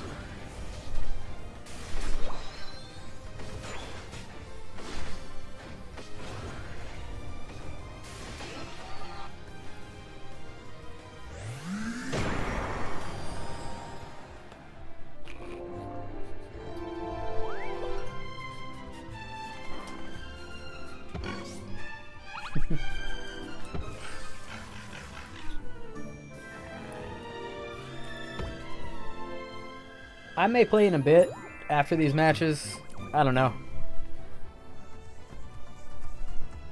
But I want to watch these. I don't want to be trying to play and trying to watch these at the same time. If I could. We are here with our last 3 teams. Technically 2 of the last 3 teams is what I should say. But we've got to decide who's going to be making it into the finals for their chance to qualify for Worlds in Honolulu. I am Wonder Chef here with the captains of Team YouTube and Team Ignorance. And now I've already had a chance to talk with you, of course, Soup Chef and Pika Diff, which of course is great to see you. I haven't even had a chance to say hi to you this event. Everybody's been so busy, but we're going to keep this one short for you two because I know you are so close to the prize. But I will ask, of course, do you have anything to say to your opponent? I mean, I wish you guys the best of luck, and we're not scared of you guys either, so bring it on. All right, not scared of anybody. Well, hold on, let me ask the second question. Are you scared of anybody? I'm scared of Overlord. Overlord's not in this tournament, so that doesn't really count. Okay, anybody you're scared of on their team? Fair enough. I mean, you know, you always got to be scared of Sosa and Sam with his Gardevoir ults. Those are always coming in hot. Right? You got him. That's a true statement. Respectful. Do you have anything more mean to say? I mean, we beat him in qualifiers, so we're gonna beat him again, you know. That's what I was trying to hear. All right, all right. Well, of course, we just one more little question for both of you. Obviously, now you know that your next opponent would be G. How do you feel about that? Were you more scared of G or of your current opponent? I mean, I'm just going to take it one match at a time. You know, Ignorance is in front of us, so we got to take care of them first. And that is a big obstacle to get to G. Same for you guys? Big Yeah, obstacle. I mean, we didn't show our best against them yesterday against G, but we got to focus on YT right now. All right, well, all run backs for your team. Well, good luck Let's to the both go. of you. Like I said, we Come are on. So close to deciding who qualifies for Worlds. The best of luck to both of your teams. We're going to send it back to the casters. This is going to be an amazing match between Ignorance and Team YouTube. That's right. We have an incredible game coming up with Ignorance and Team YT. Welcome back to another special episode of Orange Table Talk with Spraggles and Dupe Snacks. We are joined by 2 amazing casters in the Pokemon Unite community, Husky and Steel Agent Kyle. Was I gonna- Break down some of what you're about to see today. Yeah, give it up for him, everybody. Let's go. This has been such an amazing event. Husky, this is the first time, and Kyle, that I've got to meet either of you in person, so it's amazing to meet you. Husky, what do you think about what you've seen so far? Meowscarada all the way, baby! I'm excited to see Double Team Flower Trick because too many of my solo queue Who was that? opponents I missed play that. Night Slash, and it's starting to really get on my nerves. We need some more Flower Trick players out there. Amazing. Kyle, what would you like to see more of? I mean, Gardevoir. Gardevoir's been absolutely crushing things like Tyranitar all weekend long. Has a crazy win rate right now, and honestly, more of it's just going to be great. Well, you picked the right match to sit up here with us because, of course, YT and Sosa and Sam have always got that locked and ready to go. Even Soup Chef is a little concerned about it. We just saw YT go back into the well from Season 2, Kyle, and kind of use some older comps, you know, pushing away the new stuff. How do you feel about that? I don't know. I mean, Ignorance is like one of those teams that they've actually played Tyranitar before it was cool. So even if YT wants to go with the Gardevoir, I don't know. Maybe Cooper can break it out again. Maybe Goop and Soup Connection sort it out. Husky, you said you wanted to see more Meowscarada. Of course, Zealot on G, who's sitting in the finals, has played a ton of Meowscarada. Why do you have so much faith in Meowscarada? Because we do too. We just want to have more people in our camp right now. You have so Look, I feel like I've been seeing, you know, so much Leafeon, and then Leafeon gets banned, and then teams pivot away from the speedsters altogether. And I feel like if more teams just committed to the double team on Meowscarada, using Meowscarada means you need to play around its passive. And I think that what we just saw on G was exactly that, playing around the Meowscarada passive, playing around the double double team cooldowns, and that's what I want to see more of. I feel like if Leafeon gets banned, pivoting over to Meowscarada is a really solid option for a lot of teams. I think they need to utilize that more. Now, this entire tournament, kind of the final stretch, is really a best of the best of who has not qualified for Worlds yet. Ignorance, YT, these are huge names in North America. Throughout the entire final stretch, is there a team that you've most had your eye on to win the entire thing? I'll start with you, Kyle. I love Ignorance. Honestly, I play against them on ladder all the time, and they cook my lunch. So personally, I just need some validation that I'm not dog water at this game. Yeah, that is one of my favorite things when you run into, first off, my absolute favorite thing is when you run into someone good on ladder and then you beat them. You're like, well, I guess I did take a game off Overlord. That one time he was barely trying. That is very fun. But of course, running up against the team over and over again and then seeing them up on the big stage is amazing. How about you, Husky? Who do you draw? Well, I'm in the camp of Kyle. I really liked Ignorance playing yesterday. It was so cool seeing them come down and take down Exile, which is a really favorited team that has been playing so well. It was awesome to see. I also tend to play against them a lot and absolutely get washed. Sometimes I think I'm good at this game, and then I queue into like a couple of pros, and I'm very humbled really quickly. But I have loved seeing G playing as well. It's really yesterday the big Overlord versus Slash match was awesome, and I loved seeing G continue through that losers bracket. I'd love to see that in Worlds again. Yeah, absolutely. There's one thing that Ignorance does, and it's never put the brakes on when they're playing against strangers on ranked ladder. Like, oh, I know some of them, and they will beat you by 1,000. You're like, was that necessary? Like at 5 minutes, it was going rough, but did we need the extra 600 points? I'm like trying to dance with them, and they're like, no, I'm gonna keep KOing. Like, absolutely not. Not gonna happen. As we head in here to our draft, and I would love to hear both of your thoughts on this meta and what they're picking as we go through it. Ignorance, your purple team. Team YT, your orange team. Starting off with a Trevenant man, and then Gyarados from Team YT.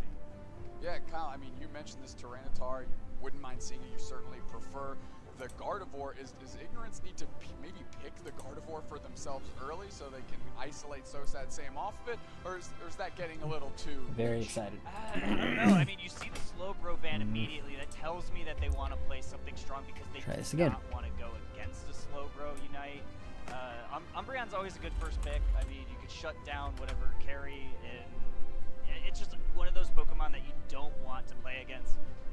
SoSad Sam, though, it looks like they're going to grab that T-Tar. Yeah, this was Ooh, they're playing T-Tar this time. No T-Tar, no Phalanx ban. I was worried. I was wondering who was actually going to pick this thing up. Now, Phalanx going over to the other side. Husky, which do you favor in this matchup, T-Tar or Phalanx? I feel like T-Tar, if it gets online, can be really dangerous, but I love Phalanx running around with all the little guys. It's my favorite thing to watch. I can't even get mad when a Phalanx KOs me. It's like, oh, just the little guys. Oh, what a cute little group that took me down there. Nothing wrong with that at all. 2 high-tier picks, though, out of YT. Sylveon, one of the most picked Pokemon. Tyranitar is really having its best day today, not yesterday. I think, despite it winning the event, I think it's having better showings this afternoon.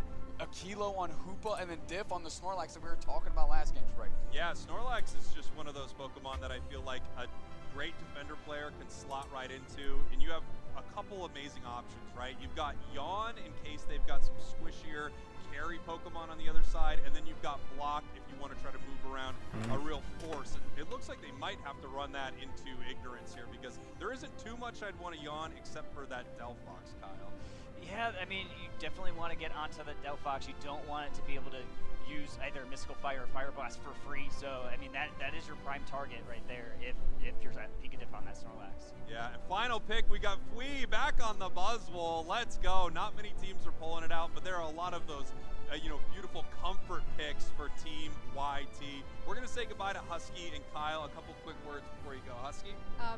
Go Delphox. Aeon looked great on it last time. Let's go Delphox. That's my main. Amazing. Kyle? Just thanks for having us. It's been an amazing tournament. Some great teams. We have a couple more games left to see today, and we get to see who gets to go to Honolulu in a couple months. Thank you so much. 2 amazing casters from the community, Kyle and Husky. Thank you both as we get ready for this amazing game between YT and Ignorance.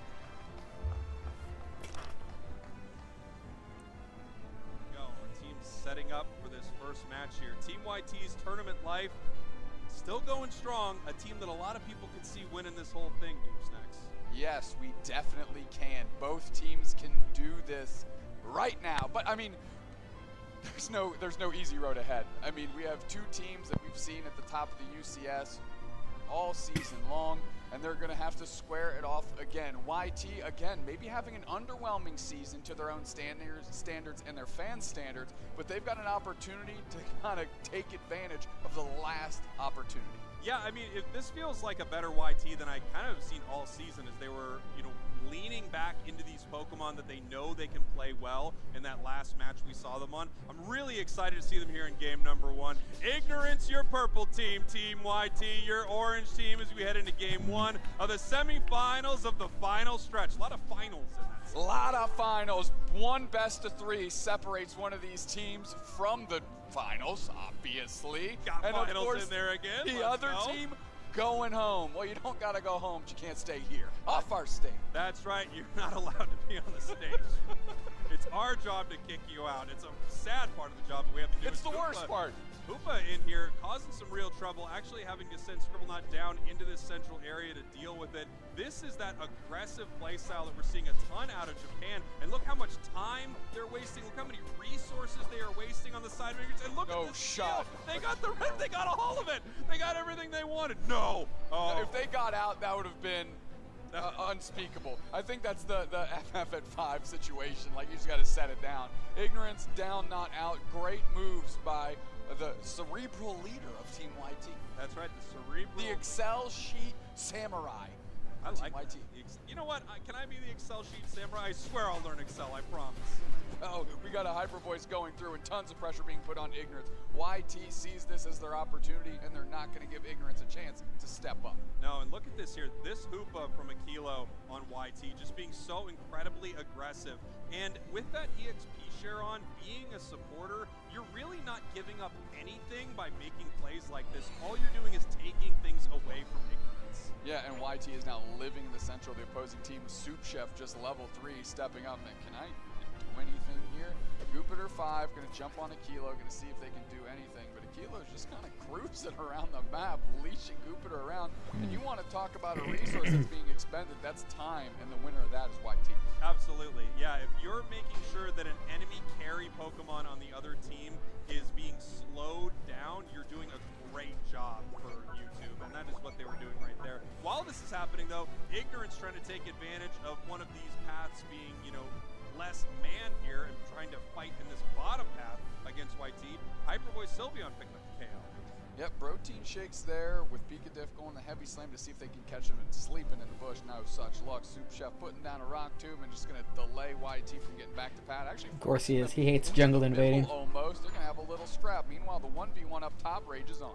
And here we Kilo go. is a really good Hoopa. We see which Reggie is going to spawn in the bottom path and how these teams want to play it. If it's anything like what YT's been doing today, they're going to make their way to this bottom path and win this bottom Reggie. However, they've got resources all over the map, and they're getting caught right now. They absolutely caught Fui. Akilo was there for the support, but they were just too late. I mean, there was such a good surprise jump onto Fui. The reaction time of Akilo really had no shot the way Hyperspace Hold works. Yeah, I mean, look at this here. Phalanx is just such a tough Pokemon. But we just gotta wait for that T-Tar to be 9, right? No retreat to push right back into another huge, massive amount of burst damage from Ironhead, and there was nothing they could do about it. Team YT wasting a lot of time making some great plays, but look at the scoreboard here. 118-0, and they're in no position to deal with this bottom Reggie. No, but fortunately, this Tyranitar is almost online, right? Maybe have a 6:30. There he goes.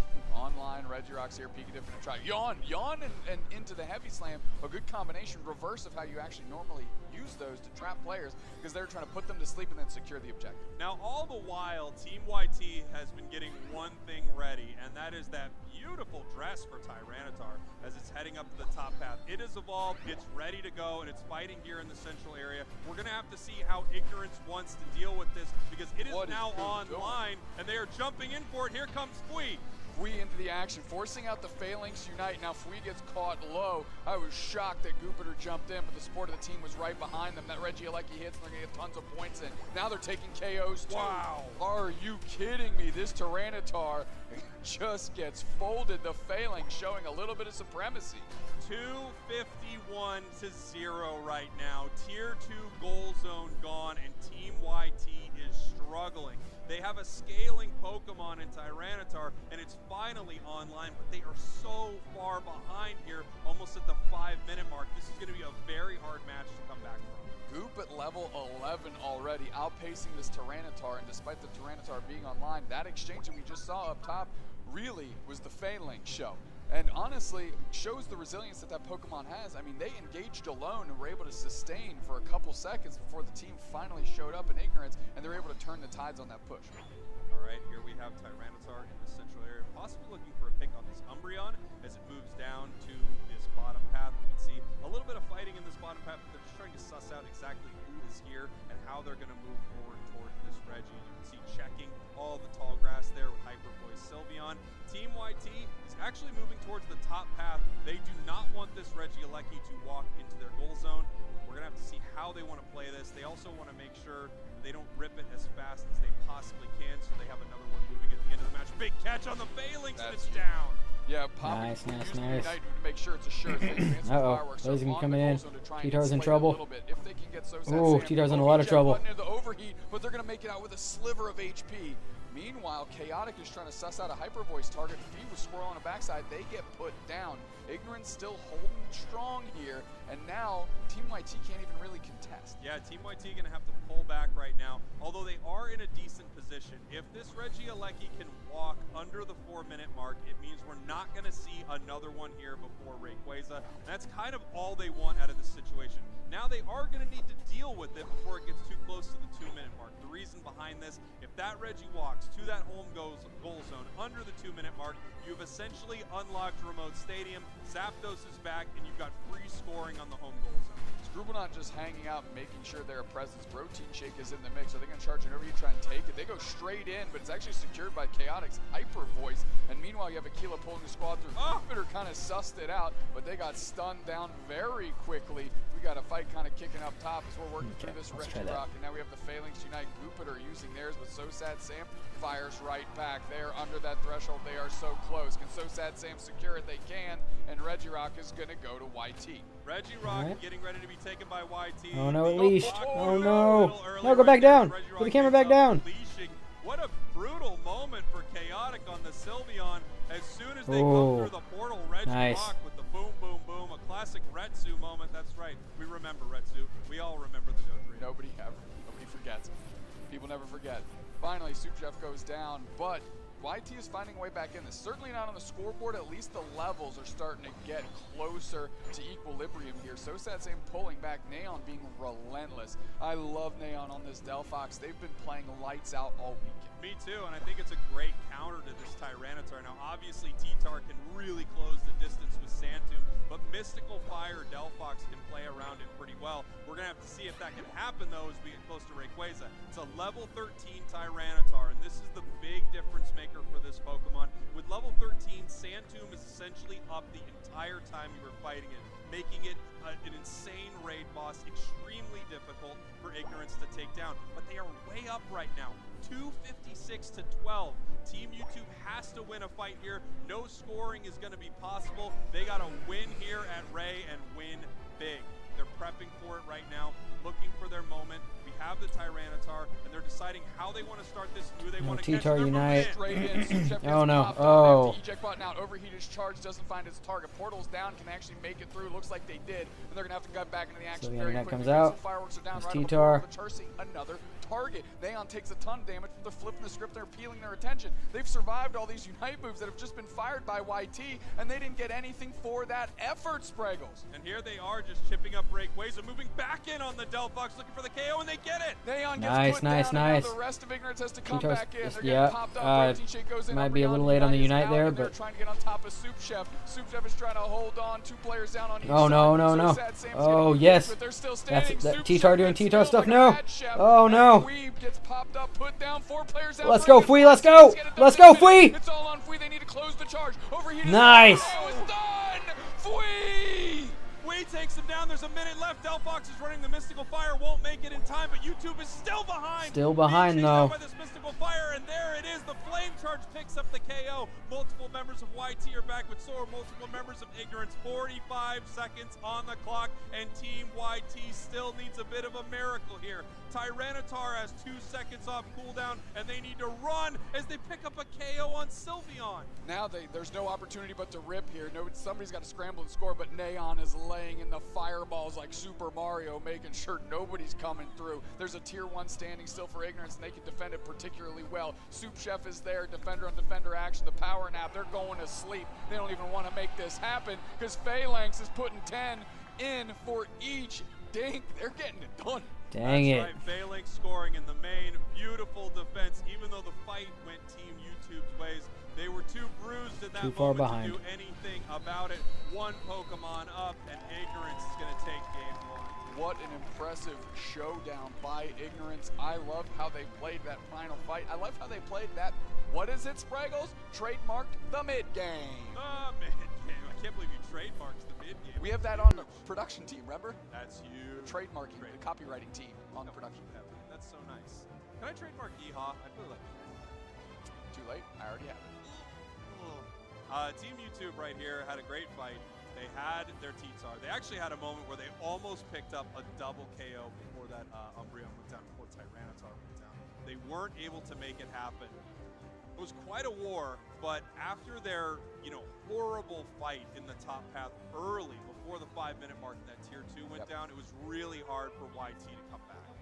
Yeah, I mean, because honestly, YT was ahead at the start of the game until, this goal zone, Ignorance takes a good engagement here off the back of Goop on this Phalanx. They close this goal zone out, and then here is I missed most of that trying to put my name on the waiting list for the spectator pass for Worlds. And they scrub the team down the goal zone and Wasn't able to watch very closely. A can of worms for YT that they said, ooh, that's gross.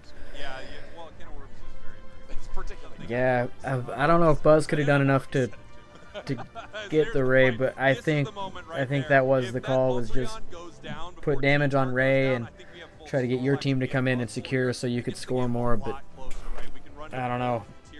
Hard choice. I mean, you're right there. Their team's already respawning. Yeah, without a doubt. I don't know. Playing to their outs was YT. I think it was if we was super low, he probably would have got knocked out by Ray anyway. Tough situation.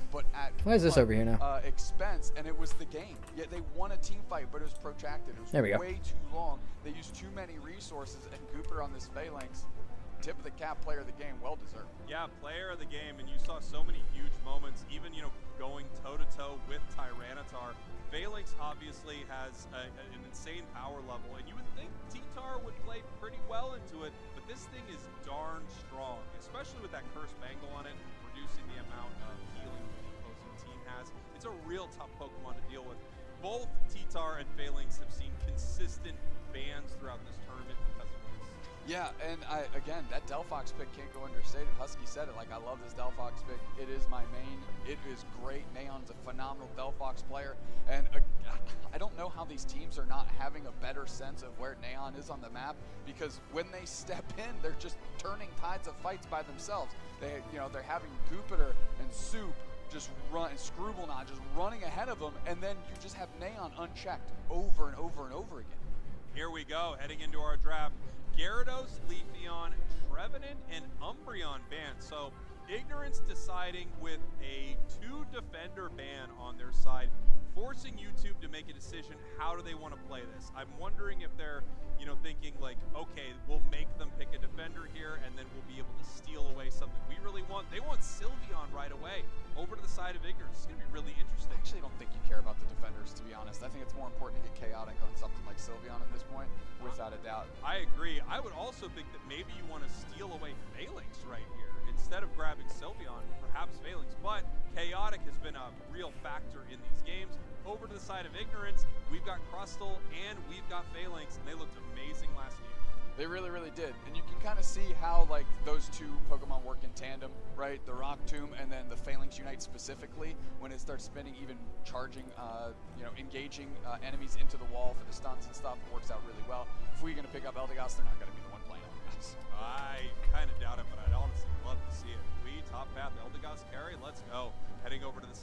Ignorance. We've got possibly a Mr. Mime.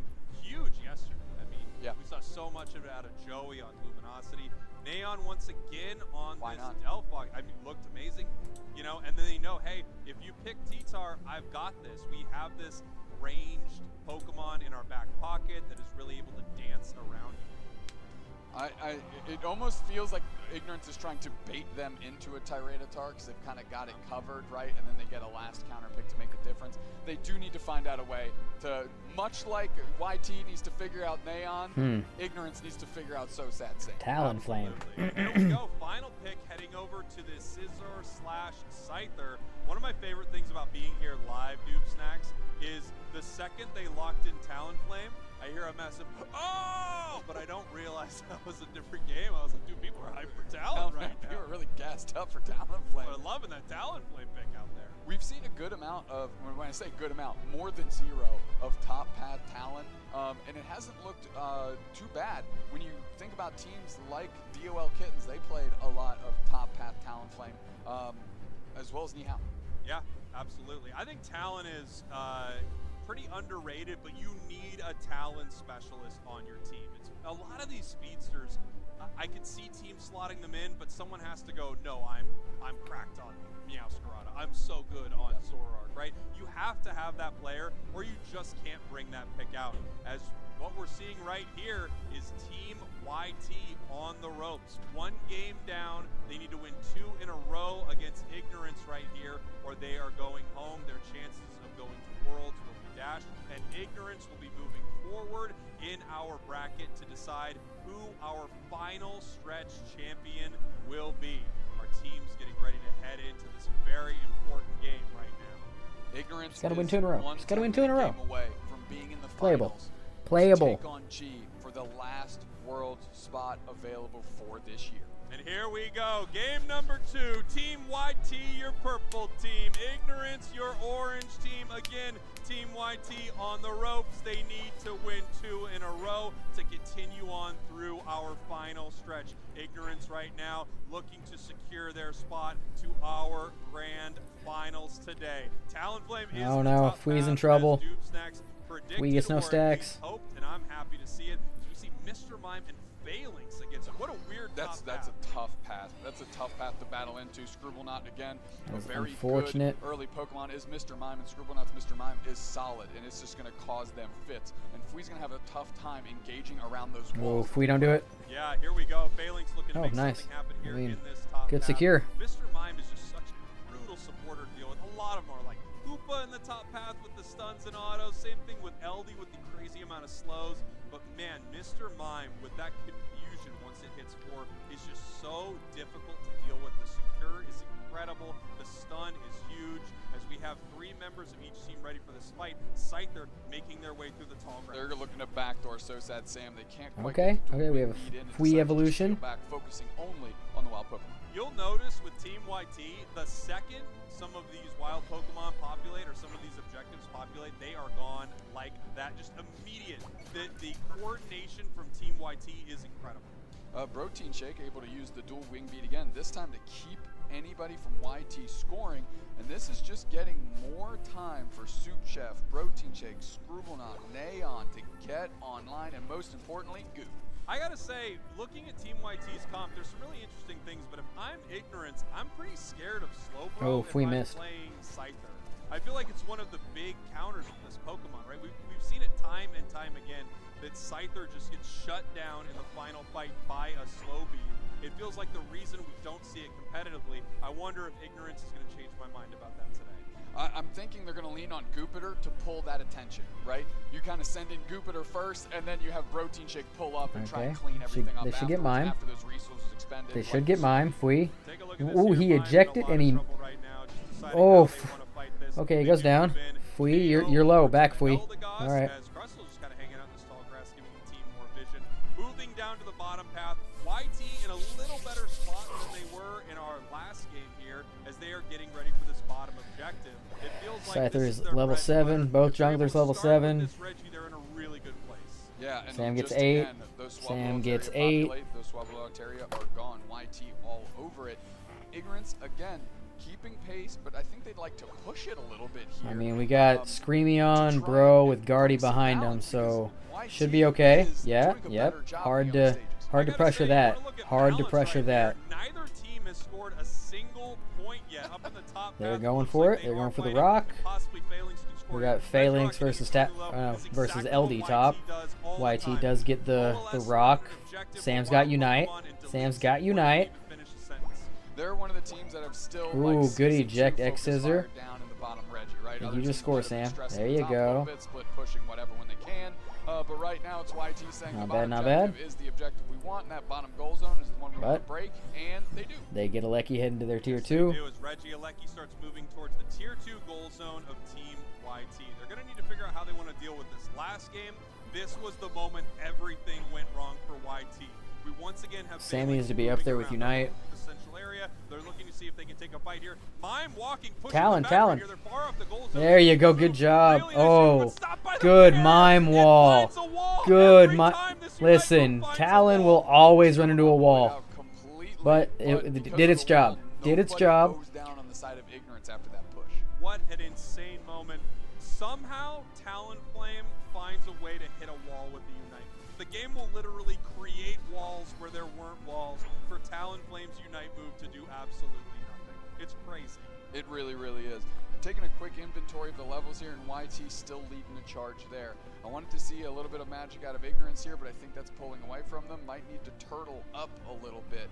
Use Neon where you can and get cheeky scores if you can. Jupiter and Scribblenaught on a mission here, seeing if they can put a little pressure on Fweet. Yeah, and this is a nice team to do it, right? You've got the big stuns from Mime and Secure, and then you've got this huge burst damage from the Phalanx. Being pushed out now by Chaotic. We can see Reggie spawning in the bottom path in 20 seconds. We've got the level 9 Scyther. So this is its moment, right? It's going to look for Gardevoir or Sylveon, maybe even Talon, and just try to burst it down in one goal. There it is. It's found Sam. What a sneaky little sight that they don't know that this bug is in the tall grass waiting to make a big play. They're waiting for Jupiter to be able to engage. They force out the Fairy Singularity and the Delphox Unite, and they jump right on top, but they're able to make it out. Oh, nice. They can't get a KO. Now they just have to Nice. back through.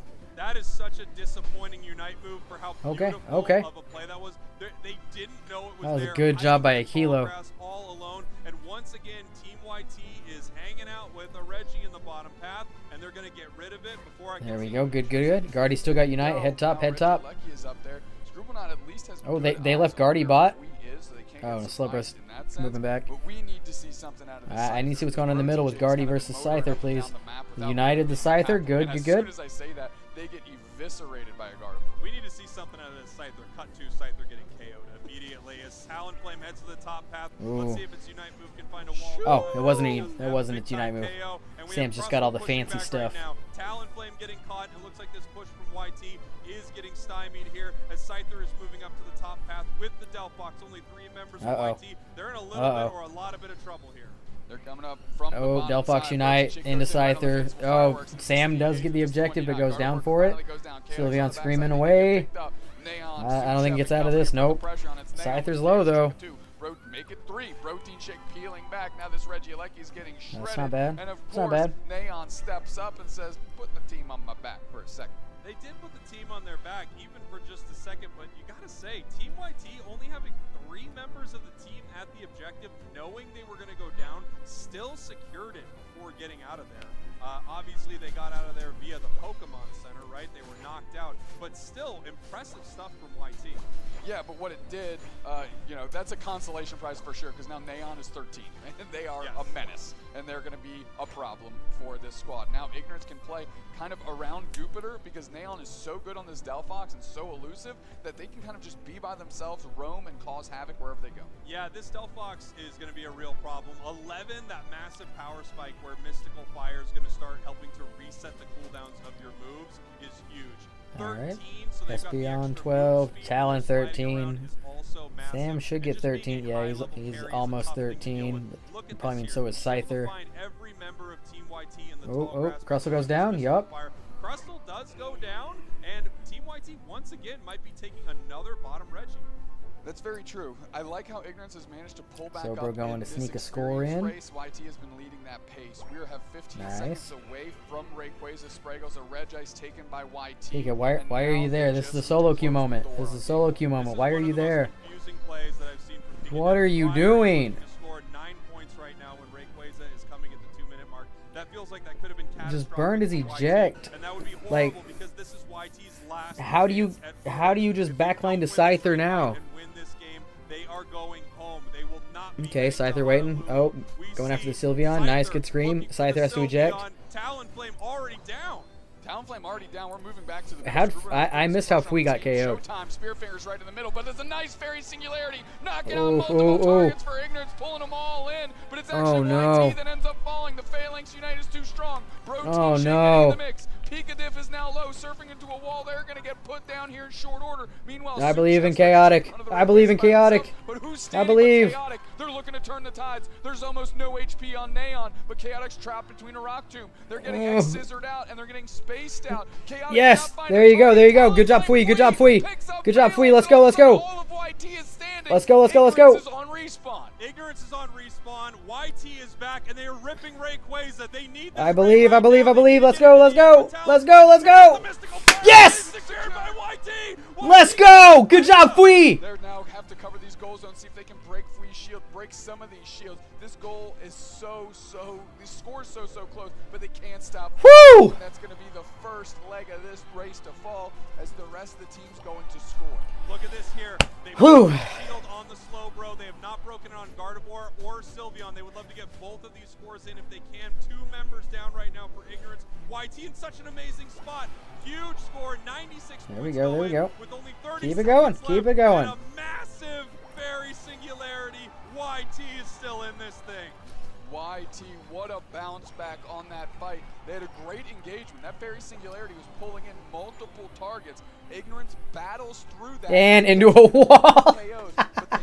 One final wall. The door on like Pikadiff was standing forever. That puts Soup Chef on the chase. All of a sudden, YT's coming off respawn, but if you saw those health, Woo! there's almost nothing left. And Woo! YT just stepped up and just A-pressed. Gotta run to the bathroom after that one, guys. I mean, Doom Snacks, you wouldn't want this series to go any other way. All tied up. Both of these teams fighting for their spot to go to Worlds in Honolulu, Hawaii. Team YT with a disastrous game 1. That Rayquaza fight looking pretty bleak. I thought they were out of this, but Pikadiff actually buying an insane amount of time on that Slowbro, being able to survive through this onslaught from the side of Ignorance. And then you look down in the tall grass, Chaotic is there with the Hyper Voice Sylveon and just starts running through multiple members of Ignorance. Fui is back, picks up that KO, and then all of a sudden they're back in this thing, the full-on rip, and YT is alive. Yeah, and that's the value of an amazing tank player like that. Just time is being purchased. It was super important in Game 1, the amount of time that Ignorance was able to buy. Super important here in Game 2 that Pikadiff was able to buy it right. Yeah, and you know, I think both teams played this fight really well. It was another one, just like Game 1, what a nail-biter of a Rayquaza fight, right? Huge moments throughout. I felt like the Delphox is a 10 out of 10 for me. And we had some big Scyther moments, albeit only really late into the game. Right, here we're going to see that final fight. We have a big collapse. The showtime is there. Then with the Fairy Singularity right on top of that. But it's YT that's taking too much damage because Phalanx pops their Unite in the middle of it and starts blending everyone up. But look at Pikadiff still standing, using that amnesia, leashing people around. And by the time that happened, Ignorance could not get back to the center. I thought that little spin up that we saw for a moment might cause some traffic, but Fui is able to see through it and get it done. Yeah, amazing stuff right there. And you can see the audience is hyped for YT. And they're, you know, just a little talking. Here with you, buddy. How are you? Are we watching him pick his nose? Was that our plan? Don't pick your nose. Don't you dare. He did. So sad Sam did not pick his nose. Ooh, huge He for did Sam. not pick his nose. He had the opportunity, and he did. Big time stuff for Sam. You can see he was really thinking about it. He was considering. He's like, am I on camera? He's Yeah, like, can my I pick hand my nose right right now? next to my nose. I think I'm Whew. forward. Sam, That was this Gardevoir has too stressful. talked to Too Inter stressful. about this a little earlier. It's a pick that not a lot of teams are bringing out, but every time you see Sam on Gardevoir, they are a force to be reckoned with. Whenever they're at an objective, this feels like Team YT's bread and looking at that objective, and the second it pops up, it is gone before the enemy can respond. Yeah, absolutely. And SoSad Sam's very singularities, that Gardevoir Unite, have been the most impactful series of Gardevoir Unites we've seen out of a single player. Typically, there's always like one that goes awry, right? Because they throw so many in a game. But here, they found their marks over and over and over again. Now we're getting ready for our final draft between these two teams. Team YT, your orange team, Ignorance, your purple team. We are getting ready for the last match that one of these two teams will see in this entire season. The final stretch is full of moments like this. A last chance for these teams to possibly head to Honolulu. Right off. There's a tournament, by the way. There's a tournament in Honolulu? You didn't hear? This is taking place. It tells me anything. Yeah, I think we did keep it. Scrubblenot off rip, grab an Umbreon. That's a great target. All of a sudden, it feels like the texture of these drafts is completely different. Yeah. Hooper going back into the Phalanx, well, and I can't really blame them. After game 1 and a game 2 that wasn't like miserable by any means. It felt fairly good. They had a great team fight at the end. It's like, I don't think this Phalanx is the problem. Let's go back to that well. And here we go. Ignorance locking in now Snorlax here. And yeah, the Phalanx. This has been a top pick throughout this tournament. Chaotic does not get the Sylveon, but we have seen this Alola Ninetales. It doesn't even feel like a consolation prize to me. It feels like it's right there with Sylveon. I kind of liked it better. Yeah, it's like out of the frying pan into the fire with Chaotic, right? Sure, ban the Sylveon. We just saw him in 2 games back-to-back against some really good teams on this A9. Aquilo locking in Talonflame. They'll, of course, be switching with Fui on that, I presume. As Neon back on this Mew, and gosh, Mew was impressive to me yesterday. Not just Neons, but Flareons as well. And here we go, Protein Shake on the Blaziken. This is one of those Pokemon that can... Oh, we do not have a Gardevoir or something like that. We are locking in the Giga Drain Petal Dance. It's going to go crazy. It could be Giga Drain Petal Dance. Of course, at the same time, you could play this with, Giga Drain and Solar Beam. It's not going to be as hard of a counter to Phalanx. Not up in the face of Phalanx. We're going Vino. A ton of damage at range. And it does feel like SoSad Sam plays so good at range. Yeah, based on the items, it does look like they're not going to be swapping that up. And certainly, if they're doing that, they're taking their sweet time. But yeah, and that's actually a Pokemon that Inder called out when we were talking to him. With SoSad Sam specifically, I asked him, what other Pokemon besides Gardevoir? He's like, well, I mean, his Venusaur is kind of disgusting. Playing at range is where Sam wants to be. That's where they cook from. Well, let them cook with a little sunlight. I think at this point in the tournament, in our final stretch, where one last team is going to qualify for Worlds, I think it is time to simply let them cook and see which one doesn't burn down the kitchen, burns down their opponents here as we head into this final game. Ignorance versus Team YT. The winner of this will be heading to our grand finals to face off against G, a very worrisome opponent for either of these squads. But right now in front of them is Ignorance and YT. Another one for us. Another 10 minutes separates this team from the next step forward, and one of them packing their bags and going straight home. Well, not straight home. Again, just off the stage. Again, you and I will bully them off the stage, as is our job that we ask. But we don't like.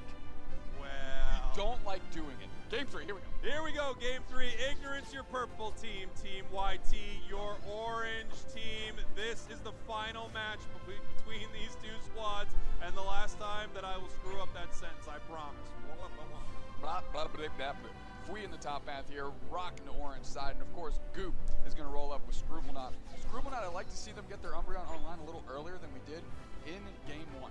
Yeah, we're going to see how they want to fight in this top path. Talonflame is an interesting one. It has pretty decent secure, but it also has to commit really hard for it, right? It has to jump in to do all of that burst damage, and that can put it in some real bad spots. They need to protect it. However, in this bottom path, Alola Ninetales online already, and it is a very tough Pokemon to deal with early. It really, really is. Soup Chef gonna just get A-pressed right here as we're trying to secure this Indeedee, and it kind of took more than I'd think. Meanwhile, K-Opener over to Fui on YT. Wow, look at that, and they get, punished for it. However, Protein in a lot of trouble right here. How are they going to make it out? They are, the auto from Venusaur right there. The Ivysaur currently ready to fight here. We do see the Giga Drain. Here comes Mew to the top path as well. Yeah, Chaotic just building a little bit of spacing, trying to help out clear that to make sure that SoSad Sam gets online. They want that Venusaur to be a Venusaur as soon as possible, and that makes fighting for Ignorance like exponentially more difficult. Without question.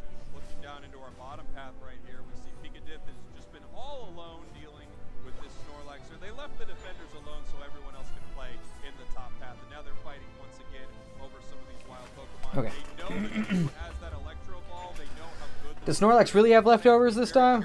Are you kidding? I missed that. Sorry, I was trying to fix my application for a spectator pass for Worlds. Hopefully I get that. Finally hitting level 4. And here we have the level 7 on the Venusaur. It does It's have got the assault Petal vest on for Dance. sure. They are dancing here as they move towards this central area fight. Now it's just all about how Ignorance is going to play around Phalanx and play around So Sad Sam, and that's a tall order for a team like YT that's been playing fairly well these last couple games. Love this play from YT. They said, you know what, I actually don't think we can catch this Umbreon right now. We're going to run down and score. Beautiful Rock Tomb, making sure that the Umbreon had to dash through it with foul play and not able to make it down to stop them from scoring. Points going in for Team YT. Really heads up play by them. I'm kind of surprised seeing the energy amp on the Giga Drain Petal Dance Venusaur. It's something that's sometimes switched out for a little bit more resiliency, but So Sad Sam says I want to spam these Unites on cooldown, and right now as they're building up, they just picked it up. That Unite move is in pocket for Sam. And to be fair, you know, energy amp on any Pokemon is pretty good, and Venusaur's Unite move is just such a difference maker regardless of if it has the Solar Beam or not. We're looking to make this thing a raid boss. Now you just hit with this massive range Unite move and run at them with the Petal Dance. Without a doubt, we're starting to work through this Registeel. Sam is putting the pressure on. Chaotic with some good spacing on Protein Shake, trapping them. Oh, Soup Chef getting exited into the wall, and Akilo gets credit for that knockout. Nice. Good job. So Woo! Long-range That was Solar close. Beam out of Neon, can't quite lock it up. Chaotic secures another one for the team, and now they're on top of this goal zone if they want. Yeah, and here we go. We Ooh, got 30 big beams. Chaotic right here. Nice big overcap for Pretty Team good YT. overcap there. Regieleki going the other way. Regieleki heading towards the top. And of course, YT gets bottom, Ignorance gets top. Up there as Talon's gonna have hard time Goals at defending it. 1. Really nice situation for Ignorance, leaving the goal at 1. Still ahead. Ahead in score. Ahead in levels-ish. Pretty even, but working on getting Venusaur 13 as fast as possible. Yeah, Ignorance is behind here. They're behind on score, a little behind on level. It doesn't feel like they're gelling as well as they have in some of our previous games. I feel like this Venusaur was actually... And the Venu counters Phalanx, unless the Phalanx gets his moves off first and before you can Giga Drain him. Oh. I've beat some Venus on Phalanx. Oh, good Unite Sam. Good Unite Sam. Oh, nice. Good job, Akilo. Yes, let's go. Let's go. Get the Phalanx. Get the Phalanx. Yes. Let's go. Let's go. Make the push. Score smart. Score smart. Or just break. Or just break because Umbreon's coming. They got the Umbreon Unite. It should go down here. Good job, Fui. Team YT on an absolute run here. Absolute rampage as well. Team YT, great use of the Verdant Anger. Protein Shake did everything they needed to. Isolated Sam. They pop the Verdant Anger right on time. Fui Crash lands and takes a KO streak of 3. They do appear to be locked in. This overheat from Blaziken, it's obviously insanely powerful, but after Venusaur lands that Giga Drain, you get that big time damage reduction. Ooh, good wall. It actually has not chipped down this Venusaur very much at all. If they can hit a Giga Drain early in a fight, this thing is just so unbelievable. Ooh. Ooh, what are they doing out there? Isolate Chaotic, they get put down. Picadith now getting rushed by Jupiter, Neon. They might have dropped the keys to the lock. I don't know. Sam's in. Sam's level 12. They have a Registeel for this push though. That's not good. Let's go. Focus up, boys. Come on.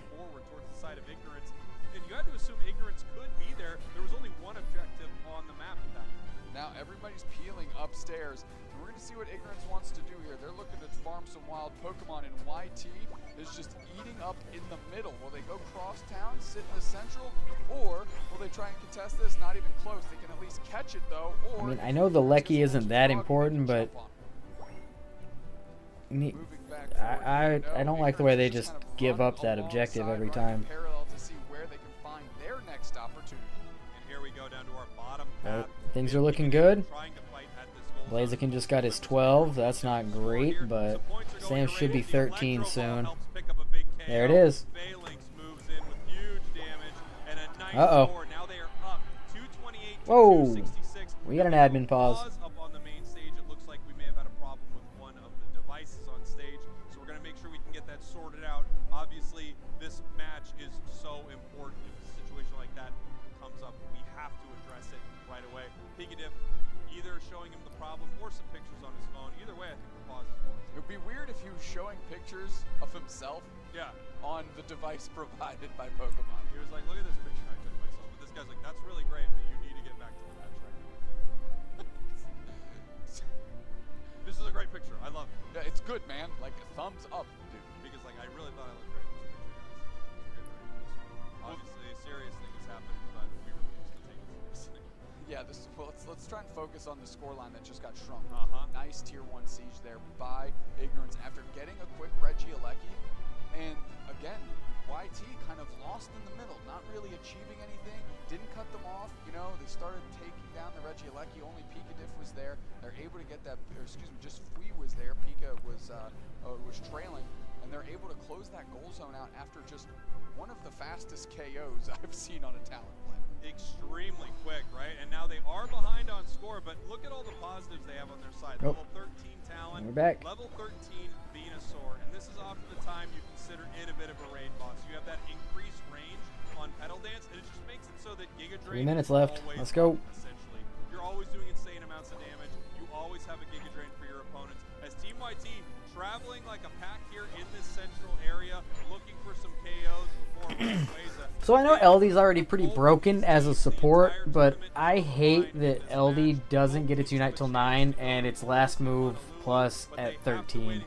I think they need to drop those numbers down by 1 level so it's on par with the rest of the supports. YT was looking for a quick pick and they couldn't quite sort that out. Great work by Suchep. All right, this heavy is block combo to separate and let that opportunity fall to the wayside for YT. And here we go, beautiful stuff by Oh, YT. they are looking to just rip Ray. Obviously, Ignorance is not, but Ignorance is looking to catch someone from YT as they move up here.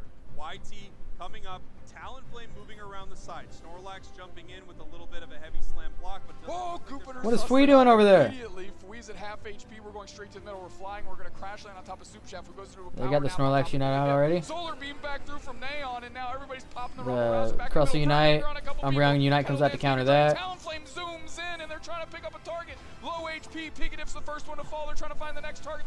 Why is Picadiff always the first one dead? Chaotic throws an avalanche blizzard combination. Let's go, let's go, let's go! Let's go, you got this! Only Mew left, let's go! Let's go, Team YT! Team YT supremacy, the ignorance of ignorance to try and As a Garchomp player, I like the idea of Garchomp evolving sooner. But I think that might be a little too much. They just need to run and score. They are still behind, but they have some massive shields But- on their side as they're running towards this top goal zone. Venusaur in trouble. I mean, Blissey gets its Unite at level 8, and its last move at 12, and I think Blissey's way better than Eldegoss. Like, the Bliss assist is way better, right? They need to put points on the board, Duke Snacks. They get a couple in there, and that's going to be enough. But that could just be personally that I hate playing Eldegoss because I almost never get 13. More points, more action, more smoke.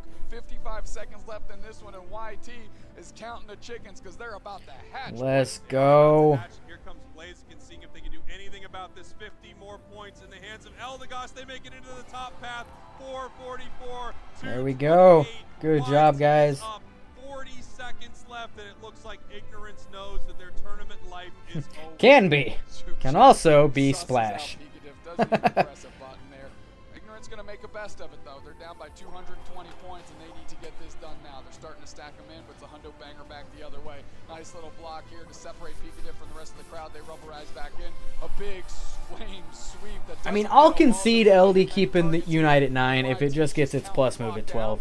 Like, there's not another support that doesn't get its plus move at 12, right? Like, they're all 12. None of them are 13.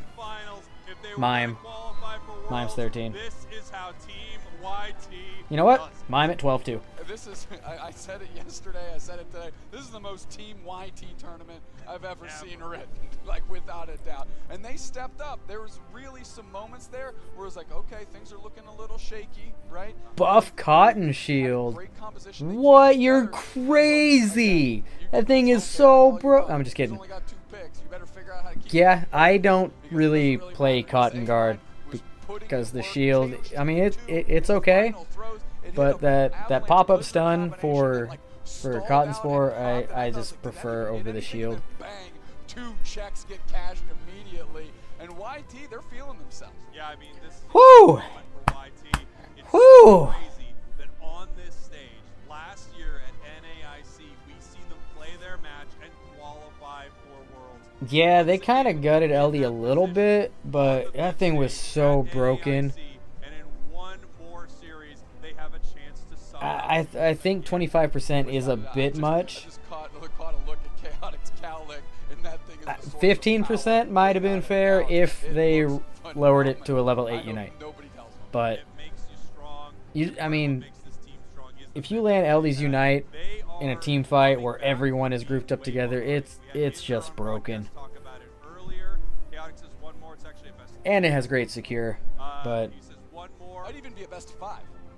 I don't know. Maybe they were counting on nerfing, healing, buffing Umbreon, and giving Sableye and Mimes and Clefs a time to shine. We're taking a look, and look, Ignorance, like this sheet does not really justify how well I think they. And while we're on the topic of ridiculous nerfs, how they gonna give every Pokemon ridiculous can't press your buttons for a whole team fight stuns and make full heal worse? How is full heal still in its nerf state when there's so many things that keep you from even pressing your buttons?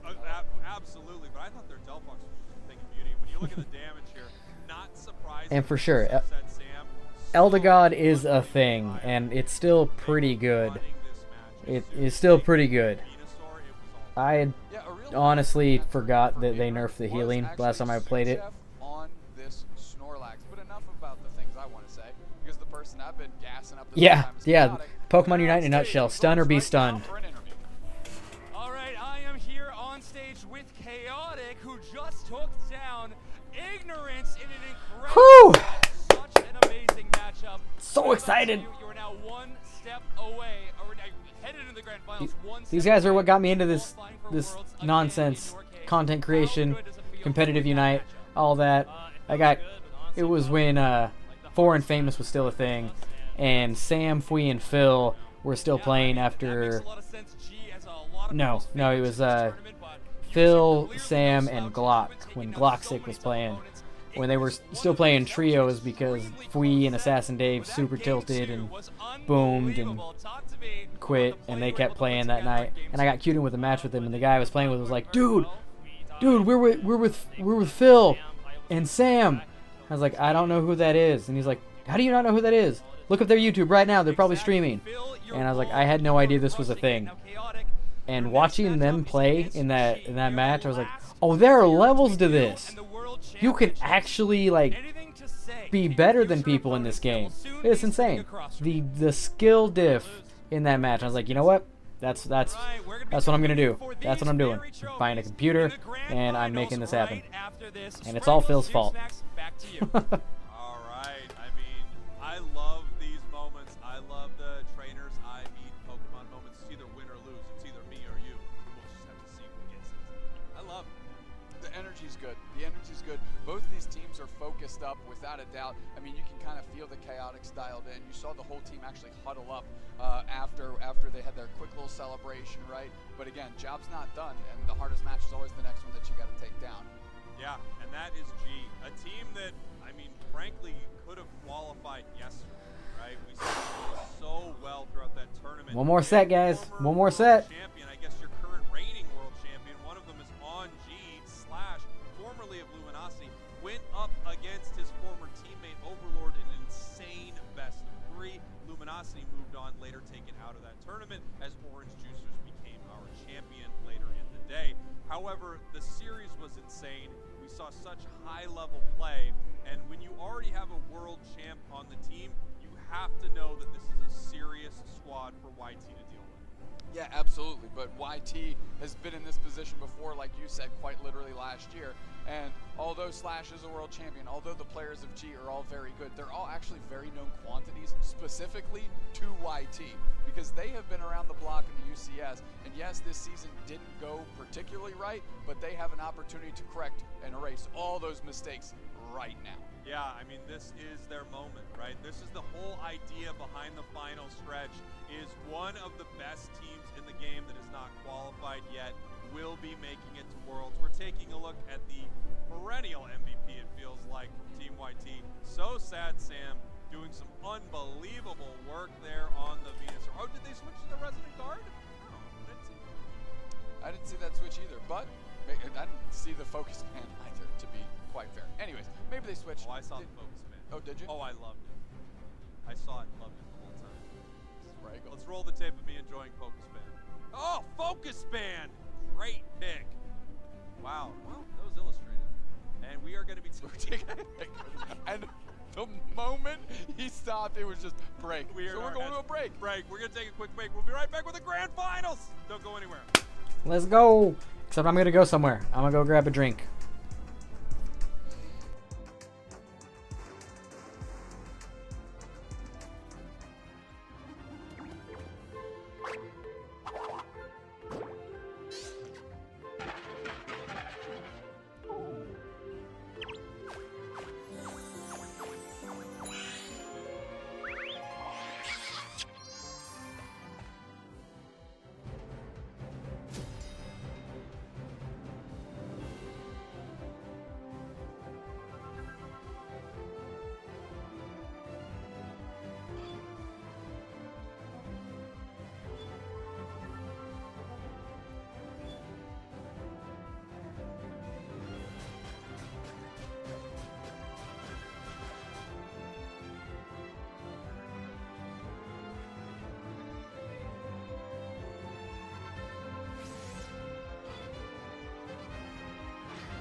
welcome back to the Pokemon Unite Championship Series, live at NAIC in New Orleans. This is the final stretch.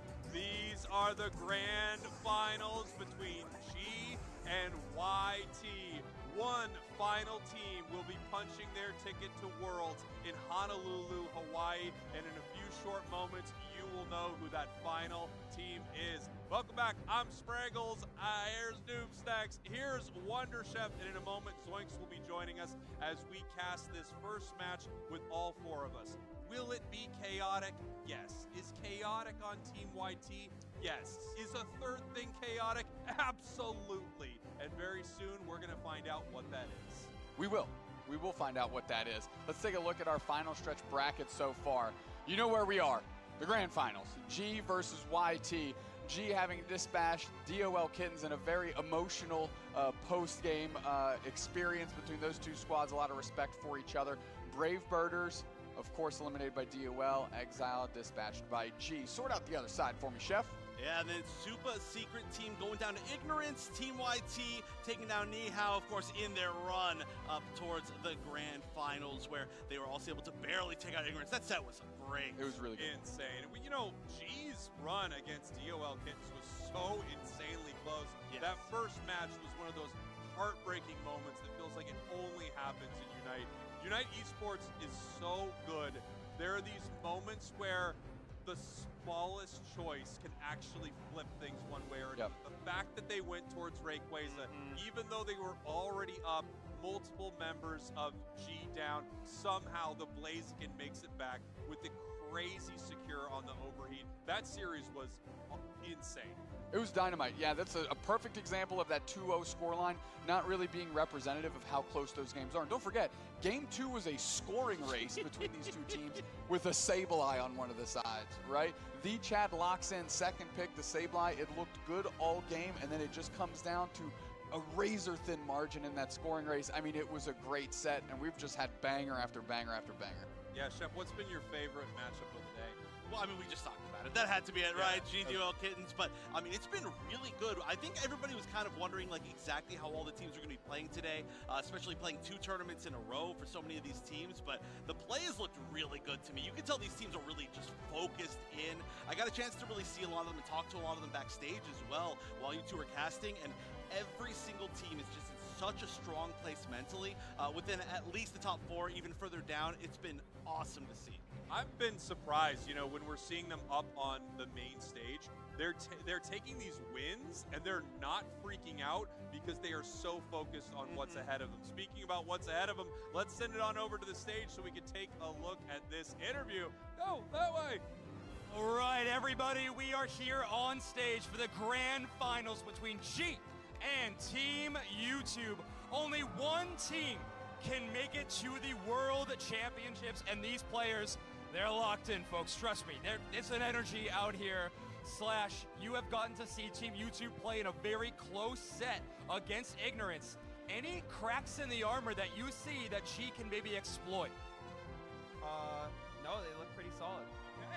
All right, I'm sure you have some kind of strategy. You can leave it behind closed doors. Ikadif, you're coming off of a crazy close set win. How is the momentum? How is the vibes on Team YT? The vibes are always good, you know. We have a good momentum going into finals, you know, and we're going to keep going. Keep showing right through. All right, I love it. Slash, you have an amazing roster of players, yourself included. But if you could see into the future after this grand finals is over, who's the MVP on your team if they do take it down? Zealot, because he's the best player. All right, the Zealot call out. I like it. Fair enough. Same question to you. Honestly, my teammates, you know, Nancy and Phil. Okay. I love it. All right. To get the energy right, though, before we move over and send it over to the game, I want you two to square up and please stare deep into each other's eyes before this match happens. Thank you. NAIC, are you ready? Casters, take it away. Let's go. Let's go. Let's do it. Thank you very much, Zoinks. G versus Team YT. We are ready for an absolute war war between these two squads, and somehow you could see either one of them making it to Worlds. Team YT, this is kind of only Let's how do it. was going to go. That's just the kind of squad they are. They're scrappy. They can beat anyone on any day, and today could be that day. And then we have G, the world champion Slash on this squad, put together sort of near the tail end of this season and finding their real footing. And here they are, the final stretch, their final chance. I mean, you look at YT. Why play the rest of the season? Yeah. You can just have the YT Invitational for yourself here and go and make it through the grand finals of the Final match. That's right. final stretch We here. here. Thanks for hanging out, guys. Chef, you've gotten to Appreciate you. speak to some of these individuals. Appreciate ya. Match up with G before they got into this match. Yeah, I actually. Look at those they hearts. actually Love it. forced me to take a photo with the Black CH man. It literally took the entire team from focusing and it was like, hey, come over here and take a photo. And I was like, you don't have to do that. And they did. But no, they are seriously looking so great. I was talking to them about who they wanted to fight out of the previous semifinal match, and they literally thought about it and they were like, it doesn't matter. The only advantage would be we would get to choose side if Ignorance won, but that is the only thing that matters. And the fact that they even thought about that is pretty heads up. But they are just looking and feeling confident. Their energy is so good right now. And here we have Zoinks joining us up on the couch area, the official Pokemon Unite couch area.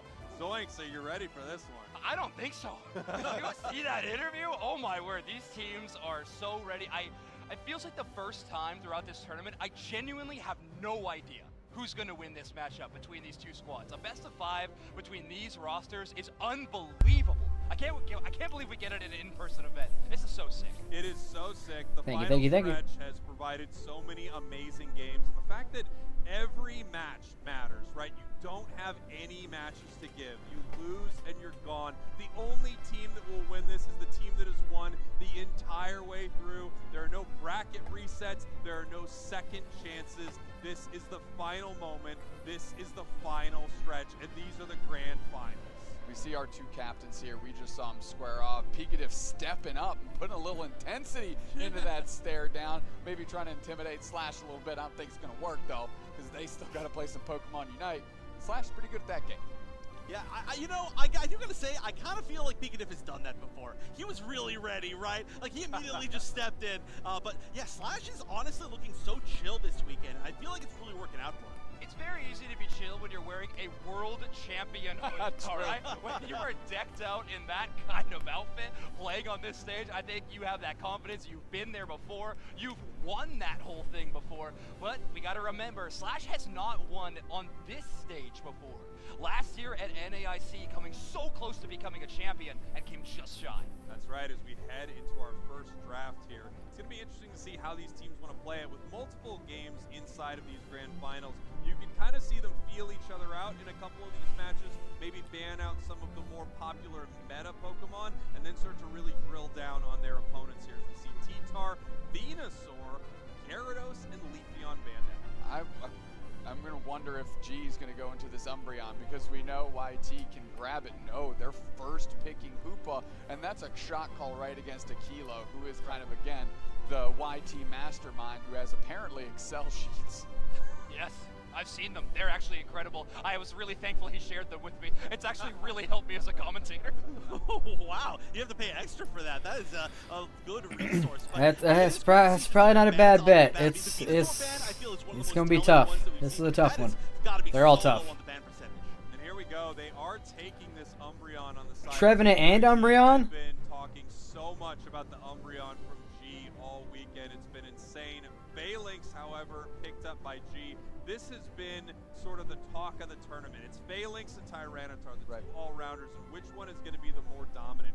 Phalanx has been showing up throughout this entire tournament. They cut off SoSad Sam from this Venusaur, which we just saw do very well into Phalanx, but so did that Gardevoir, and SoSad Sam, known for guarding. Yeah, you may have heard someone in the crowd scream out, "Ban Gardevoir." That was absolutely me.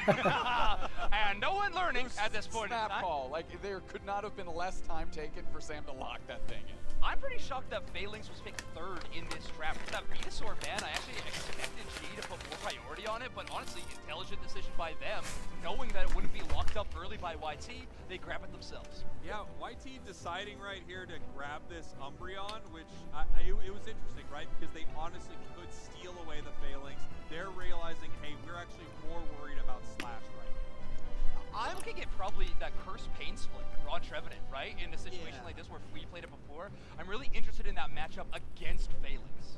It is interesting. I mean, there is a lot of, we do see, I mean, a lot of both of these Pokemon, but really, truly, I don't feel like we've seen it as much against each other with that particular build of Trevenant, right? But it's been obviously working quite well in a lot of other matchups, and I'm very interested to see how exactly it goes. I am too. I'm so excited for this series. I'm so excited for both of these teams. Of course, there is a dream coming true and a heartbreak coming to one of these squads. Only one of these two teams is going to hoist that trophy. Only one of these two teams are going to be heading to Worlds in Honolulu. This is going to be a huge moment for these two squads. Slash, with so much to prove, Team YT just the same. They have to show that they're as good or better than they were last year as we are getting ready for game 1 of our grand Here we go. finals. Let's do it. G versus Team YT. Is it best of 3 or best of 5? Do we know? Going straight into the top half, of course, OG and Eggnoob. Eggnoob pivoting from that tank role into support, and those two have been buddy-buddy all weekend long. That's right. As we head up here, we can see Fui on the Trevenant running across the top path. The handshake. For a quick stack up here. If you're a stacking Pokemon, you want to try to get that done as early as you possibly can, Zoinks. Oh, of course, it ends up taking a lot of that early damage. Great pressure by G to get in the face, and Phantom's going to go down. K-opener over to G.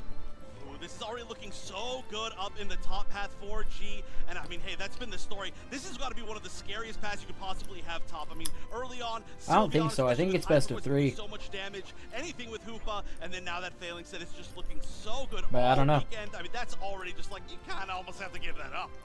You gotta love Chaotic once again on this Alolan Ninetales. It feels like you can't ban it away from them. You're not even that worried about it on any other player in the game. 4 members of G moving down towards this bottom goal zone. Nice little pivot. Pika Diff gonna meet Ooh. on Slash, but it's not gonna slow A9 this goes train down. Chaotic bites the dust. This goal zone gets dunked on, and now Pika Diff can do nothing but just dance. G is playing very aggressive. This scoring pressure from G is going to be such an important part of this matchup. YT really struggling to get involved in the scoring race in that last series, sitting at 0 points for so long in that winner's semifinals. So if G can really exploit maybe that weakness side of YT, it's going to be huge. Oh no. Huge KO there from the Mime. That was beautiful as they're moving through this central area of Team YT. Really aggressive play from G, and I feel like, as I said earlier, a lot of these teams picking up on this extremely aggressive in the enemy central area Japanese play style that we saw in the regional finals, Chef. Yeah, I think this is really, really smart. The early game for G is so strong, and they're just taking full control, especially realizing that the Gardevoir is going to be one of the main targets that we're really going to have to see Team YT protect and take the time to level up. So this early game, I mean, you have almost no evolutions on your team, and the only one is level like 4, so you're just fine as G. YT needs to catch up a little bit here. Feels like G has had a little bit of control. YT maybe need to shake off the cobwebs from this last set to this one. In this grand finals, best of 5, there's multiple games to win, 3 of them to be exact, as now we're just twirling, waiting for the 720 bird. Zoinks. OG in pole position to try to take some of these main objectives. That's the curse from Fui to get that big burst of damage. And Eggnoob does make it out, but not before a big trade. I think we're going to see a lot of those in the first set of grand finals, especially in VO5s. We see very patient play often. Yeah, here we're moving down to this bottom path right here. Umbreon getting pushed out and getting KO'd right away. G collapsing on this Regirock, Doom Snacks. I mean, Black's Mew has been incredible. Now we're getting just an OG flank with the Phalanx. That's in the name. That's why it's getting it done that way. Black CH sees it at long range and sorts that out. This Regirock's getting low, and Aquilo can't even step up. They need to peel back with Sam, and this is the first time we've felt and seen this Gardevoir be neutered, Shep. Yeah, but this is starting to be where it starts to get scary, right? The Gardevoir is starting to hit its power spikes. We've got as well the Umbreon to back it up. We've got actually so much crowd control as we're going to see up in the top path. G is going to pretty uncontested be able to take this Regieleki, and already they've got a slight point lead. We'll see if they can actually push it in. Only one defender sitting up here up top. It's just going to be Fui, and they're actually just going to leave it alone.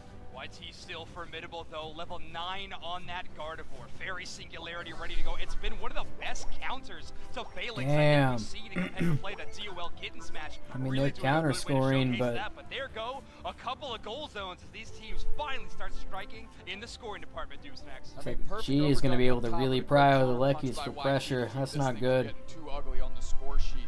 Looking at these levels, finally we're getting this Gardevoir on line level 10. They need to get moving here with the team. That is a nice pick on Aquilo. They are retreating backwards and they're still picking it up. And OG's going to get out after that KO. We've seen this Phalanx play over and over again, right? You know, they just hop out of some tall grass somewhere and they Phalanx is immediately too take down good. some of these squishier Pokemon. We saw it happen multiple times on Hoopa yesterday, and now we're seeing it. Oh, it on does this say best of 5. Eldegoss. It's such a huge play, and it really changes the dynamic of what's happening. I gotta learn to read.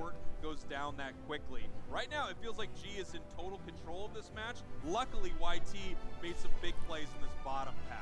Yeah, getting rid of that tier 1 goal zone is gigantic, especially coming up to this next big fight, which actually the fight's going to happen right here. We're going to see immediately the Unite come out from the Hoopa. Doomsnacks, give me the play-by-play. I mean, it's a little late. The play's been it happening, is. my friend. Eggnoob popped out. We see the Trevenant Unite try to make some magic happen for YT as they're looking to at least pick up some target in this exchange. No, they just kind of got the break speed off of him, and then G just backed up and left him empty-handed. That's kind of what we expected in these matchups, right? Little exchanges Ooh. again and again and Good, again. good mime. Yeah, I mean, this is a really nice fight from YT. They're getting ready to head back towards its bottom objective. However, it is leashing back towards the side of G. Doomsnacks, give me the play-by-play. Okay, Eggnoob's going to reset, and now Pikachup is caught and blended and put down quickly. But in the back line is Phalanx. They're looking for that chaotic target. Sam They United, lose Aquilo. just the Maybe some Hoopa. sad Sam. No eject button through over the wall, and we're still putting pressure on 3 players down for G.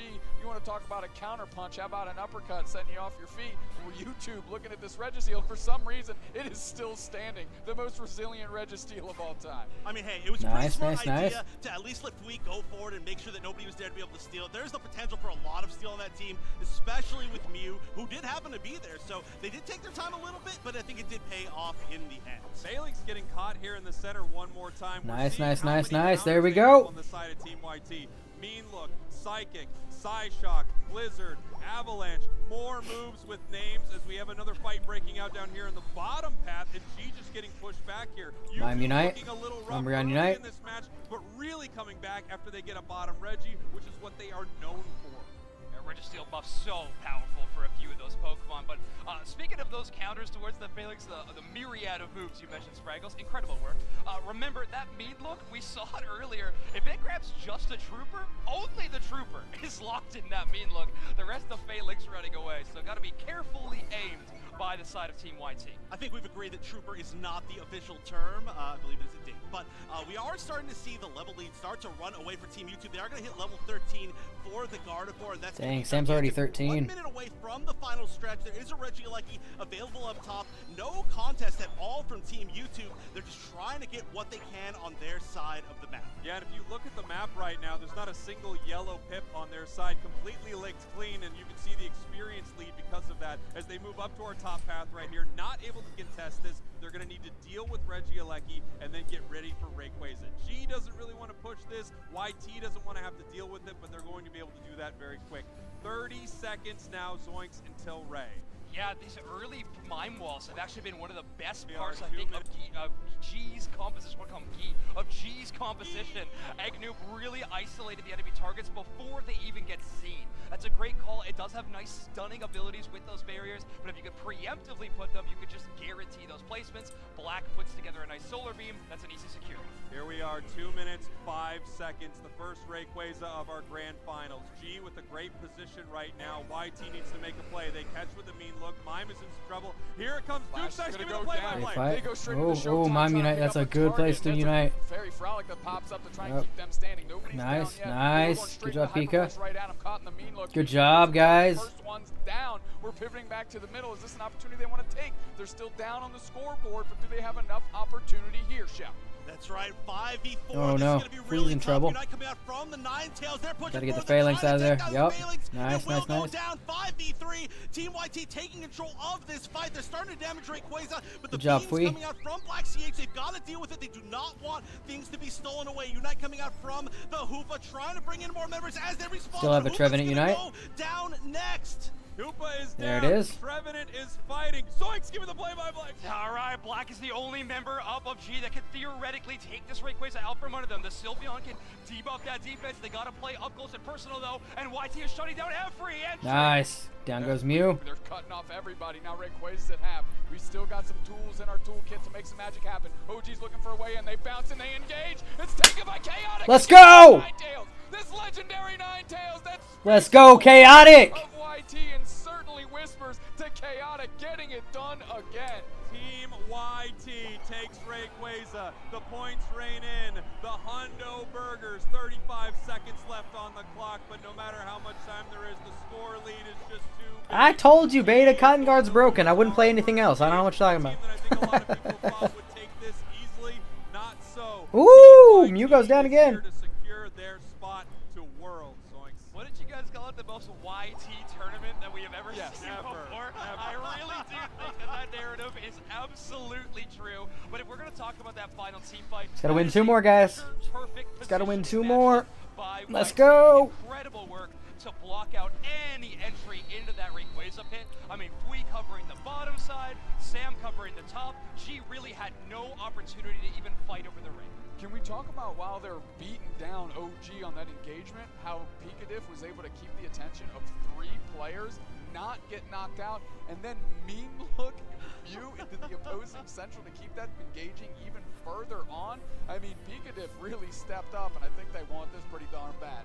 Yeah, I feel like without a doubt one of the biggest things that this team talks about. Dude, show the Ray fight. Fui zoning, holding their whole team in their L. Oh.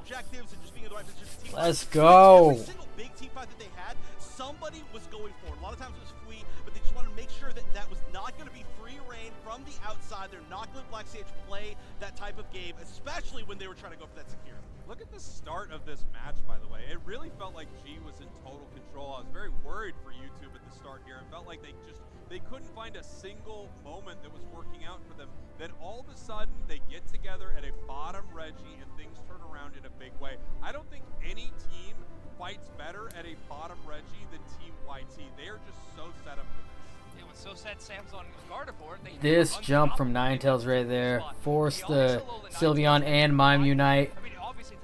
Oh, so good. Why it is so powerful. So good. Sam's able to put together is amazing. With those extra stunts from the icy abilities of Alolan Ninetales, means there's just no escape at any given time. Plus, Snow Globe's an unbelievably good secure tool. Great secure tool, and Chaotic has used it on cooldown and is responsible for securing at least four raids we've seen today. Contested ones, too. And Ray's important, as it turns out, Sprinkle. Yeah, I heard about this. Rayquaza is actually very important. To break down the importance of Ray, we're joined by one. Yeah, so I think Rayquaza's pretty good, but I'm not actually sure because none of my solo queue teammates will ever take it. But we've got our player of the game, So Sad Sam, on the Gardevoir. And I mean, that's just been an amazing pick the entire time. One of those picks as well that really barely... And Sam just casually MVP every game. It feels like you can't use a ban on it because they're just too... But jungler's supposed to be, right? Pokemon, and this is playing right into Team YT's game. They have Pokemon that you can't pick away from them because you probably don't have a high-level Guardy on your side, right? And you can't ban away from them because what are you going to do? Ban Gardevoir? You an absolute maniac? Oh my god, this is the longest I've ever sat in this damn chair. I would be banning Gardevoir, and I don't understand why she is not and nobody else is, but YT is profiting from this thought process, this philosophy that is around North America. Yeah, I do think it's Wrong one. hard news next for some of these teams to decide whether they want to ban out the meta or they want to ban out the player. I love banning out the player. I do too, and I think you got two prime options. Next bans, Guardy, A9. So Sad Sam, and it's easy to highlight them because one, Chaotic was called out on stage for being a two-trick player, and they've used both, and they're winning games. On the other hand, then you got to give priority to So Sad Sam. Like, this Gardevoir is an absolute nightmare to deal with, and no team has successfully done so. Yeah, you know, one thing that I really like is what we saw last NAIC was when there's so many flexible players, they're so good at particular roles, it's really hard to get all of their Pokemon. Trying to get rid of the Pokemon that Yeah, I could not have done 15 hours, man. that help you kind of control people into all the special attack damage might be a smart choice because it is hard. Like, we did see Chaotix say, oh yeah, I actually have a 3-trick as a joke, but it's honestly true. They did well with multiple picks across the board, so it's hard to control everything. Don't play with my emotions, Beta. I'm a Lapras enjoyer. Yeah, it is. And I think we ought to talk about not just the draft or the banning strategy, but the picking strategy. I'd love to see that Meowscarada come back. Oh, I loved Meowscarada, to be honest. So we were both big fans, and of course, Zealot has been having an amazing set of games when that Pokemon is picked. Yeah, Zealot has been pretty incredible right here. I'd love for Chef and Zoinks, why don't you break down this draft? Doopsnax and I are going to be casting this next game here, and I honestly just kind of want to kick back. No Guardy ban? I know I'm about to be on camera, so I'll just relax and you take draft, please. All right, I do relax with drafts. I think is how we are. Production, could we get like some hot towels out here for these two? No, but seriously, we're in grand finals here as they're relaxing. We're getting the first pick tree for Fui. Yeah, Trevenant so unbelievably powerful. If we can lock that in, of course. Maybe they're going to take Guardy from him. Should we be really quiet at our draft? Yeah, let's whisper this. Wait, is this going to be real? Because I think we're about to get Doopsnax waking up if this is a real. Oh, no, never mind. Go back to sleep, Doopsnax. You gotta still be excited about the Blissey, my personal favorite support in this current metagame. When all-rounders and top-hat Pokemon are dominating the meta, Blissey stocks are to the moon. I gotta wonder, I mean, sorry I'm butting in on your draft right here, but excuse you. I'm very sorry. What do you play on Lapras? Are you a Water Pulse or a Parrish song? Do you think Sylveon has this much priority? Like, is it this good? And I guess Bubbles or Ice. Yes. Yeah. It's got. Are you a no? Yeah. All right, okay, we're all yes. We're all agreed. It was on our list. I think it's insane. Okay, I think it's insane too, but I was just. No, you don't. I do. I do think it's good, but I'm. Yes. All right. There you go, Beta. Hey, there you go. How do we feel about So Sad Sam's Decidueye? Pretty positive. Right, pretty positive. Yeah, I'd say. Hey, NIC, how do you feel about a free hot dog?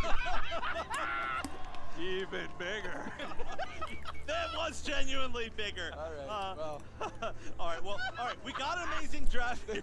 Zoinks is actually... Thanks for breaking down that draft, Zoinks and Wonder. Hot dog! That's right, So Sad Sam's Decidueye. We've got the Slowbro, which is actually super interesting. We don't Pulse and have Ice Beam, hot let's dogs, go. Unfortunately. But maybe me and Zoinks will go try to find it. We'll step off now. One hot dog, we'll share it, or maybe you two can share it. We'll cut into 4 pieces. Well, we just promised it to the crowd. Oh, well, they don't get anything. Sorry, crowd. Maybe if you cheer a little bit louder for these teams. Here in Grand Finals. Here we go, Doopsnax, as we head into game number 2. Chef, Zoinks, thank you so much. I love you both. I'm so sorry I have tasked you with finding a free hot dog, but somebody is going to need to find it. G versus Team YT. And, you know, if there was any time for Team YT to turn it on and start winning this season, it's right now in the final stretch. We talked about it before. This feels like a Team YT tournament. Yeah, well, if they're talking about winning this season, this is the last game or the last place they can do it in unless they qualify for Worlds. So if they actually want to have more games, you better start It'll be alright. these. YT up. My only issue with Sam's Desi, he doesn't play Leaf Storm. He's a Shadow Sneak. But they are right now. Yeah, it does not feel like G has been in too many uncomfortable positions. They've been in control of I've had to make coffee before this set. Game number 2. This is a best of 5, so Team YT still needs to win 2, but G needs to win 3, and they are already behind. Team YT, your purple team. G, your orange team. And I can tell you, Worlds would be quite odd without Fui is Slash, gone. former champion and current champion, I guess, from last year's Luminosity, sitting on the side of G. Little bit of ships in the night here. OG going to stack, so is Fui. They're putting a lot of good pressure on Fui sitting on this Trevenant. Of course, they've been playing tons of Curse Pain Split, and it's looked solid. Yeah, Curse Pain Split has looked really good. Now, I love players that have sort of a unique pick, and YT is full of unique picks. This is the first Decidueye we've seen all weekend. Yeah, and I know there's some Decidueye fans out in the crowd here. I know That's just her whopping. Ah! Decidueye. It's not the hot dog. It's Decidueye. It's Decidueye. I met a streamer earlier, Archer Dude, who says he's a huge Decidueye fan, and he's kind of stuck playing Decidueye. Now that he's Archer Dude, he's like, it's the only one with a bow. it's all I can do. Kind of dialed in. Here we go, up towards this top path. Once again, if Team YT is around a Yeah, Guardy's got a much better level 5 gank than Desi, but once we get some snipes, different story. Watch that draft. Is Dodrio on the side of G right here? We haven't seen a ton of Dodrio, but I feel like every time you see the bird, it is really powerful. Yeah, OG great on Dodrio, forcing out the eject button out of Sam because they're putting so much pressure early. And, you know, you have to notice that G is the team. Yep, Sylveon goes down. Look at this here. A9 goes down. Dodrio is a big problem. Insane amounts of pressure. OG picking up a double KO here on the side of Team YT. Still hanging out here, looking for another, seeing what they can get, and they do. The Scald Tick picks it up. The Scald Tick may have picked it up, but what was important is how much the Scald slowed them down to allow OG to step up and deal the big, vast amounts of damage that ended up in that Scald Tick KO. Yeah, and here we go up in our top path. We got Fui now on the tree, level 6 at this point, looking very, very strong. And we talked about, you know, could anyone counter pick the Gardevoir? Well, Just got to get to 7. Just got to get to 7. Stay calm. Just got to make it through the early game. Right? At least it's not in the hands of So Sad Sam, of course. Slash quickly caught and put down, a lot of pressure being built up, and ultimately becomes too much for Slowbro. You know, we're seeing Chaotic over and over again make these big plays with the Alolan Ninetales, and they are not always picking up the KOs, but they are setting up massive ones between the Gardevoir, or, you know, from previous games, and now hopefully the Spirit Shackle here from Decidueye. Oh, missed getting over the wall, but still managed to get out this OG. That spelled a little bit of trouble for me before he actually lets them off the hook. Slash there for some good cover, actually pivoting all the way up to the top path. And these teams know that YT wants to scrap over this basement Reggie, so they're starting to shred it a little bit. Zealot on this Sylveon, and Chaotic push forward. They're putting tons of damage in. Fairy Singularity on top. Is that secured? I thought that Spirit Shackle looked real close, Braggles. It looked insanely close, didn't it? I think it was just maybe a hair off of being able to get that right there. Instead, secured by the Gardevoir. Black on the side of G. You know, this is a player who actually, I've noticed, has a lot of those central Guardy's level 10. Be some big-time special attackers, so it doesn't surprise me that he stole away the Gardevoir. Yeah, I mean, it's definitely one of the Pokemon they like to play. It's in their repertoire. We've seen them play it in tournament before, and that's nice to not be a complete stranger, because the best way to get it out from Sam without burning, obviously, a ban is by picking it, and they give it some good priority. Yeah, they absolutely did, as we are burning down this Reggie Alecki in the top path. We seeing if there's anything. Oh, I thought he had it. Blissey with the Bliss assistance, actually just making sure they get that secure. Sylveon running up to the top path right here. And so far, it feels like once again at the start of this match, YT is on the back foot, and it is not looking good for them. Knock Knock Arrow is up. Trevenant is down. We're pushing back forward here. We put another Fairy Singularity on top of this. Oh, now Reggie Alecki yeah, Dodrio is just getting put in a blender. The spin cycle by OG, forcing out the Snow Globe. They're not peeling or zoning very well for the Desi against the Dodrio. I mean, it's damn near impossible, but still. Wow, huge play right there. Even though OG goes down, you got to give it up to him. He was playing in the enemy flux zone with Dodrio picking up massive KOs, and I actually feel like this Dodrio has been insane in this game so far. One of the toughest things Bam. to deal with if you're playing Good catch. Decidueye are any of these crazy mobile dive Pokemon, and Dodrio has just been an absolute thorn in their side all game. Slash getting caught in a rock tomb, the Spirit Boom. Shackles landing true. You actually see Sam getting warmed up, guys. Sam getting warmed up. Decidueyes normally do, so they can actually be in the pocket of Pikadiff and Aquilo, so the Cotton Spore can pop any pressure up and allow them to retreat. Now we got the Hyper Voice forcing out the Cotton Cloud Crash, and we're trying to save Pikadiff, top off their HP. They are, but that's not enough as the Hyper Voice finishes the job. Pikadiff always be dying, guys. That job. They're taking down Pikadiff. Couldn't save them with the Unite move. As we have another Unite move, big time Slow Beam takes down the Eldegoss. We see the Dodrio look at all this pressure right here, just playing so incredibly far forward. Yeah, I mean that's the play. Take Guardy and target whatever Sam picks. Yeah, everybody retreating from G, not seeing the value that they were hoping to get here. Nice. On the backside is knock arrow getting the first KO. They're trying to put it on the target. For and the shot. Another secure by Black on this Gardevoir. This Gardevoir has just been huge for both of these teams. Black playing just as well as Sam here in game number 2. We were wondering what their counter could be to it, and they just stole it away. Nice little snow globe there, but it's not enough. There we go. There we go.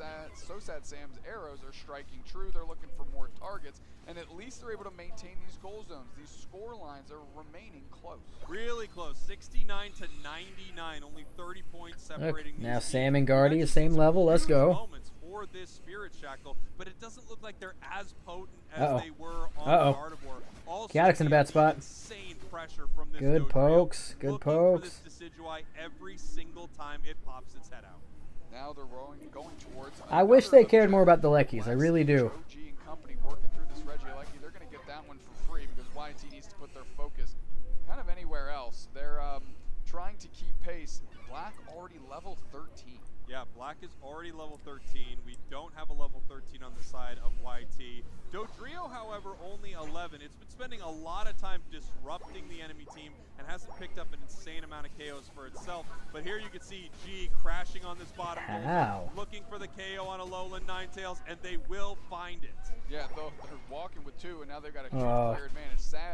SoSad Sam on the upside here, trying to put in some Spear Checks, actually enough to make G pivot back. I thought maybe that had gotten a little Yeah, I was gonna say that too, Beta, but I'm not. He might not have felt like he had time to cancel it and charge the arrow. Figure it's just roll the dice and hope for the best. Breaking that tier 1 goal zone on the side of G. Now Team YT doing their absolute favorite thing, getting ready for a bottom Reggie. G is there as well, and they've been out securing them all game. Night Spirit Shackle hits Zealot right in the face. That makes them peel back. Wheeze in the back line. They're trying to go straight towards Black CH. They put the pain split on him. The knock arrow is okay. up. Sam's uniting already. But they got their prime target. Black CH is down. I don't know if that was a good time to unite. This Regirock, and they need to right here. They just used 2 unite moves. That was their Rayquaza fight, and they have to push right now. Dodrio in the central area on the side of Team YT, looking for their moment here as Team YT moves towards Rayquaza. They know they need to make this play, and here comes Sam's in trouble. Right into the drive-by, trying to take care of SoSad Sam. SoSad Sam taking Oh, nice. Goody Jack. Get it, Sam! No! It's secured by G! Everybody goes down in that absolute debacle that is set up for them. YT It be like that. down for terms of violation. Dang. That was chaos. G scoring right here, and this lead is going to be insane. What a fight from them. Team YT knew that they needed to take this after they used their Unite. You can't play both sides, Beta. Can't do it. Set it up so Decidueye was not ready for this secure.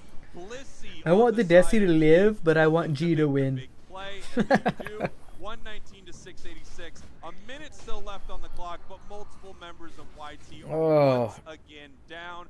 This is It is hard to keep your eye on Ray and try not to get KO'd in an instant. That was tough. That was tough. It starts getting down very low. That big Dodrio perfectly timed Bliss assistance, and that just crashed everybody around this Rayquaza to get secured out, and what a game by G. Yeah, for me there were a ton of huge moments for G in this game. I really think That Dodrio was super annoying. I mean, I don't think they were planning on playing Decidueye. If they were, I think Bro would have been a higher prio pick. But you don't know they're going to pick Dodrio either. Not have the ability to secure with Decidueye because of how much in-your-face pressure they were facing. Team YT now, 1 game. G tying it up. We're 1-1 in our best-of-5 grand finals. If there's anything we bring to the table, Spraggles, it is matches that go the distance. Always. On our side of the bracket, if you take a look, every single match we cast was a 2-1, and it looks like this might be shaping up to be the full best-of-5. Yeah, this is going to be a really exciting series here. And you would want nothing else for our grand finals. Everything on the line for these two squads. And you want them to play their hearts out. And that is what they are doing right now. Obviously, you can see the energy between these two teams quite different. One thing I would like Quick to bathroom point break, out, be back. on the side of G, we've seen a lot of, I'll say, you know, almost stoic teams this weekend up on the main stage. You know, even when they're winning, they're not giving it too much. Of course, there's more ahead of them. But I love to see a team like G enjoying these moments. To me, it says that you're loose, you're having fun, you know you are some of the best players in the world. Now you just need to get out there and play like it. Let's take a look at game 2, how we were able to get to this point here. And it really felt like G kind of hit a second gear from that first game. They absolutely did. It was completely different. I think the Gardevoir pick was huge, and I think this Dodrio, excuse me, I was about to say Decidueye. I think this Dodrio was massive, like just incredible plays. OG was unbelievable on it, getting shut down in a few moments. But look, that was a Dodrio fighting between enemy flux zones that entire time, trying to pick up KOs. Massive, massive plays. And then here is that Rayquaza moment. Look at all the pressure being put on Decidueye here. Decidueye's around this top path, but it really can't line up for its moment because it is dealing with this Dodrio. And then the big time secure from Blissey. I mean, you look the way like G doodled that whole plan up, and they really put the Decidueye in a sandwich. So obviously, if SoSad Sam is playing at long range, you kind of get the Dodrio kind of gets to run free, right? So how did YT adjust? They had SoSad Sam get right behind Pikadiff, so it could kind of, you know, offensive lineman block for it a little bit. How do you counter that? A nice sandwich play where you force the Decidueye to peel in a direction, and OG was right there to clean that up, and of course, get right into the middle and take our player of the game. There we go, the player of the game, OG on the bird. Dodrio with the correct number of bandanas, 92,000 damage, 10 knockouts, 227 points scored, all over the map, an absolute monster. And it's really tough for some of these squishy attackers to deal with a Pokemon like Dodrio, especially with a player that good. Yeah, OG is an OG in this game. One of the original top lane demons that we had here in NA that qualified for Worlds in Season 1. Yeah. Couldn't see that Dodrio pick coming, but I mean, you had to play something to stop Guardy. Unfortunate. Unfortunate. And this has driven me to drink. This has driven me to drink.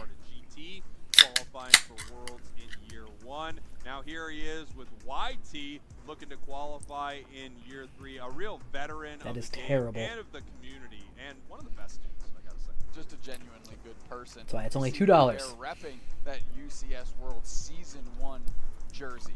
Now, we're squared up 1-1. Just a best of 3 remains to decide who is going to be going to the World Championships between G and YT. I think G adjusted very well in their draft. How does YT now need to adjust to combat what they just faced? That's a great question, right? Because I think G just completely outdrafted them there. They threw a ton at them that they did not expect.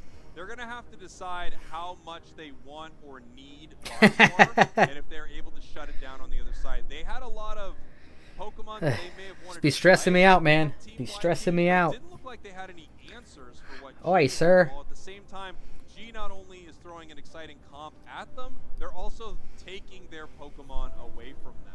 We're gonna have to see how they adjust right here, and it looks like, wow, we actually have a ban already on Gardevoir. Zoinks called it. Yeah, and I agree with Zoinks, and I agree with this ban right here. G removing Gardevoir from the occasion, forcing Sam to go onto one of these other selections. We do know what one of those other selections can be, and it is Venusaur. Yeah, that's true. Over on the side of G, the Umbreon is scary. No Gardevoir for YT, very scary.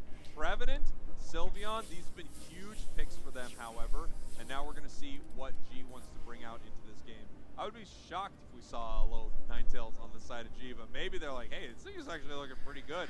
Maybe we can play it right here. Quick switch up as Eggnoob was selects the Blissey, that's what they'll be playing, and we are hovering a Buzzwole. OG says, give me the big bad bug, and they lock it in. That's really interesting. I mean, we've seen Fui on it earlier, and now OG hopping on the Buzzwole, so obviously this thing is not fully out of our meta at all. And I want to point out, Phalanx not banned, Tyranitar not banned, and neither of them anywhere to be found in our grand finals. Yeah, so, I mean, the last pick is going to belong to YT, and that Venusaur is still on the board, so it might be a little bit of a bait Nope. to see if they can get them No to Guardy. select Phalanx here. Are they going to take that bait is the big question. Zealot back on Good pick up Meowscarada on them, is bro. like, be still my heart. Husky called it. You love it. I love it. Meowscarada has been a ton of fun to watch this weekend. I absolutely love it, and I wanted to see so much of this Pokemon in competitive, and I feel like a lot of players are maybe scared to run it or maybe not, you know, super adept. Sam taking the Phalanx? Final pick, the gutter pick over to the Phalanx. This is how I would have often expected this Pokemon to be drafted. What? You know, this is Locked in. Locked in the Phalanx. Let's go. Direct counters, so you feel like you do need to hide it in a draft. But a lot of teams are saying, like, look, I don't even care what counter you have against this thing. I'm going to be able to shut it down. Well, now we have a final pick of this Phalanx on the side of Team YT. We're going to see how they want to play this. Range damage, something that Team YT has been using a lot of. They have almost none of it right now. It is like, look how in your face and bulky they are as a squad. Shandy's good. Shandy's one of my dark horse picks. I really enjoy that one. Right, This we have is a chaotic switch off of this Hyper Voice Sylveon. but they're probably going to be To that, which means Black was it Sage Overheat? needs to kind of Overheat. come I prefer alive flamethrower. because they're going to be the difference maker. But I Because also if they prefer fight Future Sight toe-to-toe, Guardy. It's going to be 5 versus 4 with a candle that can't do much. I'm really interested to see what this Shandy is I feel like goated. it's a Pokemon Super that underrated. Really, ironically, never fully shines.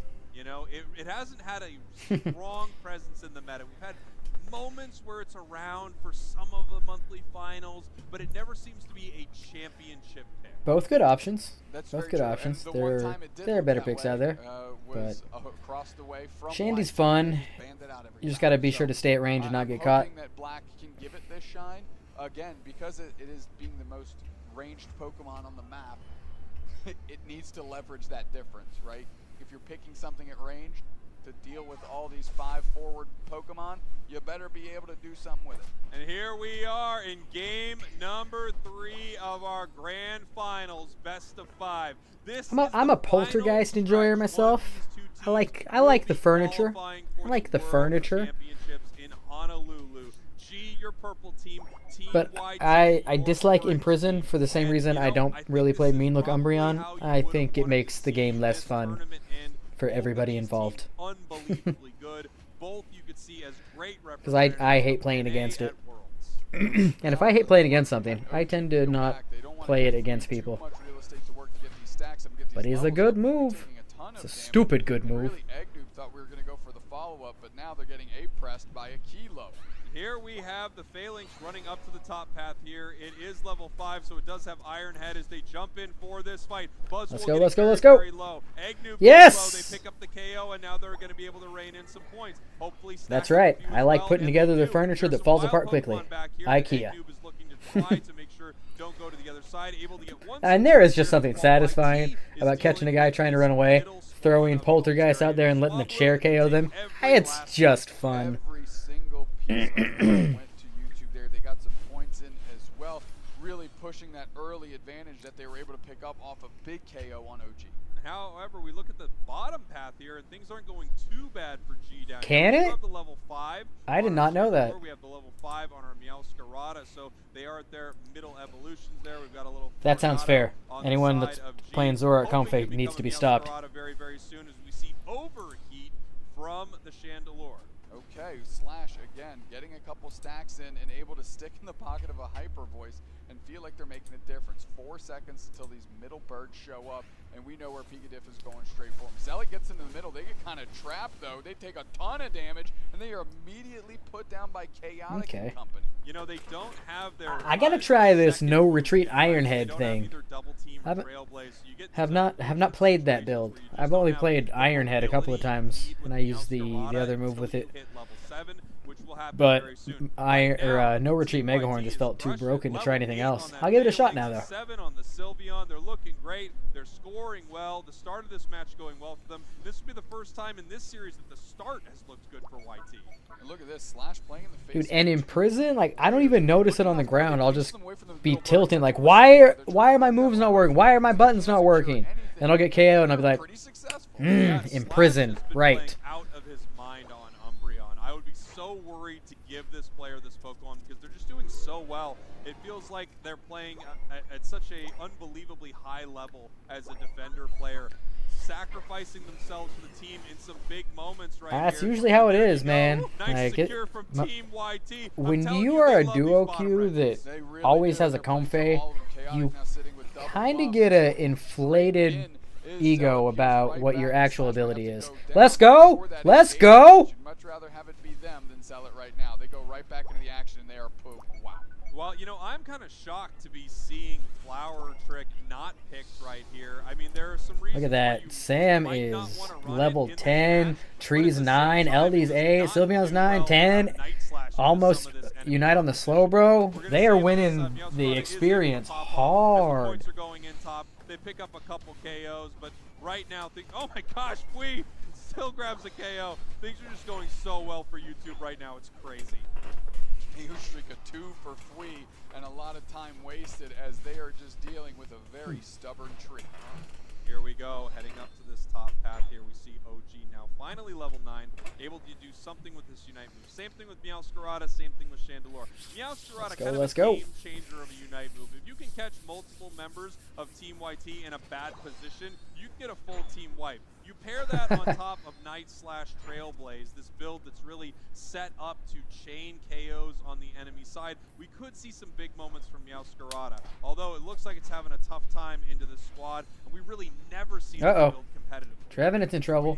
But is Trevenant ever really in trouble? Yeah, he's really in trouble. Because they got follow-up support. There goes the Phalanx straight into the middle. Cotton Cloud Crash thought they were peeling back towards Pad, but they are not. Bliss Assistance is there, and now this is going to be a crucial KO for them. Sam goes down. Here comes some comeback. Oh, good job, Pika. Good job, Pika. Put the pressure on Chaotic, getting one back for the team. Nice. Pika diff right there. I mean, what a play to save Chaotic on the A9. As Fui is back at this top goal zone, he said, look, I fought 3 or 4 of you. Please just stay alive. Just stay alive. Don't chase him. Stay back to Pad. As OG is just going to have to leave. Give him a little punch in the face before he goes, but he's got to get out of there. YouTube in total control of this match right now. 282. That was a scary little engagement. Set up for the secure. Slash, quite annoying, but nice. But what's their secure? What's their secure on Ray?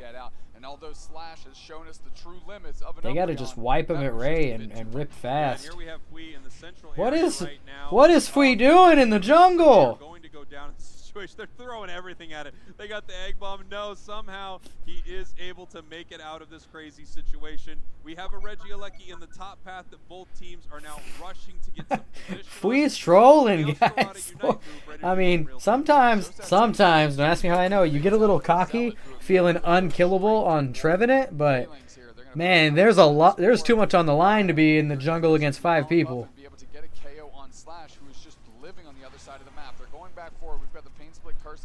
Good job, Akilo. That was a preemptive LD Unite. Usually he waits till they're almost dead. Night Slash was possibly going to do into Phalanx. Phalanx takes reduced critical hit. Nice. Of course, you're also hitting multiple troopers, right, with the Night Slash. I just feel like it's not a strong play into Phalanx, but it's possible Flower Trick is even worse into this Pokemon. This gutter pick of Phalanx might have been the mastermind play from Team YT.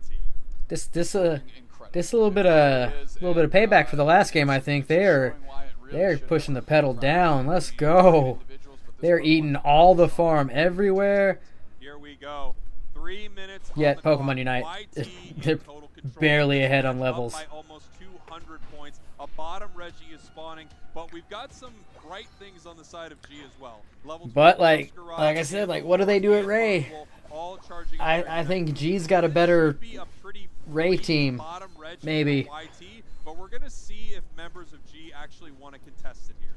Well, Slash again pushing forward here. Good job by Pikadiff to separate Slash from the rest of the team. Eggno pulls forward. They pick up and put down. Oh, why Pika always dying? We know that YT likes to take these, but G is looking to contest. Oh, we've got Fui on the Oh no. Giga flank here. Oh, you can't lose the steal before Ray to this team. Nice, nice, nice. Good catch. Screams are coming in hard. Now let's go. Now let's go. They get a steal going into Ray. Let's go. For YT, after Slowbro went down, it really felt like G was going to be able to make a play here. But I don't even know what happened to Buzzwell. He was just there and then poof, gone. Uh-oh. Meow on the phalanx. Meow messed up. Meow done fucked up. Bliss assistant's right on top, and now Slash is just running away. This is absolutely. And the Bliss assist already came out to save the Umbreon, and Umbreon gonna go down anyway. Umbreon unites. Fui, where you going? Fui, where you going? Camera back up. What's going on?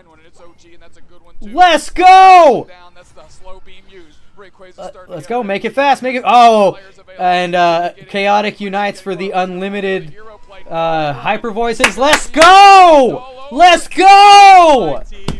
Bell to bell has dominated this match. Woo! Last draft went poorly for Team One more win, baby. I mean, allegedly, they haven't won yet. They're only up, 500, almost 600 points. It's fine. They are one game away from heading to they can still lose. There's a minute left, but hypothetically, only one more win. Only one more win. Let's go. From a whole 10-minute stretch, YT was just getting better and better as the moments tick by in this game. Ban Beta fast. Where are the mods at? Somebody ban Beta. I actually love this play from YT. They're like, we're way too far ahead. They can just keep scoring right now. We'll run to the other side, and it does not matter. A beautiful play from YT. They don't need to give up a bunch of KOs or fight at these goal zones. They already have this match in the bag. This is going to be 2-1 YT at this point. And you're right, I have not seen G look this bad all weekend. This was their roughest game by far.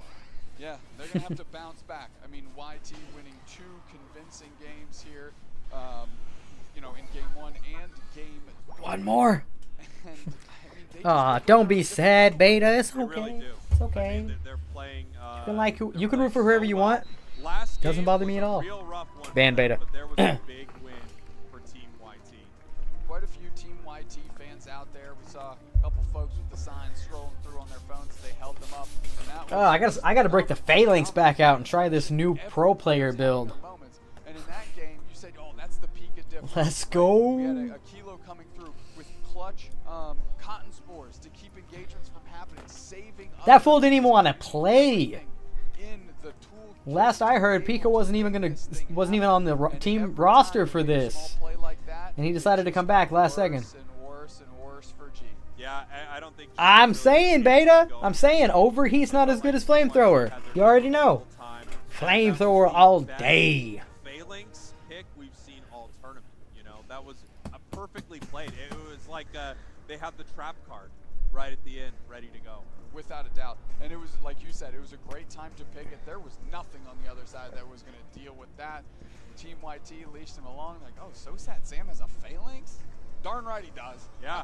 Darn right he does. And he just showed you what he can do. I doubt. Look, I'm glad they played Overheat. Overheat's terrible. I only played Overheat to get the Master Achievement on Shandy, and I hated every game of it. Every game.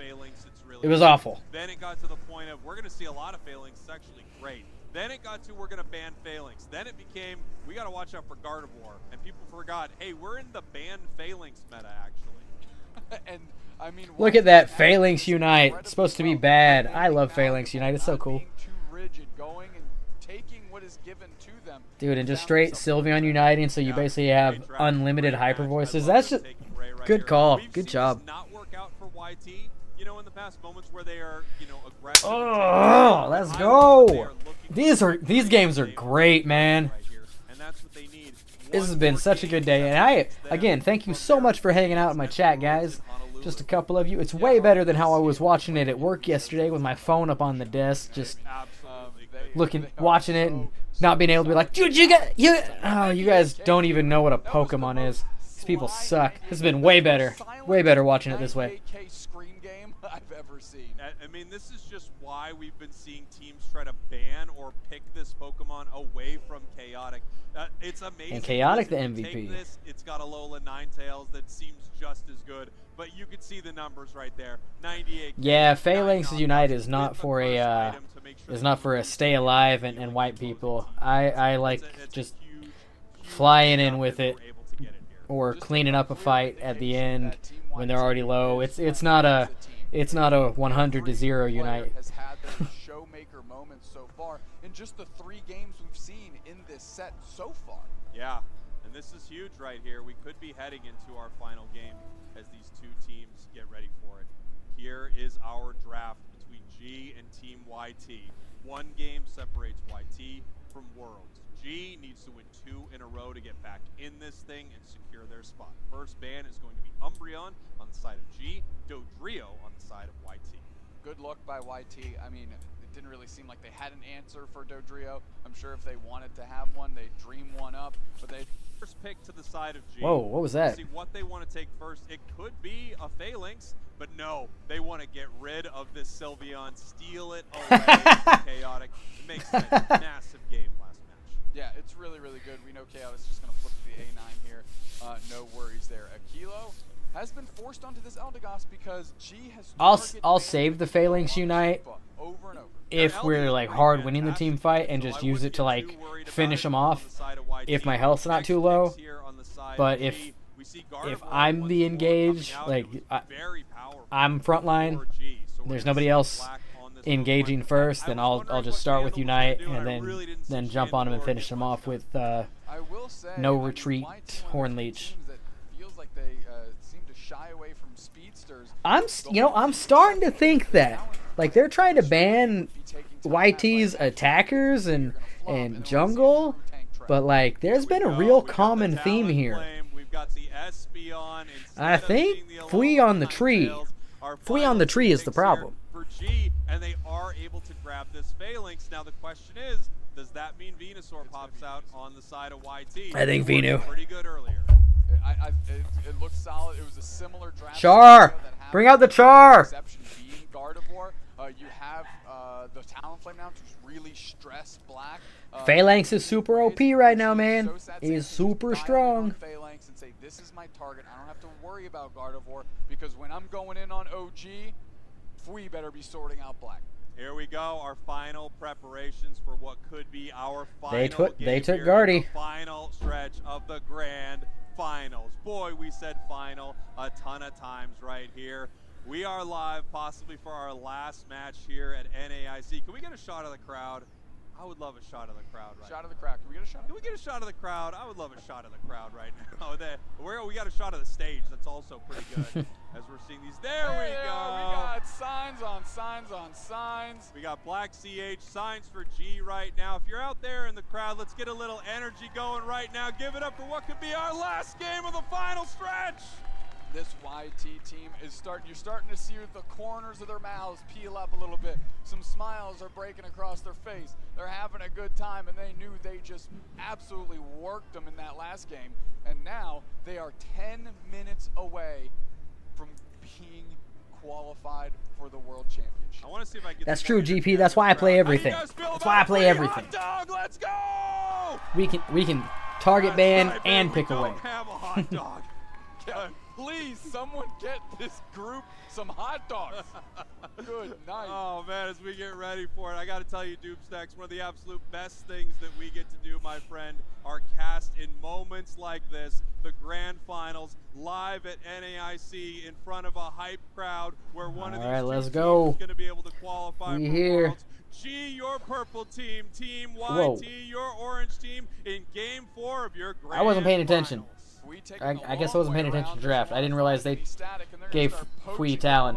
Oh, I missed that. They're going to be able to get 9 points Not gonna lie. Start stacking themselves up. And here we have this Phalanx up in the top. Obviously, this is going to be a big difference maker in this match. We've seen Phalanx be a difference maker throughout this tournament. The question is, can the Venusaur counter show up once again for the side of Team YT? There have been a lot of players who have said, yeah, it counters it, but at the same time, this thing is just so What is Fui doing with no HP? Stealing berries, getting Talonflame. Oh. And nice evolution. They're not stealing berries, or flying back to get berries, rather. Like he's about to get KO'd, flying right through him. But already 5 and in the mix, so sad Sam. That's right. Some of those moments when a Pokemon Fui's on Talon. and they're invulnerable are just so magical, right? As we head up to this top path, 4 members of YT getting ready for this fight. Hoping for a Brave Bird. Showdown, but look at that. Just hoping for a Brave Bird Talon. Like Pikatif did. Yes. Just, okay, let's back up now. That was a little scary. I was scared for Slash. I didn't know what was going to happen on that stage. And right now it looks like it might be YouTube taking down this whole thing as we head back down to the bottom path here. We're going to have to see if Chaotic is as effective on this Espeon as they have been on Ninetales and as they have been, of course, on Sylveon. I think what they're really looking forward out of this Espeon is that big catch unite move. Whenever OG tries to approach with the Phalanx, catch it and then have So Sad Sam absolutely sorted. Here we go, back up to our top path right now. Getting caught in the rock almost was Pikatif as he pulls back towards this goal zone. Getting ready for this fight. We still don't Man, what you got against a Talonflame? A lot harder for Team YT. Just a tick more of experience, just a hair more, and that could go completely the other way. Yeah, actually the Rock Tomb keeping the rest of G to be able to potentially collapse and get a KO there. Pikatif still struggling to hit the Trevenant. They're close, but they still have a hair more time. No. Here we have this bottom path fight possibly breaking out here as multiple members actually start to peel away. We're going to see Sam stay towards the bottom path, get ready for the 7-minute, 20-second spawn of this Altaria and Swablu between the 2 goal zones. And here we go. Pikatif is online as Trevenant with the big time. Take my earbuds up. Normally, if there's a tree on the side of YT, it's a cursed tree. Yeah, because it's up top with Fui, and of course that opens up the opportunity to mix it up. Fui's got the cursed tree. What an opportunity to mix it up. In the bottom path right now, we have 3 members of G, 3 members of YT getting ready for this fight right here. Venusaur getting really aggressive towards Regirock. They're putting it on Chaotic. That's right. But Slash identifies that and ejects. Talon is the problem with Desi. Now we have the Fairy Singularity on Regirock. Tons of DM being put in, but it's still secured by the Petal Dance Giga Drain Venusaur, and you have to think that's a missed opportunity by G. I'm telling you, there's something about Team YT. I don't know. I would love to know the statistics on this, but I feel like no team secures bottom Reggie more than Team YT. They're at every single one of them. They have their, they're fully dialed in on their rip and secure every single time. It's really a thing of beauty. Yeah, and they're prioritizing it the most, right? They're literally just saying, this is the one we want, we'll adjust afterwards. If you can actually make anything happen in that time that we give you, sure, good luck. Now, Regieleki is taken, but right into a Verdant Anger, and that's the Espeon Unite. Nice, good Unite. Oh, the Bliss Assist didn't make it. Into the mix. So Sad Sam hits the first Giga Drain, and now they're going to be able to put the pressure on. OG just has to retreat, but it's Chaotic popping off on the Espeon. KO Streak of 2. There he goes. There he goes. Move to the Phalanx. They have in their bags. This Giga Drain Petal Dance are running so much interference to make sure that Chaotic can get out.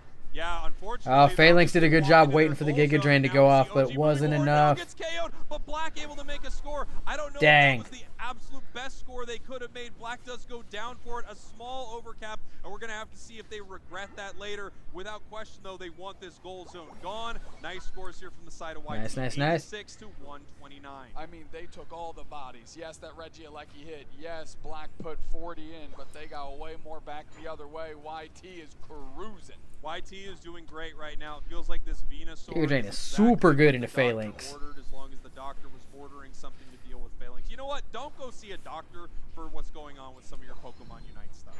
Yeah, that's true. That's just a good piece of advice here. We're eyeing up and eyeing up the next basement Reggie here. Pikatif with good spacing, playing far forward, not too worried about that Rock Tomb as they're going to take just a Pollen Puff over the wall. We'll see if these teams actually look to contest. It's about to hit the map, and Slash is immediately on it. They put the Rock Tomb down. Pikatif eject button. Hornleech just to try to get back to black, but Slash cuts that off. We've got the Cotton Cloud Crash going to land on the team here. Going to top them off a little bit. Red Good Ice, LD about Unite. 60%. We're moving in as Slash. The pedal dance is Guardy going. Unite. She's got the Good. flank Nice. over the Guardy wall. Unite. Tiger Sam, and they Ooh, KO them Trevenant Unite instantly. gets the Chaotic shield. goes This. down as Oh well. no, no, no, That's no. how you Dang. navigate that. Holy, that's the homework that G needed to execute. Dang. And they delivered. Huge fight there for G. Right back in this game. Talonflame scoring top, keeping the score pretty close between these two squads. 166 to 169.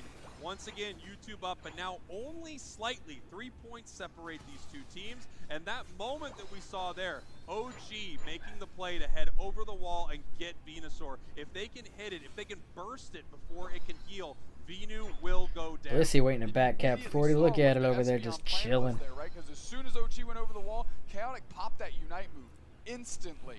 It wasn't enough. They go down in that exchange as well. Yeah, that's right. And this is what you have to worry about with Phalanx. The incredible burst from this Pokemon and just how tanky it is in some of these other fights. But if it is able to catch you, you are in a lot of trouble, as it looks like G is going to make a score in the bottom path right now and get a point lead, 212-169, as YT deals with this Regieleki.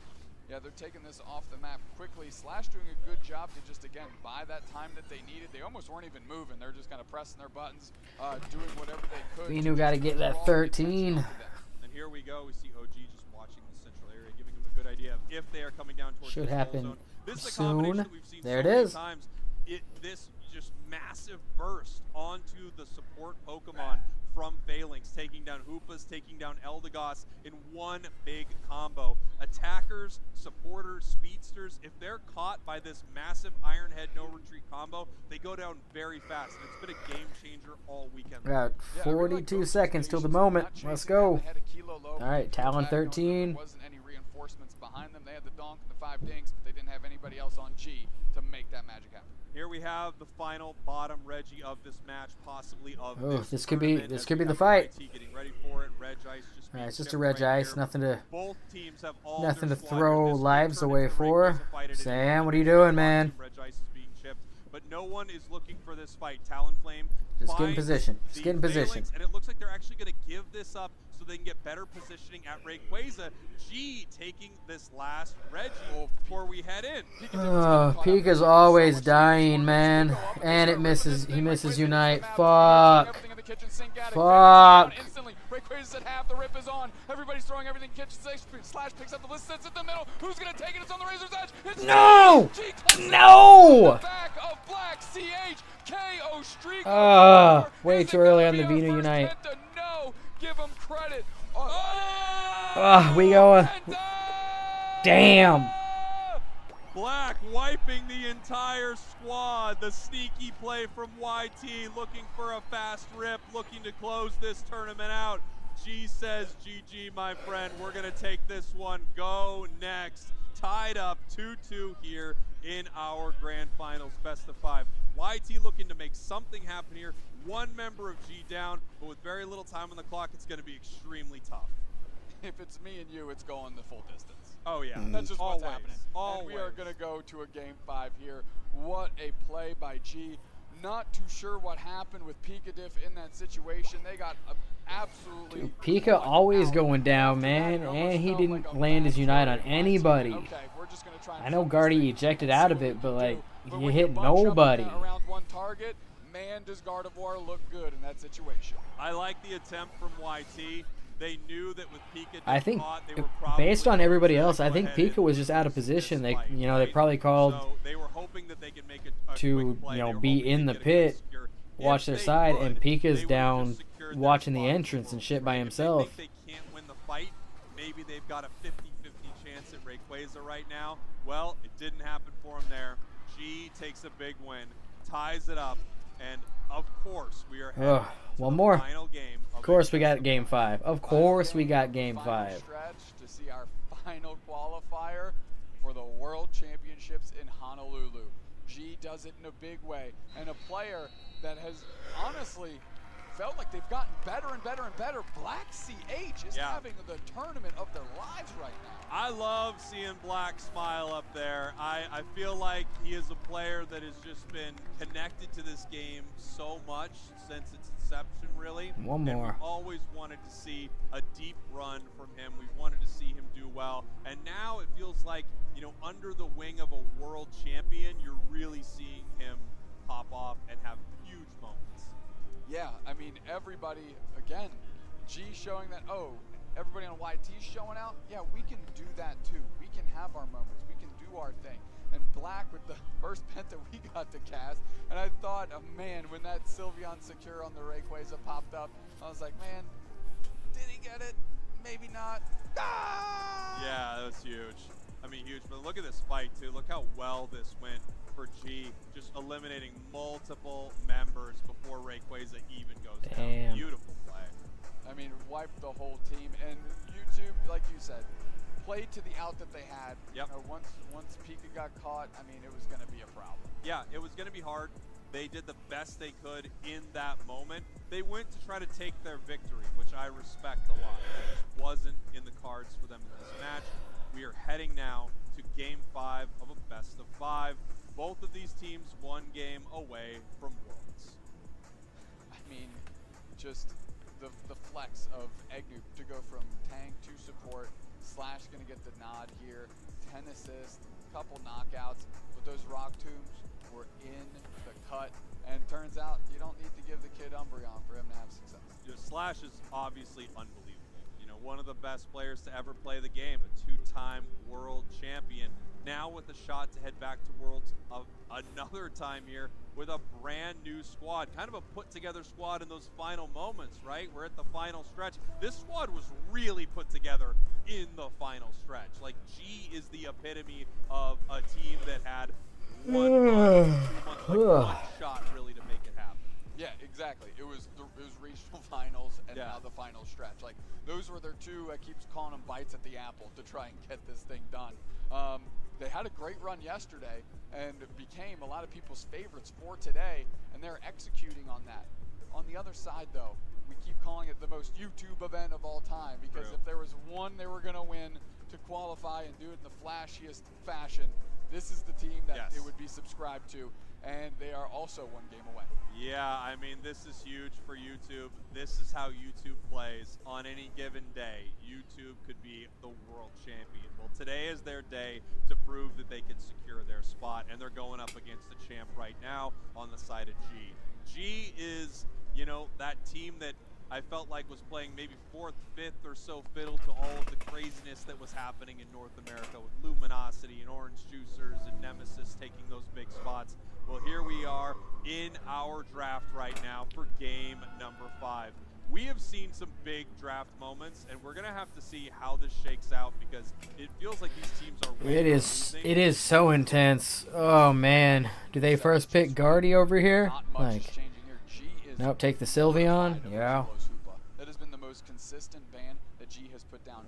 Gardevoir available, Phalanx available, still, and 2 incredible Pokemon in this matchup so far. So they're G is gonna get Guardy again, huh? You can't be too surprised by. Obviously, YT's Sylveon's nuts. Chaotic has been insane on it. Their Espeon didn't get it done last match, so I think you feel pretty good about taking that away as we see Trevenant and now Eldegoss on the side of YT. Yep. G, obviously, I mean, you just got a Penta KO with the Gardevoir hovering in for Black CH. I'm not surprised. I'm not surprised either. Eggnoob hovering the Blissey here, but this could be a unique switch too. We've seen like a support and then Slash on Blissey too.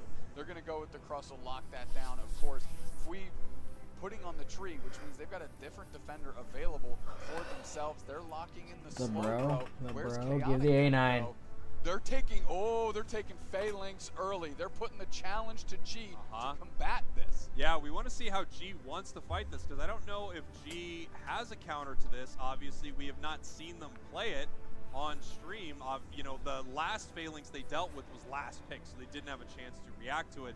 We could see OG on Lucario I don't know if it's Oh, going to be the shit. play, but here we have. You just saw the big Oh, smile roll shit. across his face. Like, if I'm going to do it with one Pokemon, and Chaotic too. Like, if Yep. we're going to do it with a Pokemon, we're locking in Lucario. We're locking in Chaotic. And we've That's got not 45 good. seconds until the last game of this tournament of Pokemon Unite regular season comes to a close. Yeah, how crazy is this? Of course, the final stretch goes the full distance possible, right? Of course, we head to the last game, the final Lucario. stretch, the final chance, the final game. That might be One team in 10 minutes is going to be hoisting those trophies. They're going to be walking away as your It might be final the stretch champions best way to counter qualifying for the Phalanx, Worlds. other than NAIC, Venu. are you ready?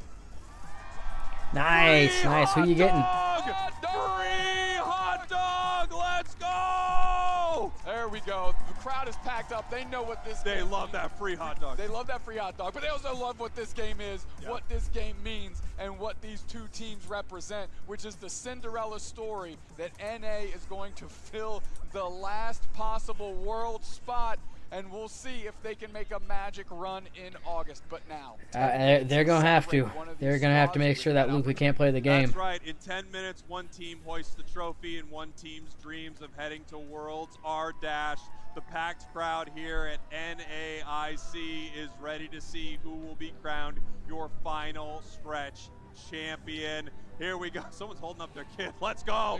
Hold your child high into the air. Oh, here we go. G and Team YT. This is game number 5. G, your purple team. Team YT, your orange team. And it is all on the line at NAIC right now. Let's go. Yep, the Noob old Sacks. handshake. Ships passing of the night. Fui and OG going to be stacking egg. Noob snacking that Bunnelby snacking. Gassing myself up a little bit. Yep. Smacking that Bunnelby around as Fui gets on the backside here. And it's going to be a decent little secure by Fui to get those stacks up. That's right. You want to try to get as many of these wild Pokemon near the enemy Let's goals go, as you YT. can, not only to steal them away, but of course to secure these big last hits. Got it again, so that they can try to stack up their stacking items and become extremely powerful. On a lot of these top path Pokemon, you're running one, if not multiple, stacking They got freeze items, passive especially already. on a Trevenant. The secures, by the way, looking beautiful from Fui, as we have Nice, nice, immediately nice. Sam in this top path, running at the 9-minute He's mark. not 5 looking to yet. make a Push the huge pace now. play. They're putting some pressure on OG as they're just sitting on pad trying to isolate Sam from somebody. There here. we And go. it hasn't evolved yet. So sad. Sam Curse popping comes back, out. Pollen Puff going towards those birds in the middle. Black CH with a nice little flank and a There we pick go, up there we go. KO. But Black Oh, is pinned. Chaotic's up there. Let's Chaotic go. is There it is. Now we're just Curlia goes chucking down. haymakers at each other. They say we taking the body, son. 2 players for G down, and YouTube gets to breathe easy at least for a moment. That was such a crazy moment because as they move towards these Altaria, we have Black CH on the Gardevoir come out of absolute nowhere and pick up a massive KO, and then all of a sudden, out of absolute nowhere comes a Kilo on the Alolan Ninetales. They just kept moving in with a new surprising moment to change the direction of that fight. Pikachu surfing through, caught on the Rock Tomb, sitting on the goal pad is G. Okay, I think that first beret in those first 2 minutes, that was all nerves back and forth there. That was just kind of all scrambled around. Are they going to be able to challenge Sam here? We're going to find out. Chaotic is there, and Sam wants the body. Like, they're going straight for it. Nice surf follow-up, and now they're going to put the pressure on. Beautiful Rock Tomb by Slash to save Black. That was unbelievably good. I mean, Slash has just been playing so insane right now. What? We have Oh, a quick no. pause as Pika once again. Pika Diff needs to show a few pictures to one of our admin here. This game is so unbelievably important. If Luca there's any does issue with the device or at anything on stage, level 11. obviously we are going to take a pause to make sure that we can do something right here. Pika Diff showing our Well, it depends what build it's running. E-Speed doesn't. That's Pup. Pup has Unstoppable. Pika Diff right here. And Pika Diff knows if something's up with his device, he's going to let him know instantly, and rightfully so. Ton on the line here. You got it. Ton on the line here. What a play by Slash to save Black. Insane, dude. That was so good. That would have been a great KO for Sam to pick up as well. The fact that nobody went down is obviously a net positive, I think, just in general for G in that moment. But that would have been just the shot in the arm for YT, I think, for the next couple minutes in that game. Yeah, that could have been huge. I think both teams You talked about maybe some nerves up top. I think that's there, and I also think you're trying to establish a little dominance here at the top of the match, right? You're saying, look, this is the game we're playing. We're in your face. We're getting KOs. Right back the other way. We're supporting our squad here as we head back into our match. 7 minutes, 35 seconds on the clock, pushing towards this bottom goal zone. Whoa. But there's a great defensive Uh-oh. I mean, Slash putting in, I don't know why YT kept pushing forward. Just enough time for Black to come up and get a nice little KO for themselves there. Here we go. We've got bottom and top Reggie spawning in 20 seconds. A little bit of a fight here. Just this completely evaporated. These Altarias and Swablues didn't even have a chance with these two teams fighting over. Yeah, Black now with Gardevoir, though, was able to evolve off of those Swablu and Altaria, and they are just moments away from their Unite move, which means this basement Reggie fight can get a little frosty. Yeah, this is going to get pretty crazy here. 4 members of YT down here, 2, now 3 with Black coming down, members of G. And we're going to see how they want to fight this as we're kind of getting ready for a Lucario's little on bit his of way a rip, down. but they're actually moving towards G. They're trying to make a call here. Nice little flank into the back line. Ooh, So Guardi nice Unite. Fairy Singularity put straight down. Oh my god. Once again, we're having an issue with a device here, and I understand it. Pause the game. You absolutely need to pause the game if there's a problem with the device. It's the final game, final stretch, pre-hot tub. It seems to be that unit right there that Pika Diff is on that is being a little finicky for us, unfortunately. Something we all have to contend with here together. I mean, the crowd is hype, we're hype. I know these players are gassed up to the gills, ready to get this thing done. And no worse feeling than if you're slamming on your buttons and nothing's happening. Without question. And I mean, something I gotta say, a huge shout out to how quickly we're addressing issues like this, you know. It's so unbelievably important. Yeah, Spriggles has a point. Like they're on it. Like this sucks for Pika. They gave him some faulty equipment or some shit, but they're quick to respond. This is too goddamn important. Small moments, like making the right play at the right time. So to have an issue would be catastrophic. Yeah, and it bummer enough that it's happening. Even worse if we let this thing ride, right? That is just the worst feeling we could develop for ourselves in such an amazing moment for our game, for this season, for these players, for these fans, for this event at NAIC. Pronounced nice. Here Man, we go. I sure wish we got a bunch of hot dogs to throw into the crowd You right have now. no idea. Holy! You have no idea how many hot dogs I wish I had right now. So Of course, many. I have 0 hot dogs. Production, can we get the Weenie Mobile outside of Hall J of Pokemon NAIC, please? Thank you so much. Thank you. For some reason, Zoinks promised the entire crowd hot dogs. Well, Zoinks really felt put upon.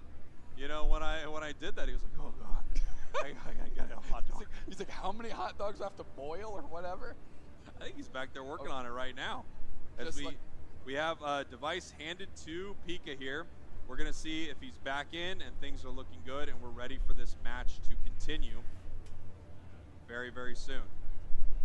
Looks like we're gonna lock this thing back in here. I do like that the mobile player is having all the issues, and of course Guardi gets out.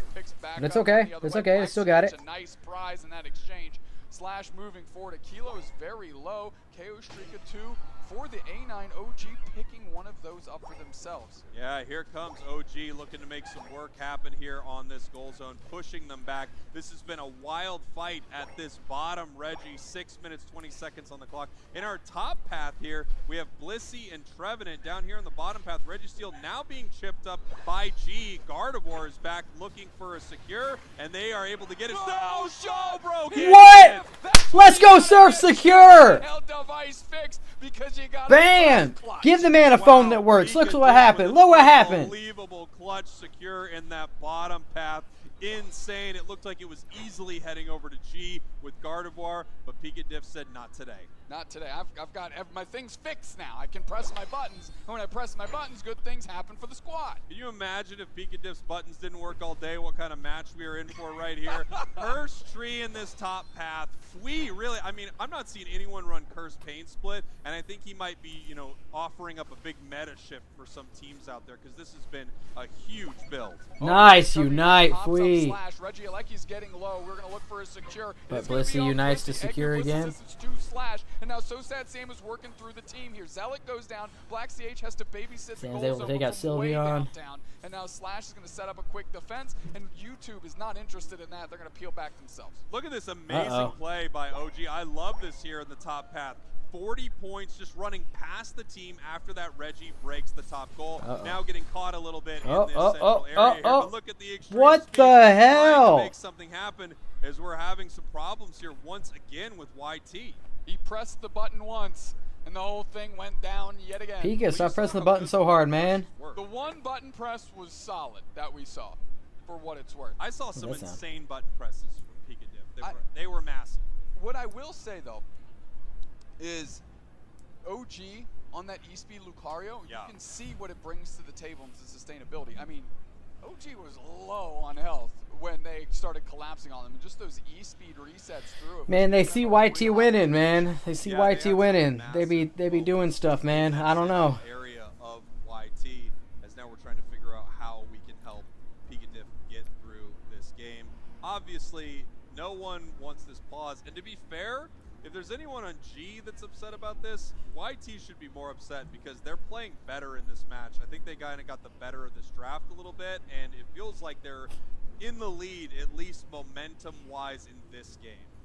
Yeah, and well, to be honest, it's frustrating and flustering for every player. That's every time Sam's about to get a KO, they pause it. Like YT has a good flow. So does G, right? They're kind of Dude, I'm not happy. And every time one of I'm these not happy, happens, man. You're not just dismantling, the flow of the other team. You're also guffing up your team. Yeah. Here we go. Seeing what we can make happen for this squad here. Obviously, you need our grand finals game to work correctly for all of these players. Absolutely. We're going to be trying out a new device, it looks like.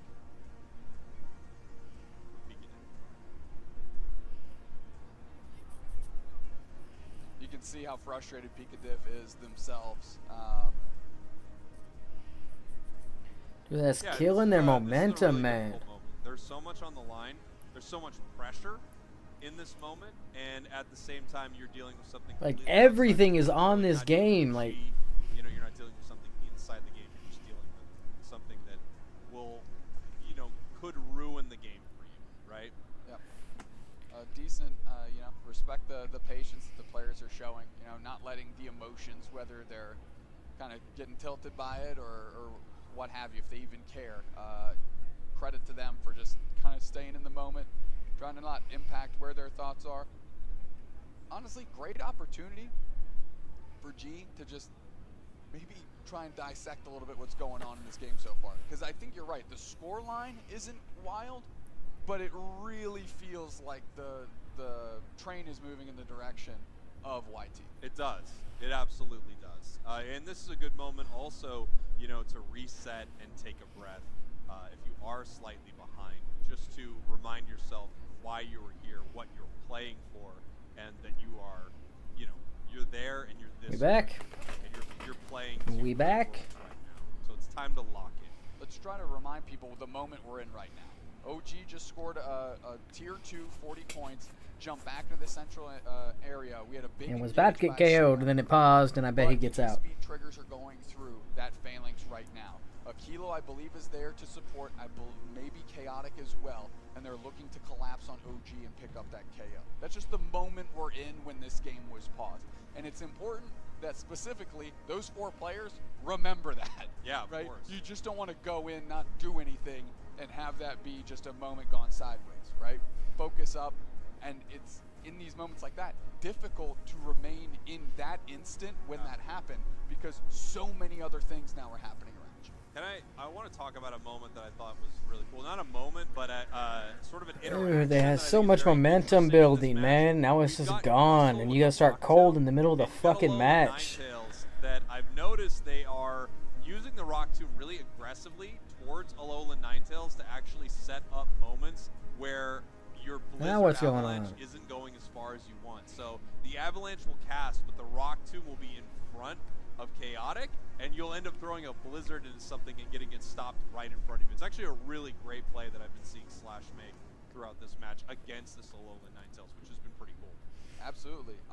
The fact that Chaotic has still managed to find some I thought mobile was supposed to be better than Switch. from production, that we are swapping Pikatif's device out and trying to get them back into the game here. So just another, hopefully, moment or two, and we'll get that sorted. But to your point, Slash, I mean, great plays with the Rock Tomb. Chaotic also doing great work with that Blizzard Avalanche combination, something we've seen almost Yeah, conveniently the last match. Yeah, it's very cool. And every time YT starts getting a momentum shift, it happens. It's crazy. It's crazy. Right? There was a little while. I mean, I've been wearing a tinfoil hat about how Pokemon Unite feels about Team YT for like 2 years now, and I'm really starting to think that they have it out for Team YT. Like Gotlu out of EU, and then there are teams who are playing Scissor, like Ground Zero out of OC, right? So it's really cool when someone has an off meta or something that meta has passed by pick that is working really well for them. We're seeing that on Chaotic. We saw that with Buzzwole earlier. Yeah, that was a lot of fun. That was really cool to see. So there have just been some really excellent picks like that. I'll tell you a Pokemon who has just fallen off completely, and it's sad for me, is Blastoise, man. Yeah, it's looking rough out here, but what isn't looking rough is this energy that G is coursing through each player here by locking hands up, just trying to get that vibe into them as the crowd is kind of gassing them up too, seeing the power of friendship is carrying a lot of these teams through today.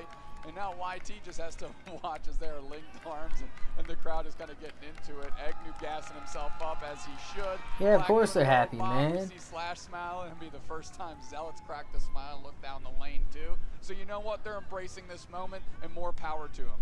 Yeah, I mean, this is huge, right? This is their moment. It's time to lock in and make this happen. And playing in that way, I think, is really incredible. We're going to have to see how this affects the mental of YT, but we talked about it before. Pika Diff is that, very calming energy, that grounding source for YT. So if this is going to throw anyone, luckily it would be him. He'll be able to pull this back and get ready for this game.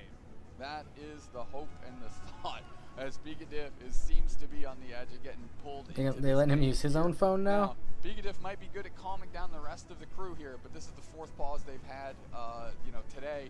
Is that something that's going to rattle them? We'll see. They need to see how inwardly, mentally strong they are, how zen they are in this moment. Yeah, how ready they are for this, and we're just going to have to see if all of their training and preparation has paid off. We're all right, getting the thumbs up. Let's go. Let's go. Last game. Let's do it. Back into our match very, very soon to conclude our grand finals that we're already almost halfway through. Yeah. I mean, again, to remind everyone, as soon as we come off pause, it's going to be OG e-speeding through Sosat Sam Phalanx with, I believe, Aquilo, and it was Chaotic, peeling down to try and give them some support to really secure that KO, because OG just scored 40 in Tier 2, and we're back in and he gets out. The mix here. They actually picked up some energy and go straight to score. And finally, all right, let's go. Let's go. We got this. Very close to Focus YT up. As they crash on this bottom goal zone. Blissey pushing forward, getting a KO here on the Slowbro. Phalanx looking to see if they can make something happen. Damn. A massive X Scissor. They're pushed off the goal zone by a Blizzard Avalanche, but 4 members of G continue the siege. Spraggles, 122, 127. This is just the closest margin you could ever dream up here. We've got 13 seconds left for the next basement reg. We'll see how these teams engage. Chaotic actually babysitting OG, but that's a tough place to be, as Chaotic maybe pin on more than they can chew, but the dog is put back on the leash and lets Chaotic off it too. All right, basement reg ice, we'll see how they go. Yeah, really nice. That was a good wall and X Scissor. Slow beam on him though. Phalanx looking for something here, but Phalanx getting caught by Sylvie. Using their Unite move, can they pivot to Damn. Zealot? No, they get screamed at and they get sorted out. That fucking pause shifted everything. Let's go. Focus up, boys. Their advantage. They are right on top of this YT squad. The linking hands and power of friendship getting it done as Squee is just getting draining kissed all over the map. They're pain splitting on top of Black. He's doing his job. Do anything? Yeah, get knocked out, Kirk. Reg Ice is down. Reg Ice is taken. Damn. G is starting to move. G is really starting to move here. 129, 127. We have 5 members sieging this goal zone. The Unite move from Gardevoir. The points raining in here. Not so perfect score, but that's okay in this bottom path as they are now up 203.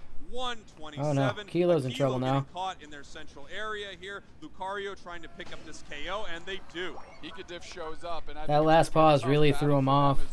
The rest of the God team damn, actually this has to go support. sucks. Sosat Sam caught out. They're taking a ton of damage. Zealot is there. Black CH kind of on the pursuit, but they are going to leave Sam to be. Now we still have a level 12 Phalanx and a level 12 Trevenant, but on the other side, Black CH on this Gardevoir playing the best tournament we've ever seen from them. I gotta say, I've never seen Black play better than when they are on this squad. This is the best we've ever seen him.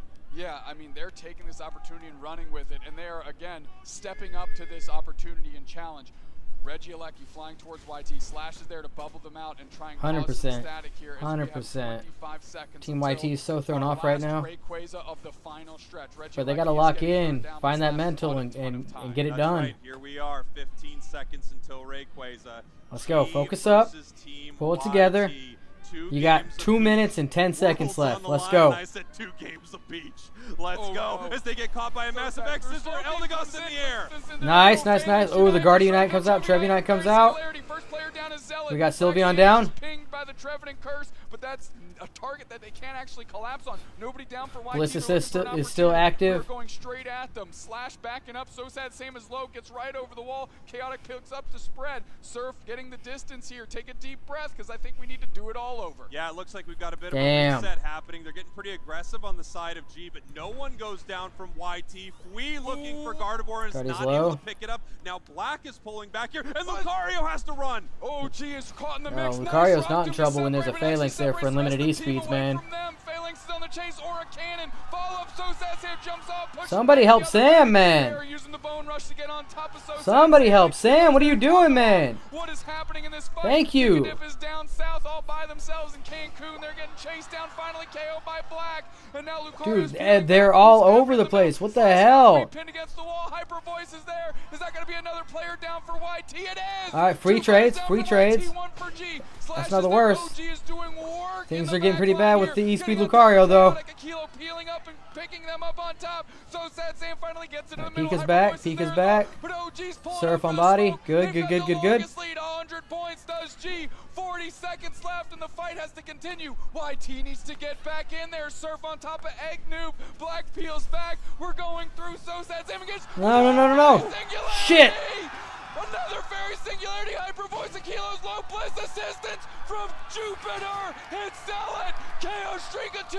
They're going straight for the scores. Here we go. 20 seconds left, and they're looking to end this game right now. 247 to 139. YT has no chance to score. Black with 100 points in the top goal zone, and there you have it. NAIC G.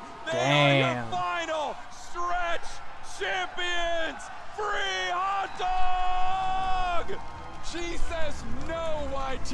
We will not like this video. We will not subscribe. We will not follow. We won't retweet anything you put out. We're going to dominate you on 5. Damn. And what a statement. Slash, current world champion, going back to Worlds to try and defend that title. And what a story for Slash.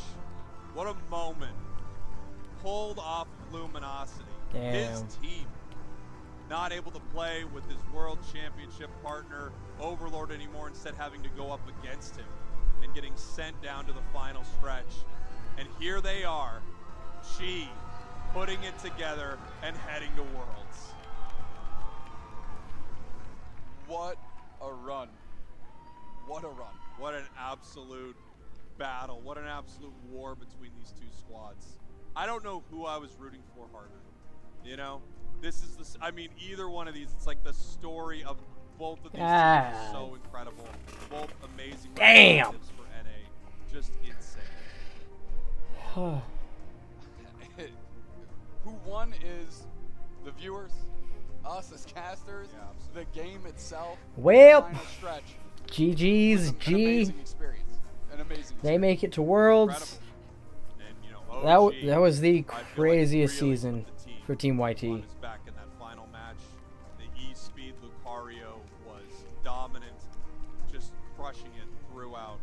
obviously, That's heartbreaking, Team man. YT is devastated by this match. But for there to be a champion, there has to be a team that loses too. What a bounce back for some of these GT Yeah, players. yeah, it sucks. Agnew, Hard to overcome that shit, man. It seemed like every time YT was getting momentum, there was some weird tech issue. always fallen short. Put a world champ on your team. Get Zealot, who the world champ says is the best player going in Pokemon Unite, and you use some of that cohesion and synergy that those GT players already have, and you find yourself a world's qualified squad.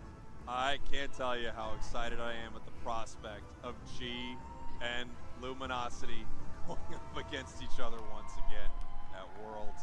I mean once again, and it would be happening at Worlds. I'm taking a look at this. You know, OG making it back, of course. Let's send it to Anna with our final stretch champions. Let's hear it for G!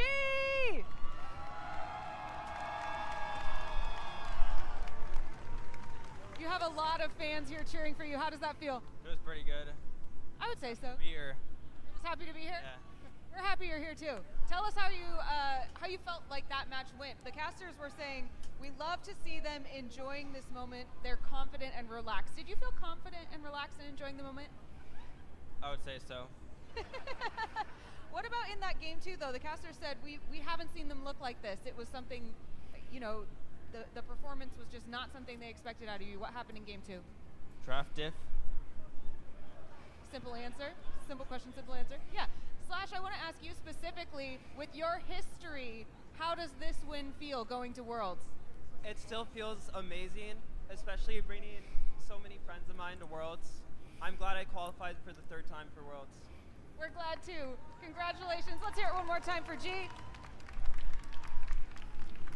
Well played. They did it. They did it. I mean, if you're going to pick Phalanx, I mean, that's what happens. Esports and event producer from Pokemon.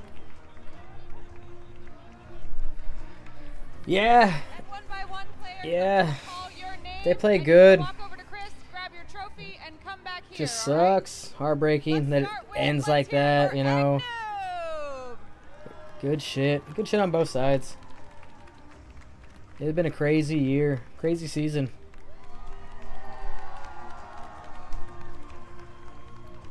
Next up, please come get your trophy, I mean, Black CH. Both teams played great, but it is 5 o'clock. I've been going for like 6.5 hours on this.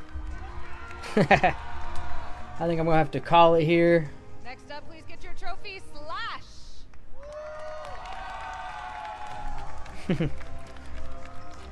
No, I don't know what Chris Brown that is, but that's not Chris Brown.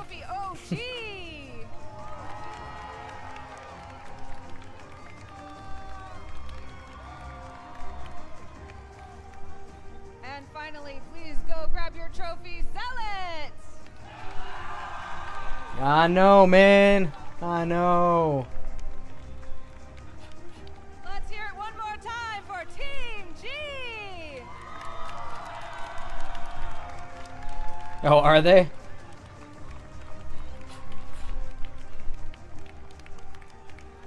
Now Team G will secure Well, they're the final stretch champs. Finals champions, Orange Juicers. You have conquered the final stretch. Congratulations. Now remember, stay connected to all the Pokemon Unite action by following those Twitch and YouTube channels. And even though we've concluded Pokemon Unite for today, there's still more excitement to come with the North America International Championships in Pokemon Go, the Pokemon trading card game, and the Pokemon video game. So tune in tomorrow starting at 9 a.m. local time. Damn, more Thank you so shit. much, everyone, for being here. Congratulations on your free hot dog, and we will see you at Worlds in Honolulu. Sure, shout out. Shout out to Anonymous. Shout out to Silent Red.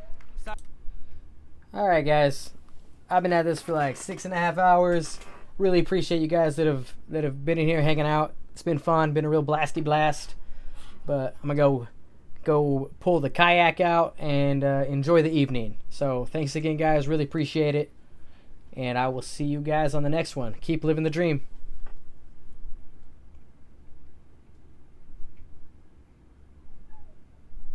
Yeah, hell yeah, man. I'm down. Let's go.